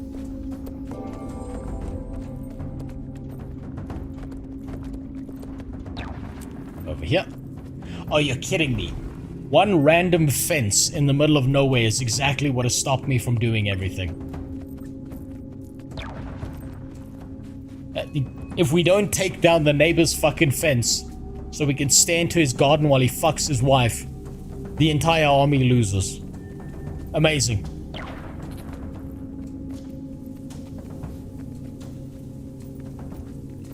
Did the bomb not go off? The fuck?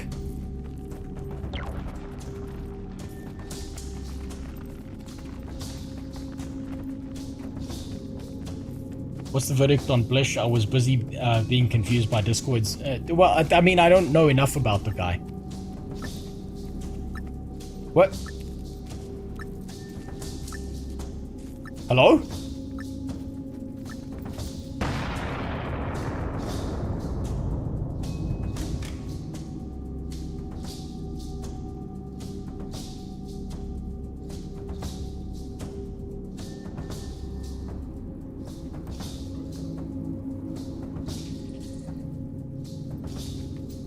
What?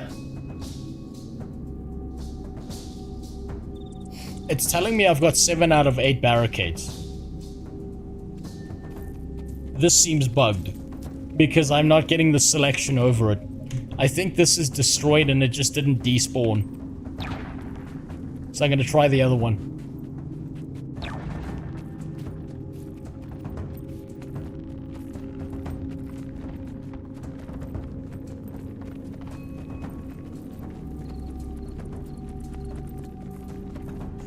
That fence, much like Timey's ability to bullshit her way out of any situation because of plot, is invincible.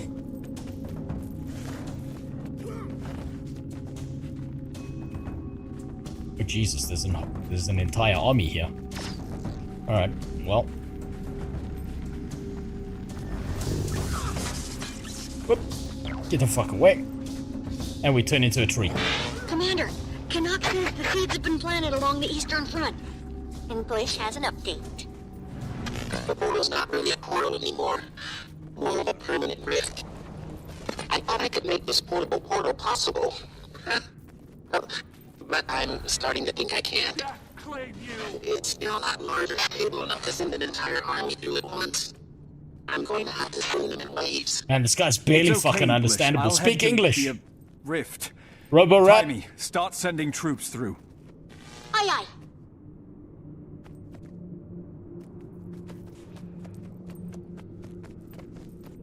Fucking goddamn rats. Can't speak English.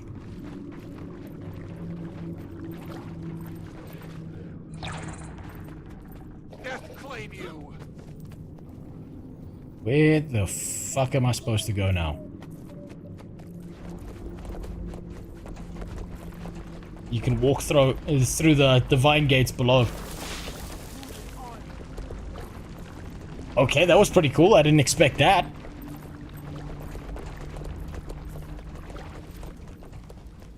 I would have never known. I would have thought that I'd just run into a wall looking at that thing. But I suppose the vagina shape that it made there, with the thick labia around the thin little vines, was a hint. But I'm too fucking stupid to know. Must grab more bombs. The GLA will survive. Twig attack.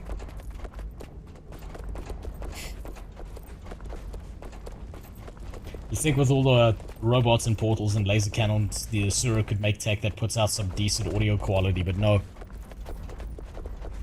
I don't know if I want them to be able to communicate better.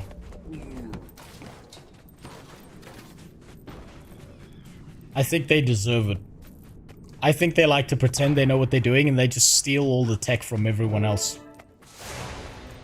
There we go. Yeah, power walk towards the portal. Let's wipe out this plague once and for all. Yeah, now we Lord of the Rings this shit. Through the day, he ever showed that desiccated skull of his in our lands. Can we just drop some bombs everywhere? Hey, intruder!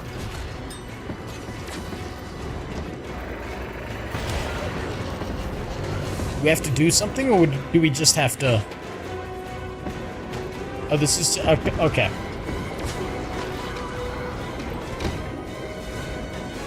Over here, intruder! Is this the point where I can turn off the stupid fucking stealth and just shoot people? Please? It was cool for a little bit. I'll give it that. It was cool for a little while. Might and glory.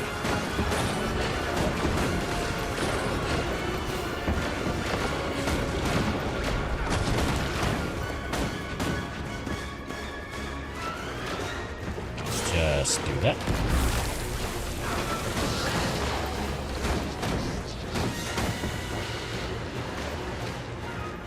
There's gonna be more coming from this side. I noticed that the Inquest seem to be working on Joko's side here. Which means that objectively there are at least a few good Asura out there. Sending through another group. Hope this is a good time.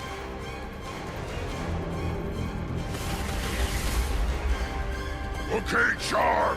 We'll take point. You with me? Sister. Oh hey, I expected her to vanish with the hippies. Our place is on the front with Ritlock Brimstone. Today we fight to take down a tyrant. There we go. Right, finally someone useful. Man, Rox has really disappointed me. Joining the fucking hippies. I never expected that. It's starting to make me think that she's just as bad as the other characters like Brahim and Timey. I never thought we'd get there.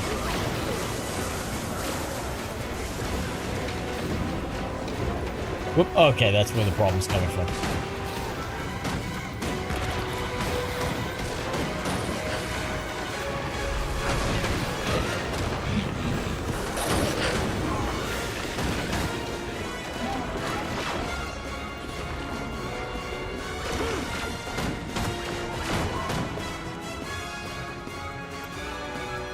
Jump here.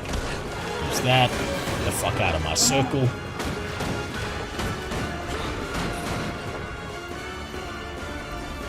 Are we good? Are we good? Yeah, we're good. The fucking vegan lions. Sending the next wave, Commander. Rox joined the hippies for some Omicron dick. I suppose anything to get away from Brahim trying to fuck you, right? I mean, if you were a house cat and some downy retard whose mom abandoned them kept trying to have sex with you, you'd also, like, disappear and try and find a new family. So, it's understandable, but Jesus, at least have some standards. Holy fuck.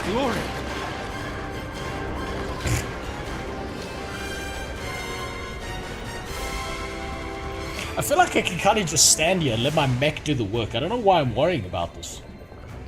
This seems like I stand here. I should put my mech on aggressive. And just wait. I don't know what I'm worrying about here. I'm playing a rifle mechanist for a reason. It's so I don't have to play the game. I can just sit here. I can open up a second tab, just start jerking off. That's the whole point. Why am I running around? Why do I need move speed? I've got a slave to do all the work for me.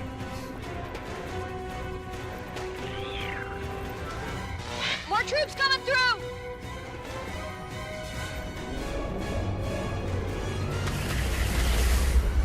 I'm glad you had the Omicron. They just seem so... I don't hate them, right? I don't hate them. It just seems they're so fucking shoehorned in for no reason at all. Like, these charges feel like they came out of nowhere. Like, they serve no purpose or function. And they're just kind of a plot point to move the story forward. And that just makes them kind of a waste. Like, what? They showed up out of nowhere. Rox all of a sudden has a fucking... She's slipping all over the floor trying to get banged by one of them. Their leaders die like I'm supposed to care. And I'm sorry, if your first interaction with someone is they get in a fist fight and they get knocked the fuck out by random rats... Like, honestly, how much can you truly trust them? I feel furious! Like, what? I don't get it.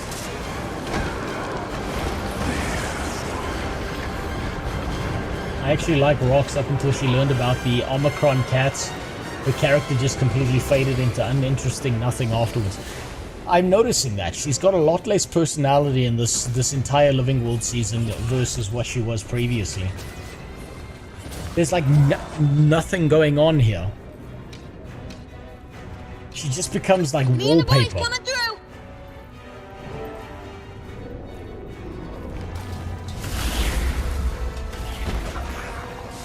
Oh, finally, some good soldiers. I can smell the pestilence. And some bad ones. Shit. Me too. Ugh, gross. I'm glad I don't have olfactory glands anymore. Oh, note to self. Like I said, she discovered the furries and it traumatized her. Yeah.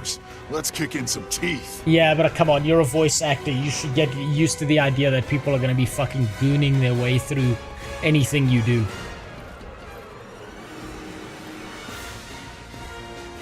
I mean, the entire time through school, when Avatar was releasing, you want to know how many times I had to hear from schoolmates how they were jerking the fuck off to Azula?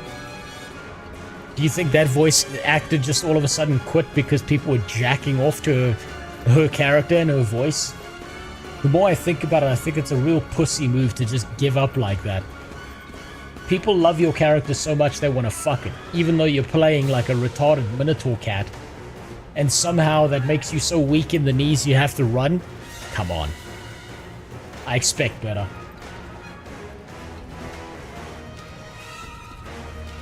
With the blue people from Avatar. No. The actual Avatar. The real Avatar. Not the Pocahontas with blue people shit. I love how everyone's treated Avatar like it was this big deal. It was just Pocahontas. Okay, everyone, listen up. If you're human, stay behind the bramble walls.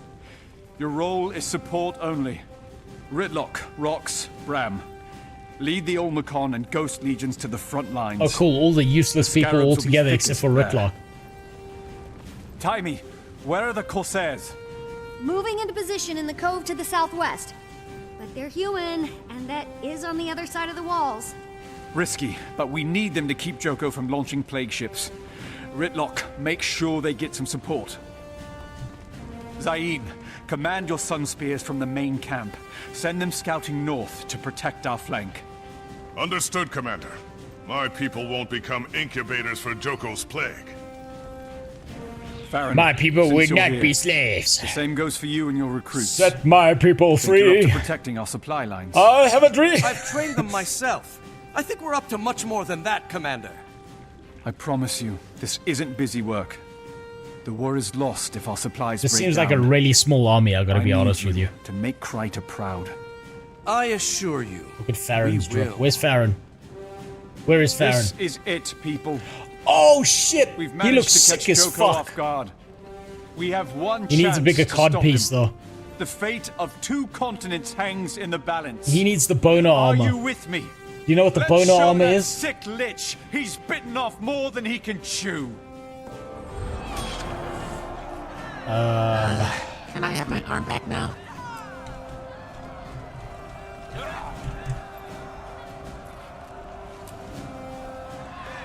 This is what Farron should be walking around with. I don't consider this a canon event unless Farron is walking around with the boner armor on. Because you know this man's always hard. Ah, it was nothing.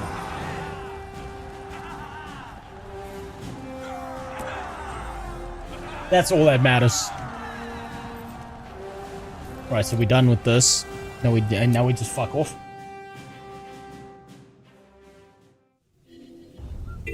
Avatar raked in $2.9 billion, more than the Avengers Endgame, yes.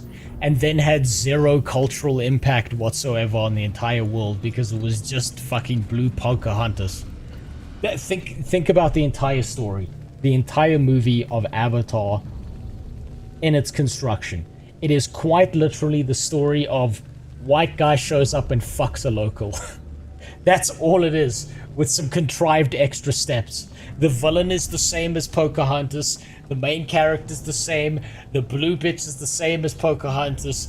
It's all the same. You do not understand the spirit of the land, white man. It's the same thing. And everyone's treating the guy like he's some god. He literally just retold fucking Pocahontas. That's all he did. And he thought he got away with it. But anyone who spends 5 seconds thinking about Avatar, it's just blue Pocahontas. Here we go. Let's talk to Pharaoh Luther Spear King. Marshal, report. My Sun Spears are all deployed. We do have a few concerns, Commander. A Corsair ship crash-landed to the south, beyond the barriers. Survivors are largely human, and the enemy's pressing in. I'll I handle like it. his voice actor. Also, a scout reported trouble at a farm north of here. Scarab eggs. And another scout saw a Hylic tribe getting harassed by Awakened. They might make for new allies. If we're adding to the to-do list, Gorik claims he has something that is quote-unquote the biggest thing since the invention of the wheel to show Farron you. Schlong? Understood. Keep up the good work. I don't want to see Farron Schlong, please. I don't need those insecurity issues. Right, let's talk to the rat. I don't care what you have to say. Sell me stuff. Okay, you're useless. You've got the merchant thing over your head and you can't even be a merchant. Worthless.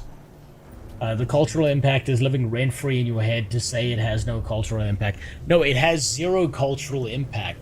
The reason it lives rent-free in my head is pure anger. It's pure upsetting bullshit. Because it's so fucking retarded. It's so retarded. That's not culture.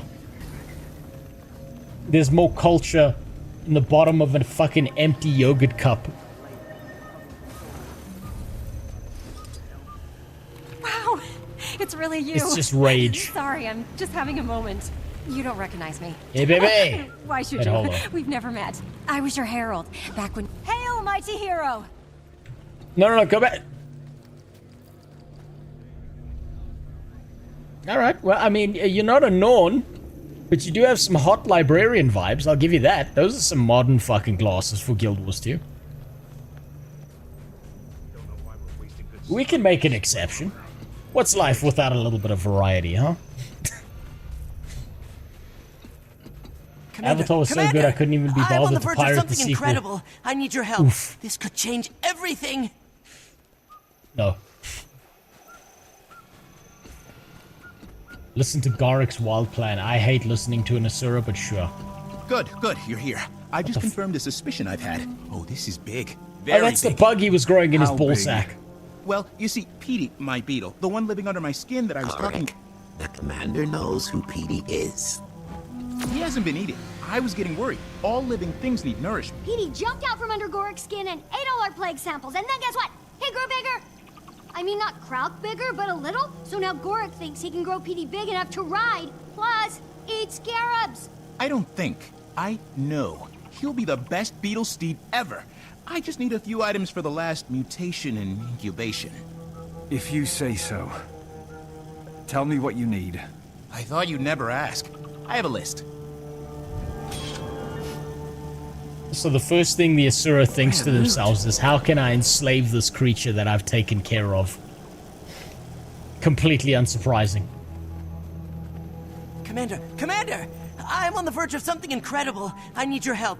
This No. could change everything. No, I don't listen to Asura. Get the fuck away from me. Right. What do I have to do here? I suppose let's go to the circles. There's one behind me. That's the closest one. Yeah. He's lying. He has multiple lists.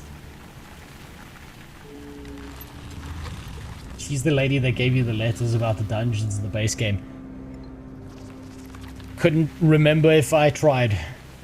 There's so much unmemorable shit that happens in the base game that if someone told me to recant the story of the base game, it works like this. We fucking pissed on a dragon and we leveled up from 1 to 80. Then we got to play the actual game.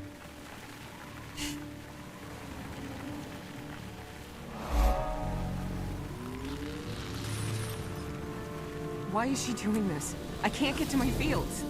That goddamn sun spear feels furious! Those sun spears are nothing but trouble. King Joko's probably gonna punish us for even letting them in the village. You're damn right he will. Okay, what are we supposed to do here? Meet the scout, Anissa. Isn't she still fucking up iDubbbz right now? Stay back, all of you. It's not safe. That's way too few tattoos and clothing to be the one I was thinking about. Food source we got. Calm down. The sun spears are here to help us. Gotta go have fun with the story. Commander, well, thanks for stopping by, Jack. This is getting out Gotta of be hand. life. I think the crops are contaminated with scarab larvae. But these people are starving. And it's all I can do to keep them away. They're on the verge of rioting.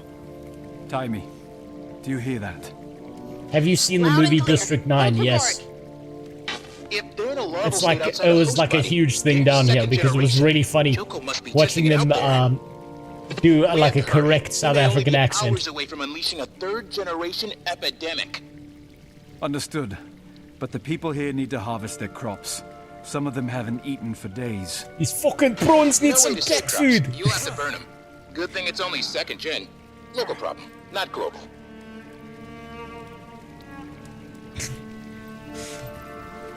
Right, burn the infected crops. Do I need to go get a special tool? Like a Troya? No.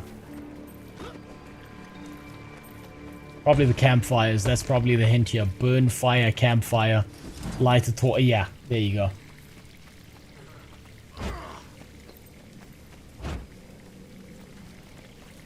What am I supposed to burn here exactly?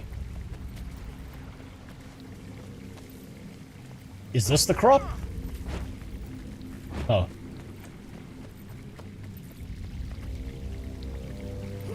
Is that just a fucking dog? Oh, okay, here's the field.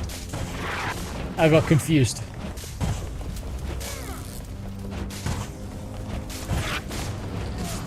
Just gonna burn the field with the fucking dog still in it?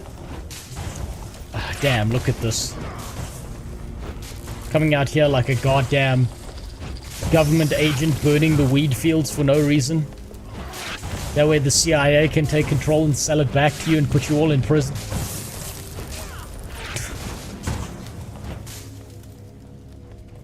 The CIA out here being like, well, you should have thought about having your own business before being black. You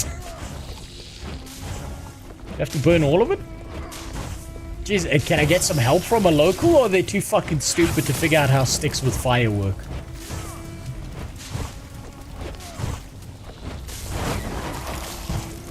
I suppose so. Is this even doing anything?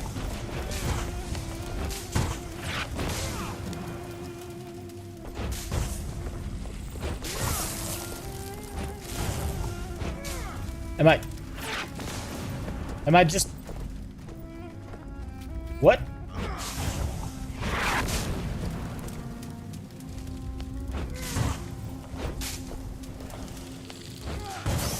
I was... Oh, okay, I've got to find the right crops with the fucking bugs and shit around it. Not torch their entire food source.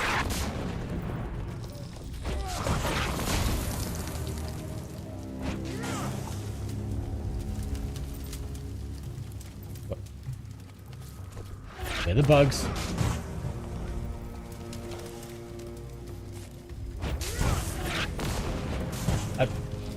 I'm still... Okay, there we go. I've got to wait until the infected things fucking spawn.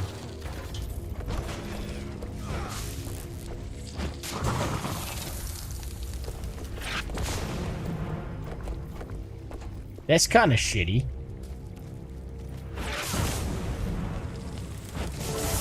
There we go. Report back to Anissa, just like iDubbbz has to. If they die, they can be awakened and brought into the loving care of Joko. This sounds like the right kind of plan. I'm still figuring out how to join up with him. According to these people, one day these skills were healthy, and the next... Scarab larvae don't just appear overnight. Someone must have planted those eggs here. The Sun Spears have been using the village as a waypoint for our messengers. Joko's people must have found out. A few nights ago, I heard arguing outside Sabiel's house. Wonder if there's a connection. Sabiel? He's a pillar of the community. I'm on watch here. Would you talk to him, Commander? Alrighty. Go speak to some random guy, why not?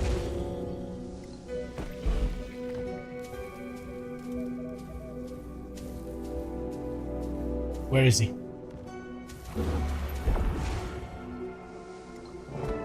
Hey, buddy. Apparently you're selling your own people out? I mean, you do have the Killmonger hairstyle, Please, right? Don't come any closer. My wife isn't well. She needs to rest. Sorry to hear that. Heard you had an argument with someone just before the Scarabs came. Everything all right? It was Dr. Tassin. I caught her coming back from the fields in the dead of night. Draw your His own wife needs to conclusion. rest because he beat the fuck out of her. You know how it is. She said some shit. Your dick smells funny. What you say?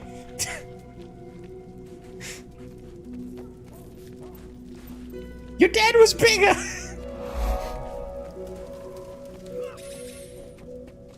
Scarab eggs. Where did she get them? Wonder what's inside the house. Stay away! I have the plague. It won't be long now. Dr. Tassin? I heard you disappeared. Sabiel. Betty thought I'd be dead by now. Tried to make sure of it. Thinks he's avenging his wife. His wife? The one who's ill? Ill? She's dead. Loyalist raid. 2 weeks ago. She was run through twice.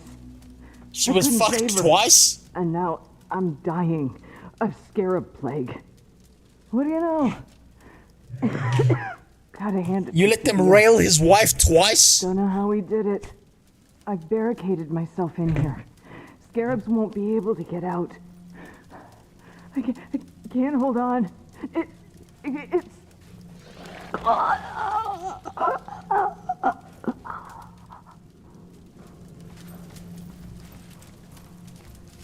I suppose rip. Now we're gonna go talk to this guy and his spaghetti's gonna be all over the floor. Oh, his door's open. We can go inside. You had one job.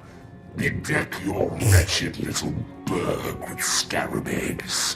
One job. Yeah, fired. Majesty. You're fired. I deserve whatever punishment you see fit Oh, for Base, look at failing that your statue. brilliant plan. Suppose I'll just have to turn to some of your loyalist neighbors. Perhaps they won't waste my time. I've forgotten the key to get rid of the UI interface. It's like you don't even want to see your wife rise again.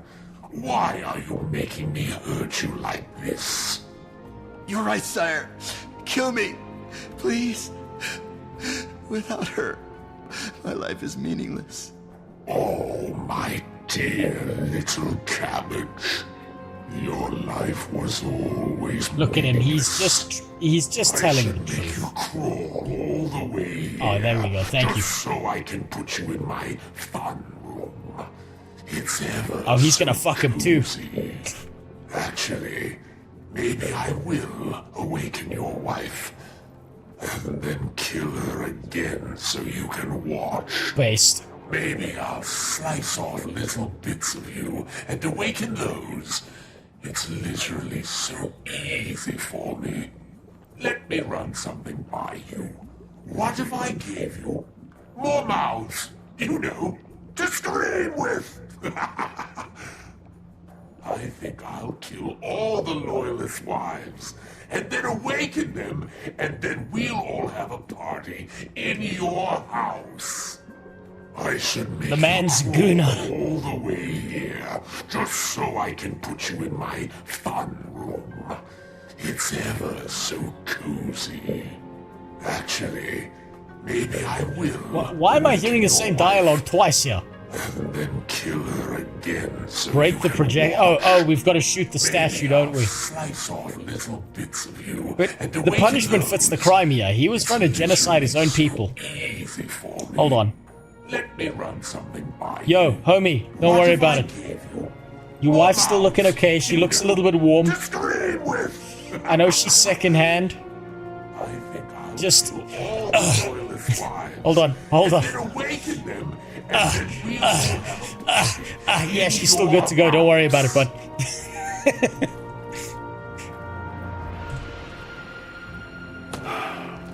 All the useful parts are still there. Don't worry about it.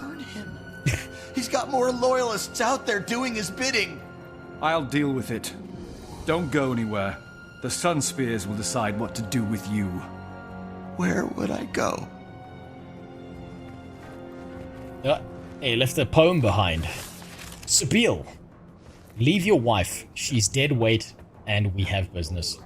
We'll meet you on the road to the south of the farms. Our master's unhappy with your progress, so he sent us to make sure all goes as planned.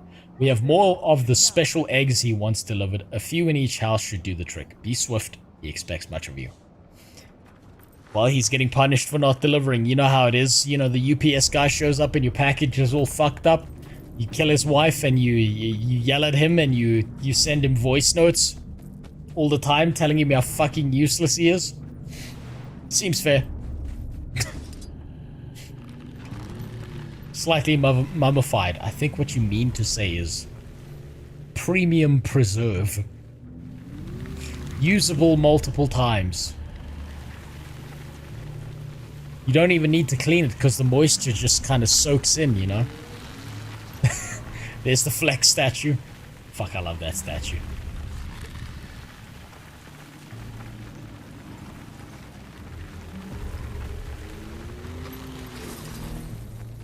What do we got going here? New event nearby. Carry out his will, even if we did die. Kill the loyalists. We've been spotted. Get the Outlander. Here we go. I was gonna stand here and see what the mech does. Oh, never mind. Too late. Those guys were fucking useless. Damn. But Joko really needs to stop, like, hiring workers off a fucking Fiverr. They have no commitment to the job. They just keep on being a miserable fuck up. Like, I understand hiring practices is hard. It's good to find good help. It's hard to find good help these days. But I know he could do better. I'll be his PR manager. We'll find some good recruits.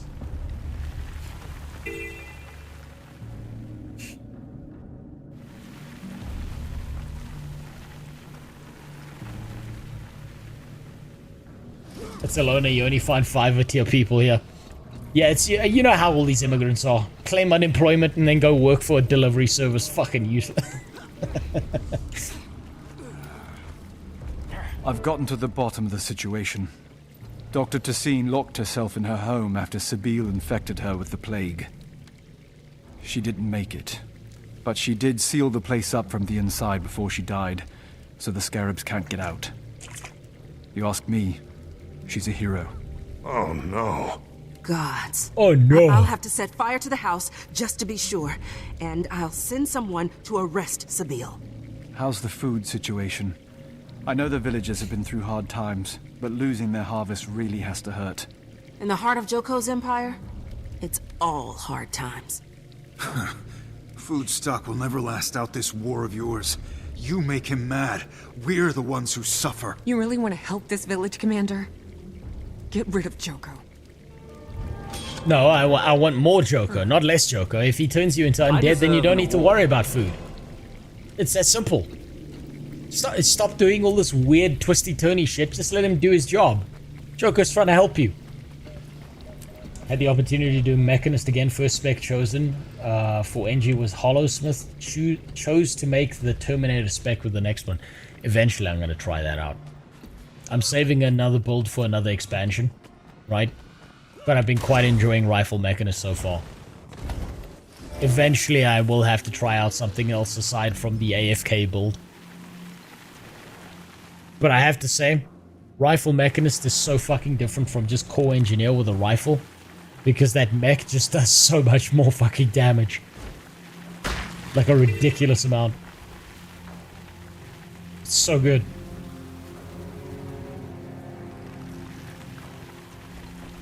I'm waiting for a cringe line like that, Shin. I'm actually waiting for a really, really fucking cringe line. Because I know, like, we went through this whole fucking political horseshit period where every piece of fucking media had to do with something with politics. I'm waiting to hear the lines "Make Elona great again." I'm waiting for it. And I know it's gonna be so fucking cringe. Because these people can't keep their political opinions separate from their actual goddamn job.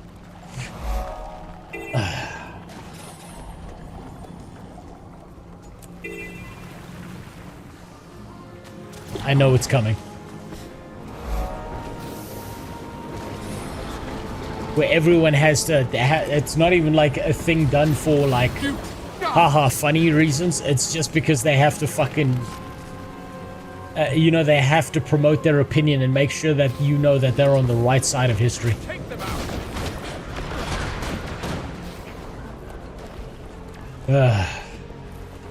End of Dragons, the Riser's fascist punching fetish expansion. I'm not looking forward to it. I just want things to be good. I just want art to be art. Captain Sly's flotilla is sinking Joko's ships. But we took a critical hit and washed up here. I'm gonna remember you for 2 reasons. Dangerous territory for humans. Yeah.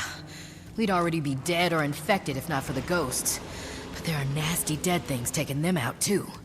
If you can kill some ghost eaters and Morton Crescent heavies, we might just survive this screw up. Oh, and our supplies are washing up. Be ashamed to waste them. Got a crazy idea if you can salvage some. We hauled some cannons up the hill. If you rig something up, we could shoot supplies over the walls to the main camp. Sounds like just the sort of plan a Corsair would come up with. Let's give it a try. Okay. I really can't see how people try to equate Joker to Trump. Whoever the bad guy is, it doesn't matter what the relation is. If they don't like the person, they will fucking immediately then link them to whoever the bad person is. That's just how that works. Media is used as a propagandizement tool against the things that you don't like. Like, I mean, I've fallen for it. Everyone falls for it. The idea is you want to get the kids who are young and impressionable. I cannot tell you how much propagandized shit from America we got when we were kids. Talking about how George Bush was a complete fucking retard and everything he did was wrong, and yet somehow that's the guy that the people voted for to be their president, right? It's always the same. It's if you take like a political sports team standpoint, that means everyone who's on the opposite side of the aisle is automatically the bad guy. And therefore, in any media that's out there, you have to automatically equate them to the bad guys.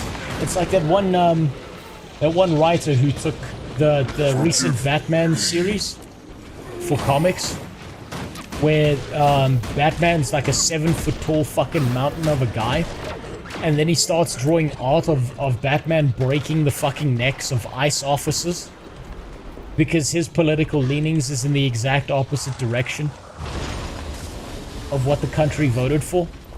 It's the dumbest shit ever. They can't help themselves. They need to tell you how good of a person they are by fucking up their art.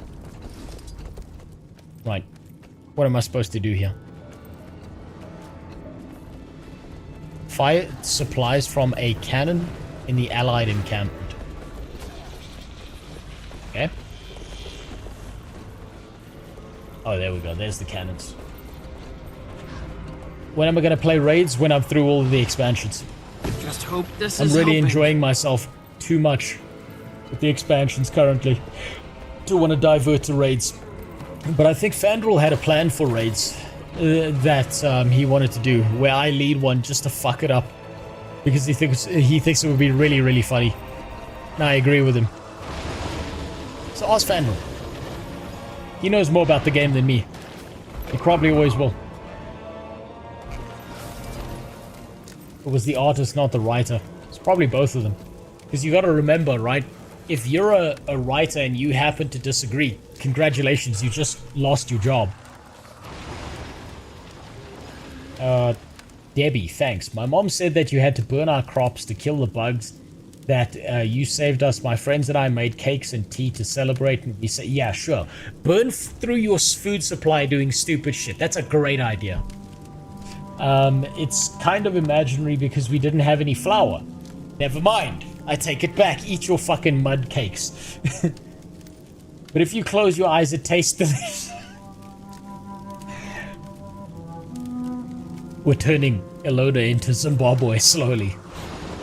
P.S. Mom says that the mail is expensive, but that I can send you appreciation cakes anytime by giving them to Clan Marshal Sana. Check with her and get some free mud cakes. I definitely will not do that. That ought to keep him for a bit. Of course, they'll We're turning this place into Zimbabwe slowly. Much obliged, Commander. Jesus Christ. We definitely the bad guys. Rarely see one of those. Holy shit, we're definitely the bad guys here. Okay, that's all the way over there, so I think I can just skip to this.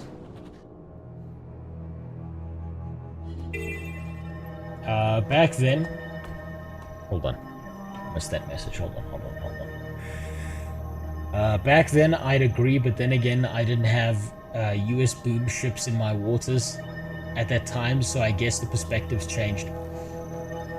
To be fair, Bush is a war criminal. He knew about 9/11 a month before it would happen and didn't lift a finger. He started all these wars in the Middle East that solved nothing. Well, then you know more about it than I do, right? I'm just talking about the propaganda element of all of it, right? Where everyone who's on a political side, that means that the opposite side is evil and the worst people on planet Earth. Happened to Joe Biden, happened to Obama, happened to Trump, happened to fucking Bill Clinton. It happens to everyone. And you know what the real answer is? It's probably all of them are an evil piece of shit. And they're playing like a game, right? Where to them, this is just a chess game. This is like golf for them. And all of them are pieces of shit in their own unique way. And they're all probably friends behind closed doors. But it's really, really funny to them to get to watch the country turn against their neighbor just because their neighbor has a disagreement with them. They think it's probably incredibly entertaining. Check if you can train your master. Ooh, thank you for reminding me. Let's see. Volatile magic resonance. I don't have the mastery points for it. Please tell me there's mastery points nearby. Because I don't want to waste the XP by continuing. If I can instead just hop onto the mastery points. Thank you for pointing that out. We'll come back to this point.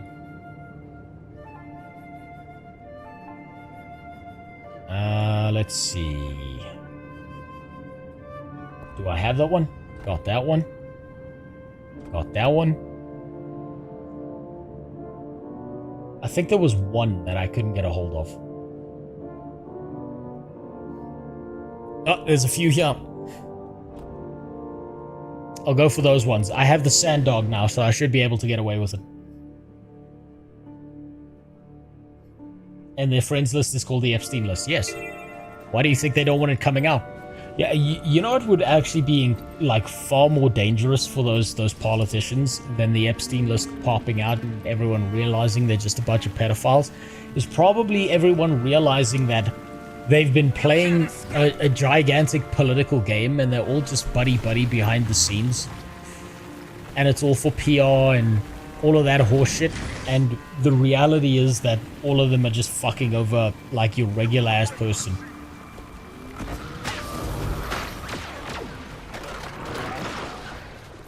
Especially that part about Trump sucking Bill Clinton's dick. You can't stop us all. Reinforcements incoming. The real reason that Trump hates Hillary is he's a jilted lover. He was hoping that that Bully Boy would leave Hillary for him, and now he's just mad about it. When we get moving again, how can we avoid the Forged? We'll have to head east. Hopefully we're far enough north to avoid the Awakened. But at least the Forged left us alive. Are you sure risking a run-in with the Awakened is better? I honestly don't know. But if Where's this mastery point? Augury Rock should offer better cover than open desert. Besides, where the fuck is this mastery point? Gorge anyway to get to Amnoon. Oh, it's below me. There's a cave somewhere. Oh, wait. Sanddog portal. I haven't actually used a Sanddog portal. This is the first time I'd be using one. No, that's not the mount. No, that's not the mount. Which button is it? There it is. Blink. Rapidly dash forward. It has to be that, right? If I do this... Hey! That's not where I wanted to go.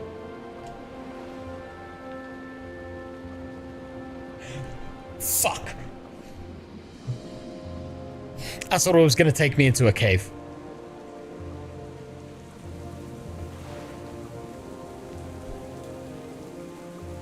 Fuck. God damn it. Take me back.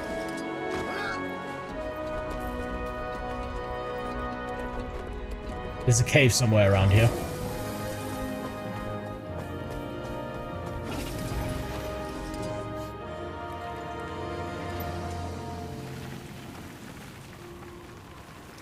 I'm so glad portals are two-way, because I would have been really fucking mad if they weren't.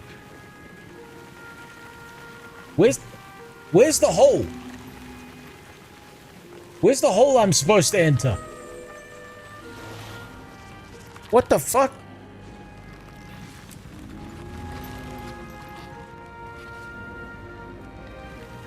It's not there.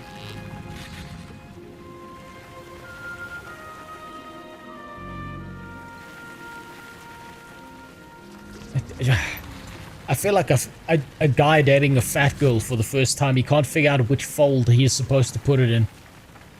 What? Is the cave entrance down here? No.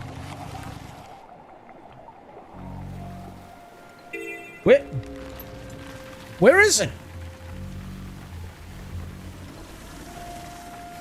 There's a Sanddog portal that takes you to a cave, but that's way further south. The flooded part of the map. Yeah, I know. I'm looking for the way to get to the cave or whatever's down here so that I can get to the mastery point. Oh, for fuck's sakes. Get the fuck out of here. I don't want to deal with this.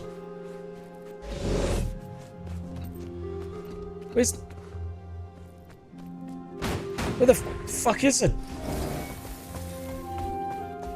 What?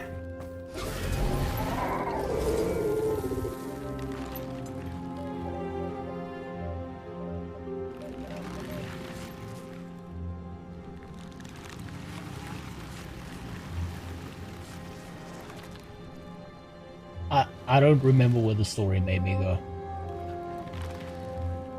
I'm gonna... There's an entire underground cave system here, isn't there?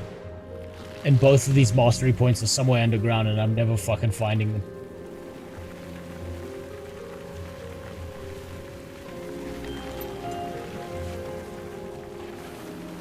This one's also underground, isn't it?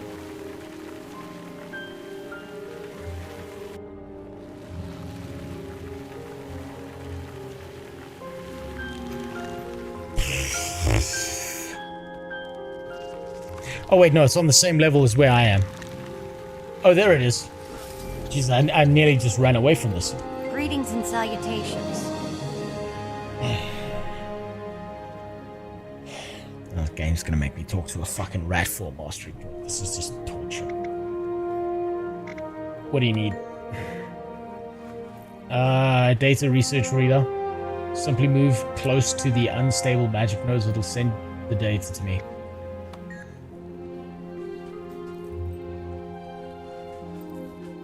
No, but just give me the mastery point. God damn it.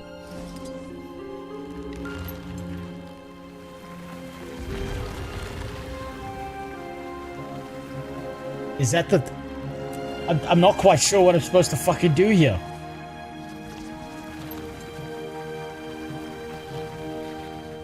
Would you prefer killing... I'm starting to think I would prefer killing 40 boars. At least I'd know it'd be making progress instead of bumbling around like fucking Joe Biden at the old age home.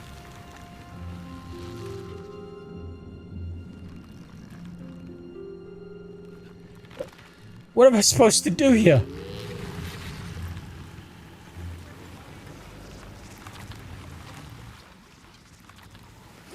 You useless piece of shit. Hold on. Where would I find these nodes? There's one located above the quicksand behind me. Other than that, you'll need to explore. Here are some notes I recorded. Perhaps these will help. So that node that was there was one of them. I need to run around like a headless fucking chicken, don't I? It's a collection. Oh, for fuck's sakes. Of course the Asura has the worst way to get a mastery point. Fuck that, I'm looking for the cave entrance again. I think it's up here. Goddamn rats. You have enough points without doing it. I think I need 2. I have 0 available points. But if I can find another one, I'll do that one instead.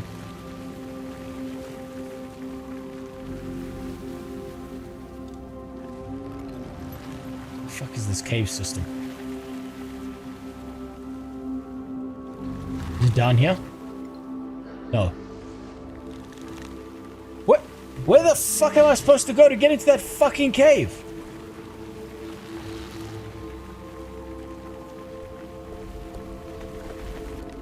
There's a blatant crack in the sand. Hold on.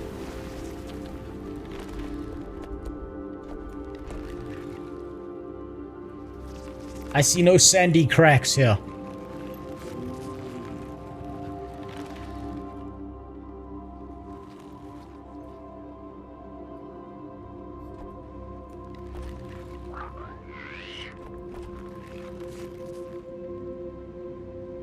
Where?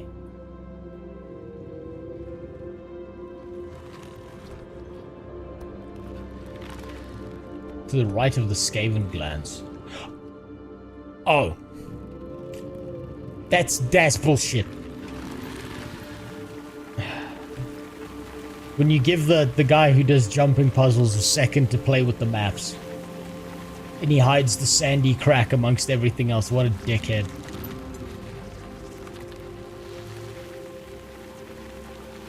Oh, there it is. That's impossible to spot from where I was coming from.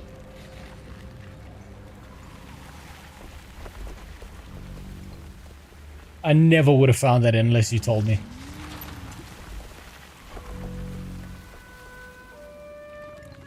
Right. Mastery points over there.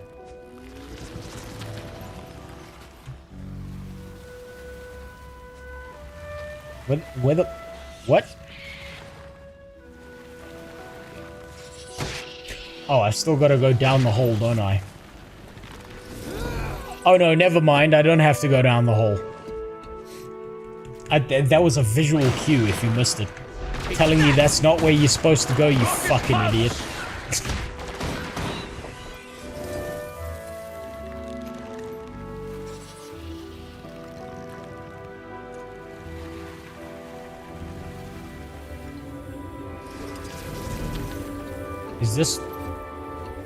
Is this it?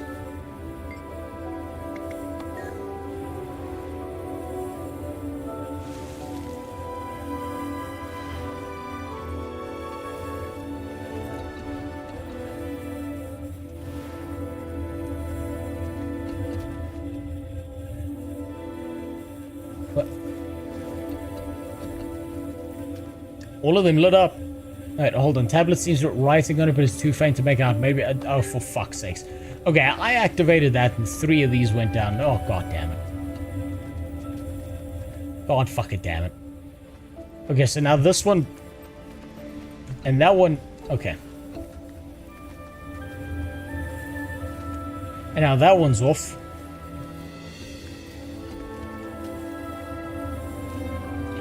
And now if I activate... Okay, so this is like a thing where it's like the ones next to it go off. I think. Yeah, there we go. There we go. Why is this game making me do things? I'm sorry. Like, no wonder no one plays this fucking game.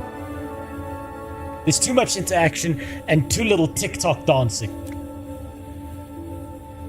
Hope must be nurtured like a newborn. This site marks the birthplace of Glint's legacy and our hope for a better world. I wonder whatever happened to Joso Escher. Did I get the point? Did I get the mastery point though?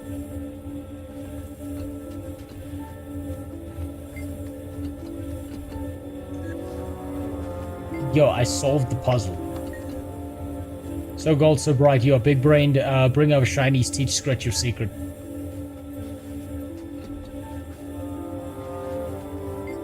Oh, there we go. There we go. There we go. Okay. Thank God. Man, I feel extra retarded tonight. Jesus Christ.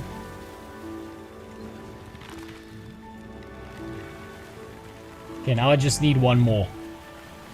One that hopefully doesn't make me talk to a rat.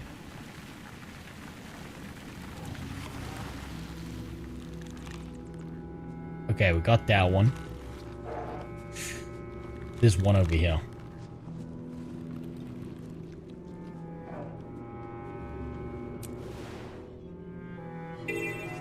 There's easy ones in the map you were just in. Karuna, just mastery insights. Let's press F on. I'm gonna probably need to get most of them anyway. Because I feel like I'm not gonna get enough from the pure story. Or if I try to, what's gonna happen is I'm gonna waste a lot of XP by not, like, matching it up.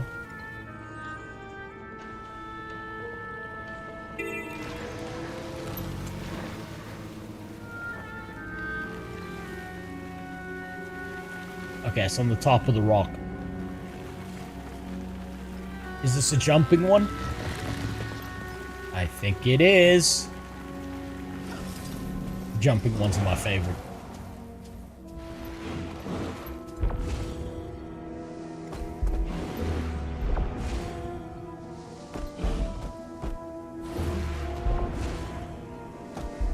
There we go. Okay, let's open this just because we can.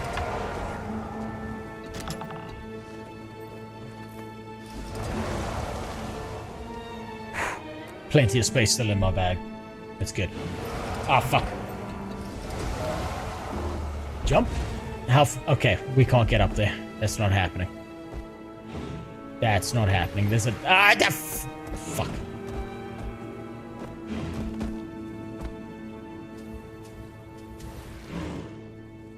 Okay, I feel like this is trying to tell me that I have to hop from rock to rock.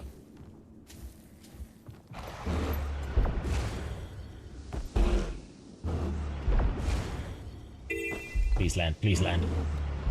There we go. There we go.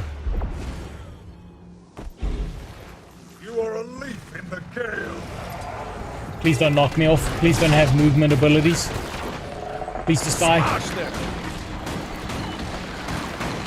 I return to the air. Oh, thank God. There is no fucking way I make that distance. I have to try, but there's no fucking way I make that.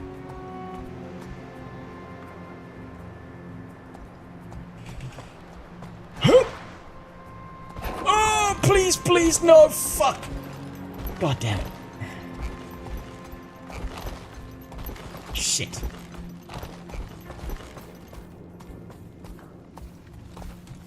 So that's not the way to go.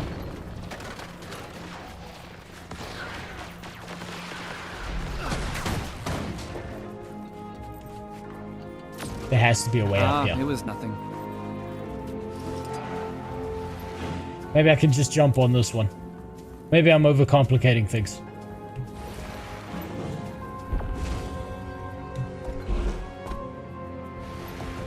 Come on. No, no, no, no! Fuck.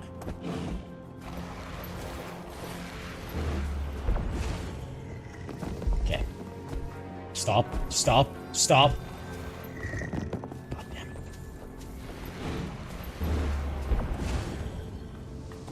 Okay, step 1. Get up there. Stop, stop, stop, stop. Oh, fuck, I was so close.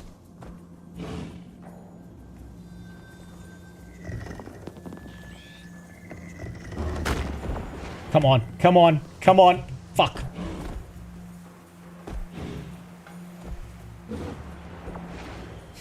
Come on, there's got to be a ledge or something my fucking mount can catch on. There we go. Get there, get there. Yes.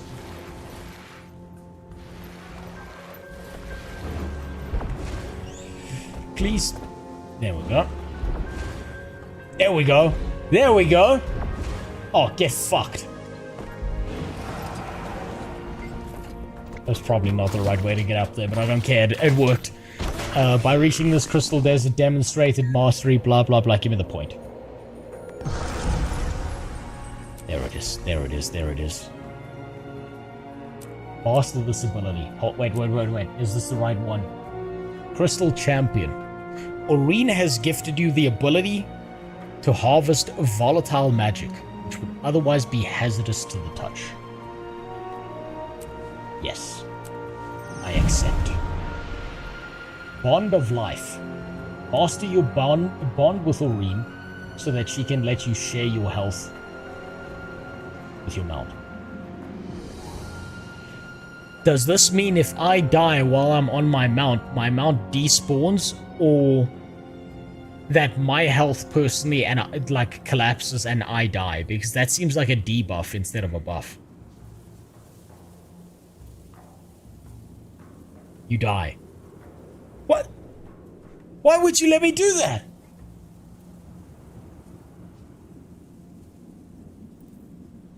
Oh, it's an active skill. Okay, thank God.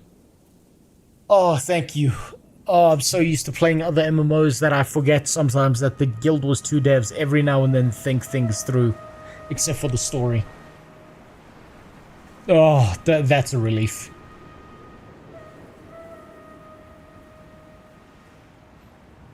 Oh, I was about to have a fucking stroke.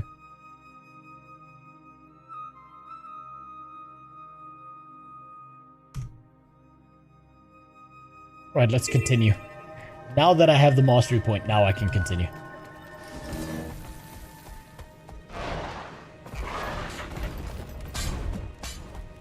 Where am I going here?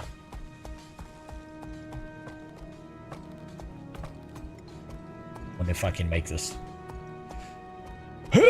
Please! Oh god, that's so fucking cool.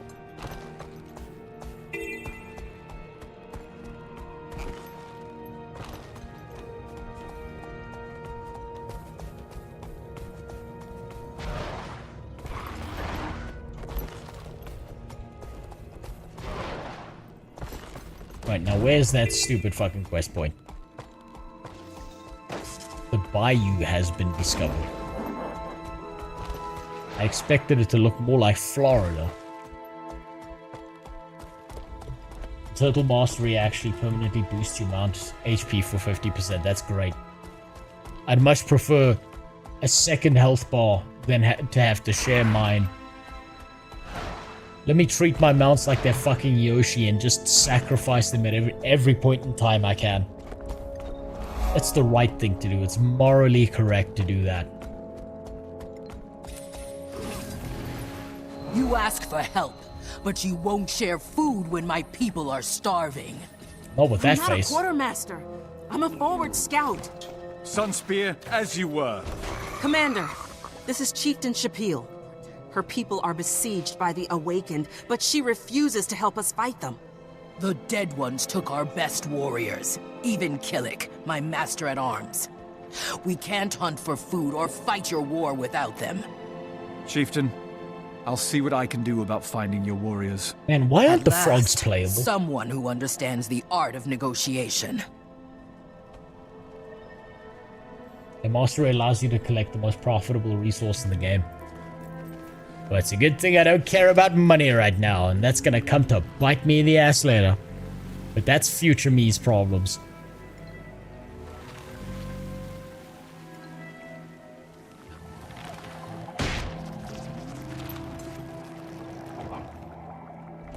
Why aren't Quaggins playable?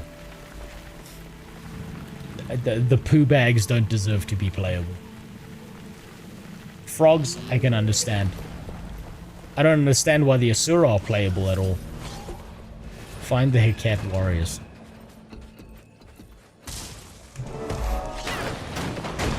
Smash them!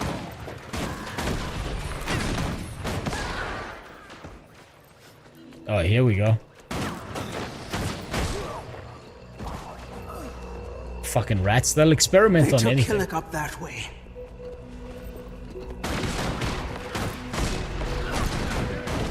That was the game subtly telling me to climb the red staircase.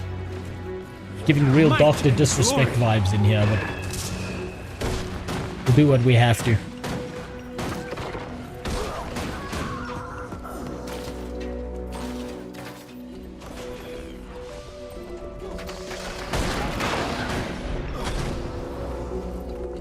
There he is.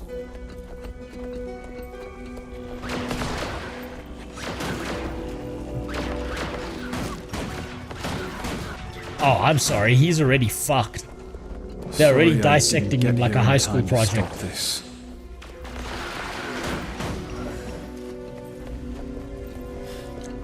What did you guys get when you were in school and you had to dissect something in biology? Did you guys get the rat or the frog?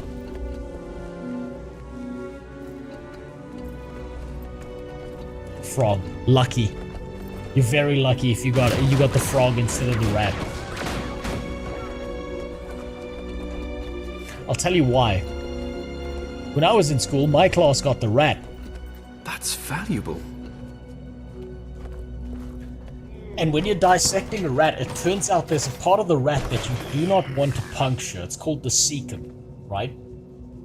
Now, the teacher warned us multiple times, do not puncture the cecum. This entire class will fill up with a stink and everyone will be throwing up everywhere. It was at that point that two of the dumbest people in my class looked at each other and the one said, I'll bet you $100 you don't have the balls to cut out the cecum and put it in your mouth. Without a moment's hesitation, he cut that cecum off, put it in his mouth, and bit down. He had to go to hospital. The rest of us were projectile vomiting all over that class, if not dry heaving. Thankfully for me, I heard this conversation going on right behind me. So I got the fuck up and I just left the classroom. These fucking idiots. This was the same kid in school who got expelled for selling steroids in the gym at my school, right? Which obviously you could tell this guy was a genius from day one. He also ate a raw pig kidney and had to go to hospital because he got parasites from it. I don't know how he's alive. He should not have survived. It convinced me that Darwinism's real and some of them needed to go. You've brought our hunters and warriors home to us, Commander. He's the chosen one. Oh, he chose something, alright. Your cause is just. I pledge my finest to your war. The least I can do. I'll dispatch them to meet Tribune Ritlock on the front lines. Is that fucking goober alive? I have no idea. Let's all remember we're in this together. He's been to hospital very many times for eating weird shit. A world of possibilities. Keep in mind, this is the same kid that when we had a school field trip, he snuck a bottle of vodka in his bag, drank half of it, and then when the teacher was gonna, you know, I'll tell you now, this fucking thing is getting in the way. Upon himself to raid an enemy encampment. Now he's attempting to deliver to Ridlock by himself, beyond the walls. He'll never make it. So he's Black Shoe Nice. No, he was a white guy. Try to mop up this mess. He was a white guy. He was the dumbest motherfucker in the entire school. Basically, he's a dipshit. So we had the school field trip, right? So he sneaks a bottle of vodka onto the bus and starts just downing it.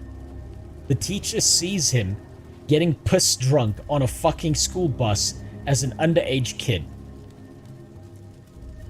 He catches the teacher walking down the aisle towards him. So you know what his genius solution to that was? He opened the school bus window and flung the entire bottle out of the window. Because the logic he applied when the teacher got to him was, you can't arrest me because I'm not in possession of alcohol because there's no alcohol I'm possessing right now. Flawless logic. Now his plan was even more ingenious, because when he flung the bottle of vodka out the window, it smashed through the window of an old lady's fucking car.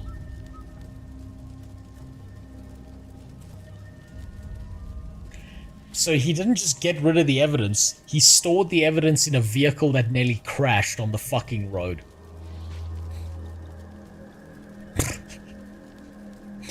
Somehow he didn't get expelled for that. I'm pretty sure that his parents were pretty well connected. That or they used the excuse that their son is like mentally retarded and disabled, and therefore the school's a bunch of bigots if they get rid of him. Discount Michael Bay. Fucking dumbass. He still stayed in school for another 6 months before eventually being arrested on school property for selling steroids. And by the way, what it was discovered, why he got arrested wasn't the steroids. That's the best part. He got arrested because it turned out that what he was doing was he was cutting the steroids with some kind of cleaning product, something fucking stupid like, wait, no, it was methylated spirits. Because what he did was he had it in a syringe in liquid form. But he wanted to say to everyone, no, these were special steroids. They were better than the normal stuff. So what he was doing was he would take one of the syringes and fill it halfway with methylated spirits. And for those who don't know, methylated spirits, it's basically a cleaning agent that's purple. And so he was selling what he called purple super steroids in the gym. He got arrested because he poisoned like 3 different dumbasses in the school who thought that buying steroids from the retard at the school gym was a good idea. My school had geniuses in it, but it had some real dumbasses too. Thank God his parents were rich, because if they weren't, there's no fucking way that he would have gone through school. And you could have been killed rescuing him. But I wasn't. Who's the dumbass, him or the people who bought from him? He delivered the explosives we need. Commander. Do you think he wasn't using it himself? I did it. The scarabs almost got me, but the day needed saving. You disobeyed a direct order, Farron. These are sex wounds. It's true that we're stuck. The bridge towers in front of Joko's fortress make it impossible to approach. Can't start the siege until they're down. Farron's demolition should do the trick. I see. Farron, listen. You did good. For Kryta and Amnon. Timey, I need Canuck and all non-human allies to rally at Joko's towers. Farron, what a lad. What a champion. You got it, what Commander. A god of men. Get Farron patched up into safety. Ritlock, hold the That's line right. here. I'll lead the charge. Wrap a bandage. You off your back. Guaranteed. Wrap a bandage around Farron's ding-dong, because he 100% deserves it. You know that thing's been through a battle or two. You know that he's got a schlong that just never quits. He's just permanently hard. He's just out here non-stop with his dick out doing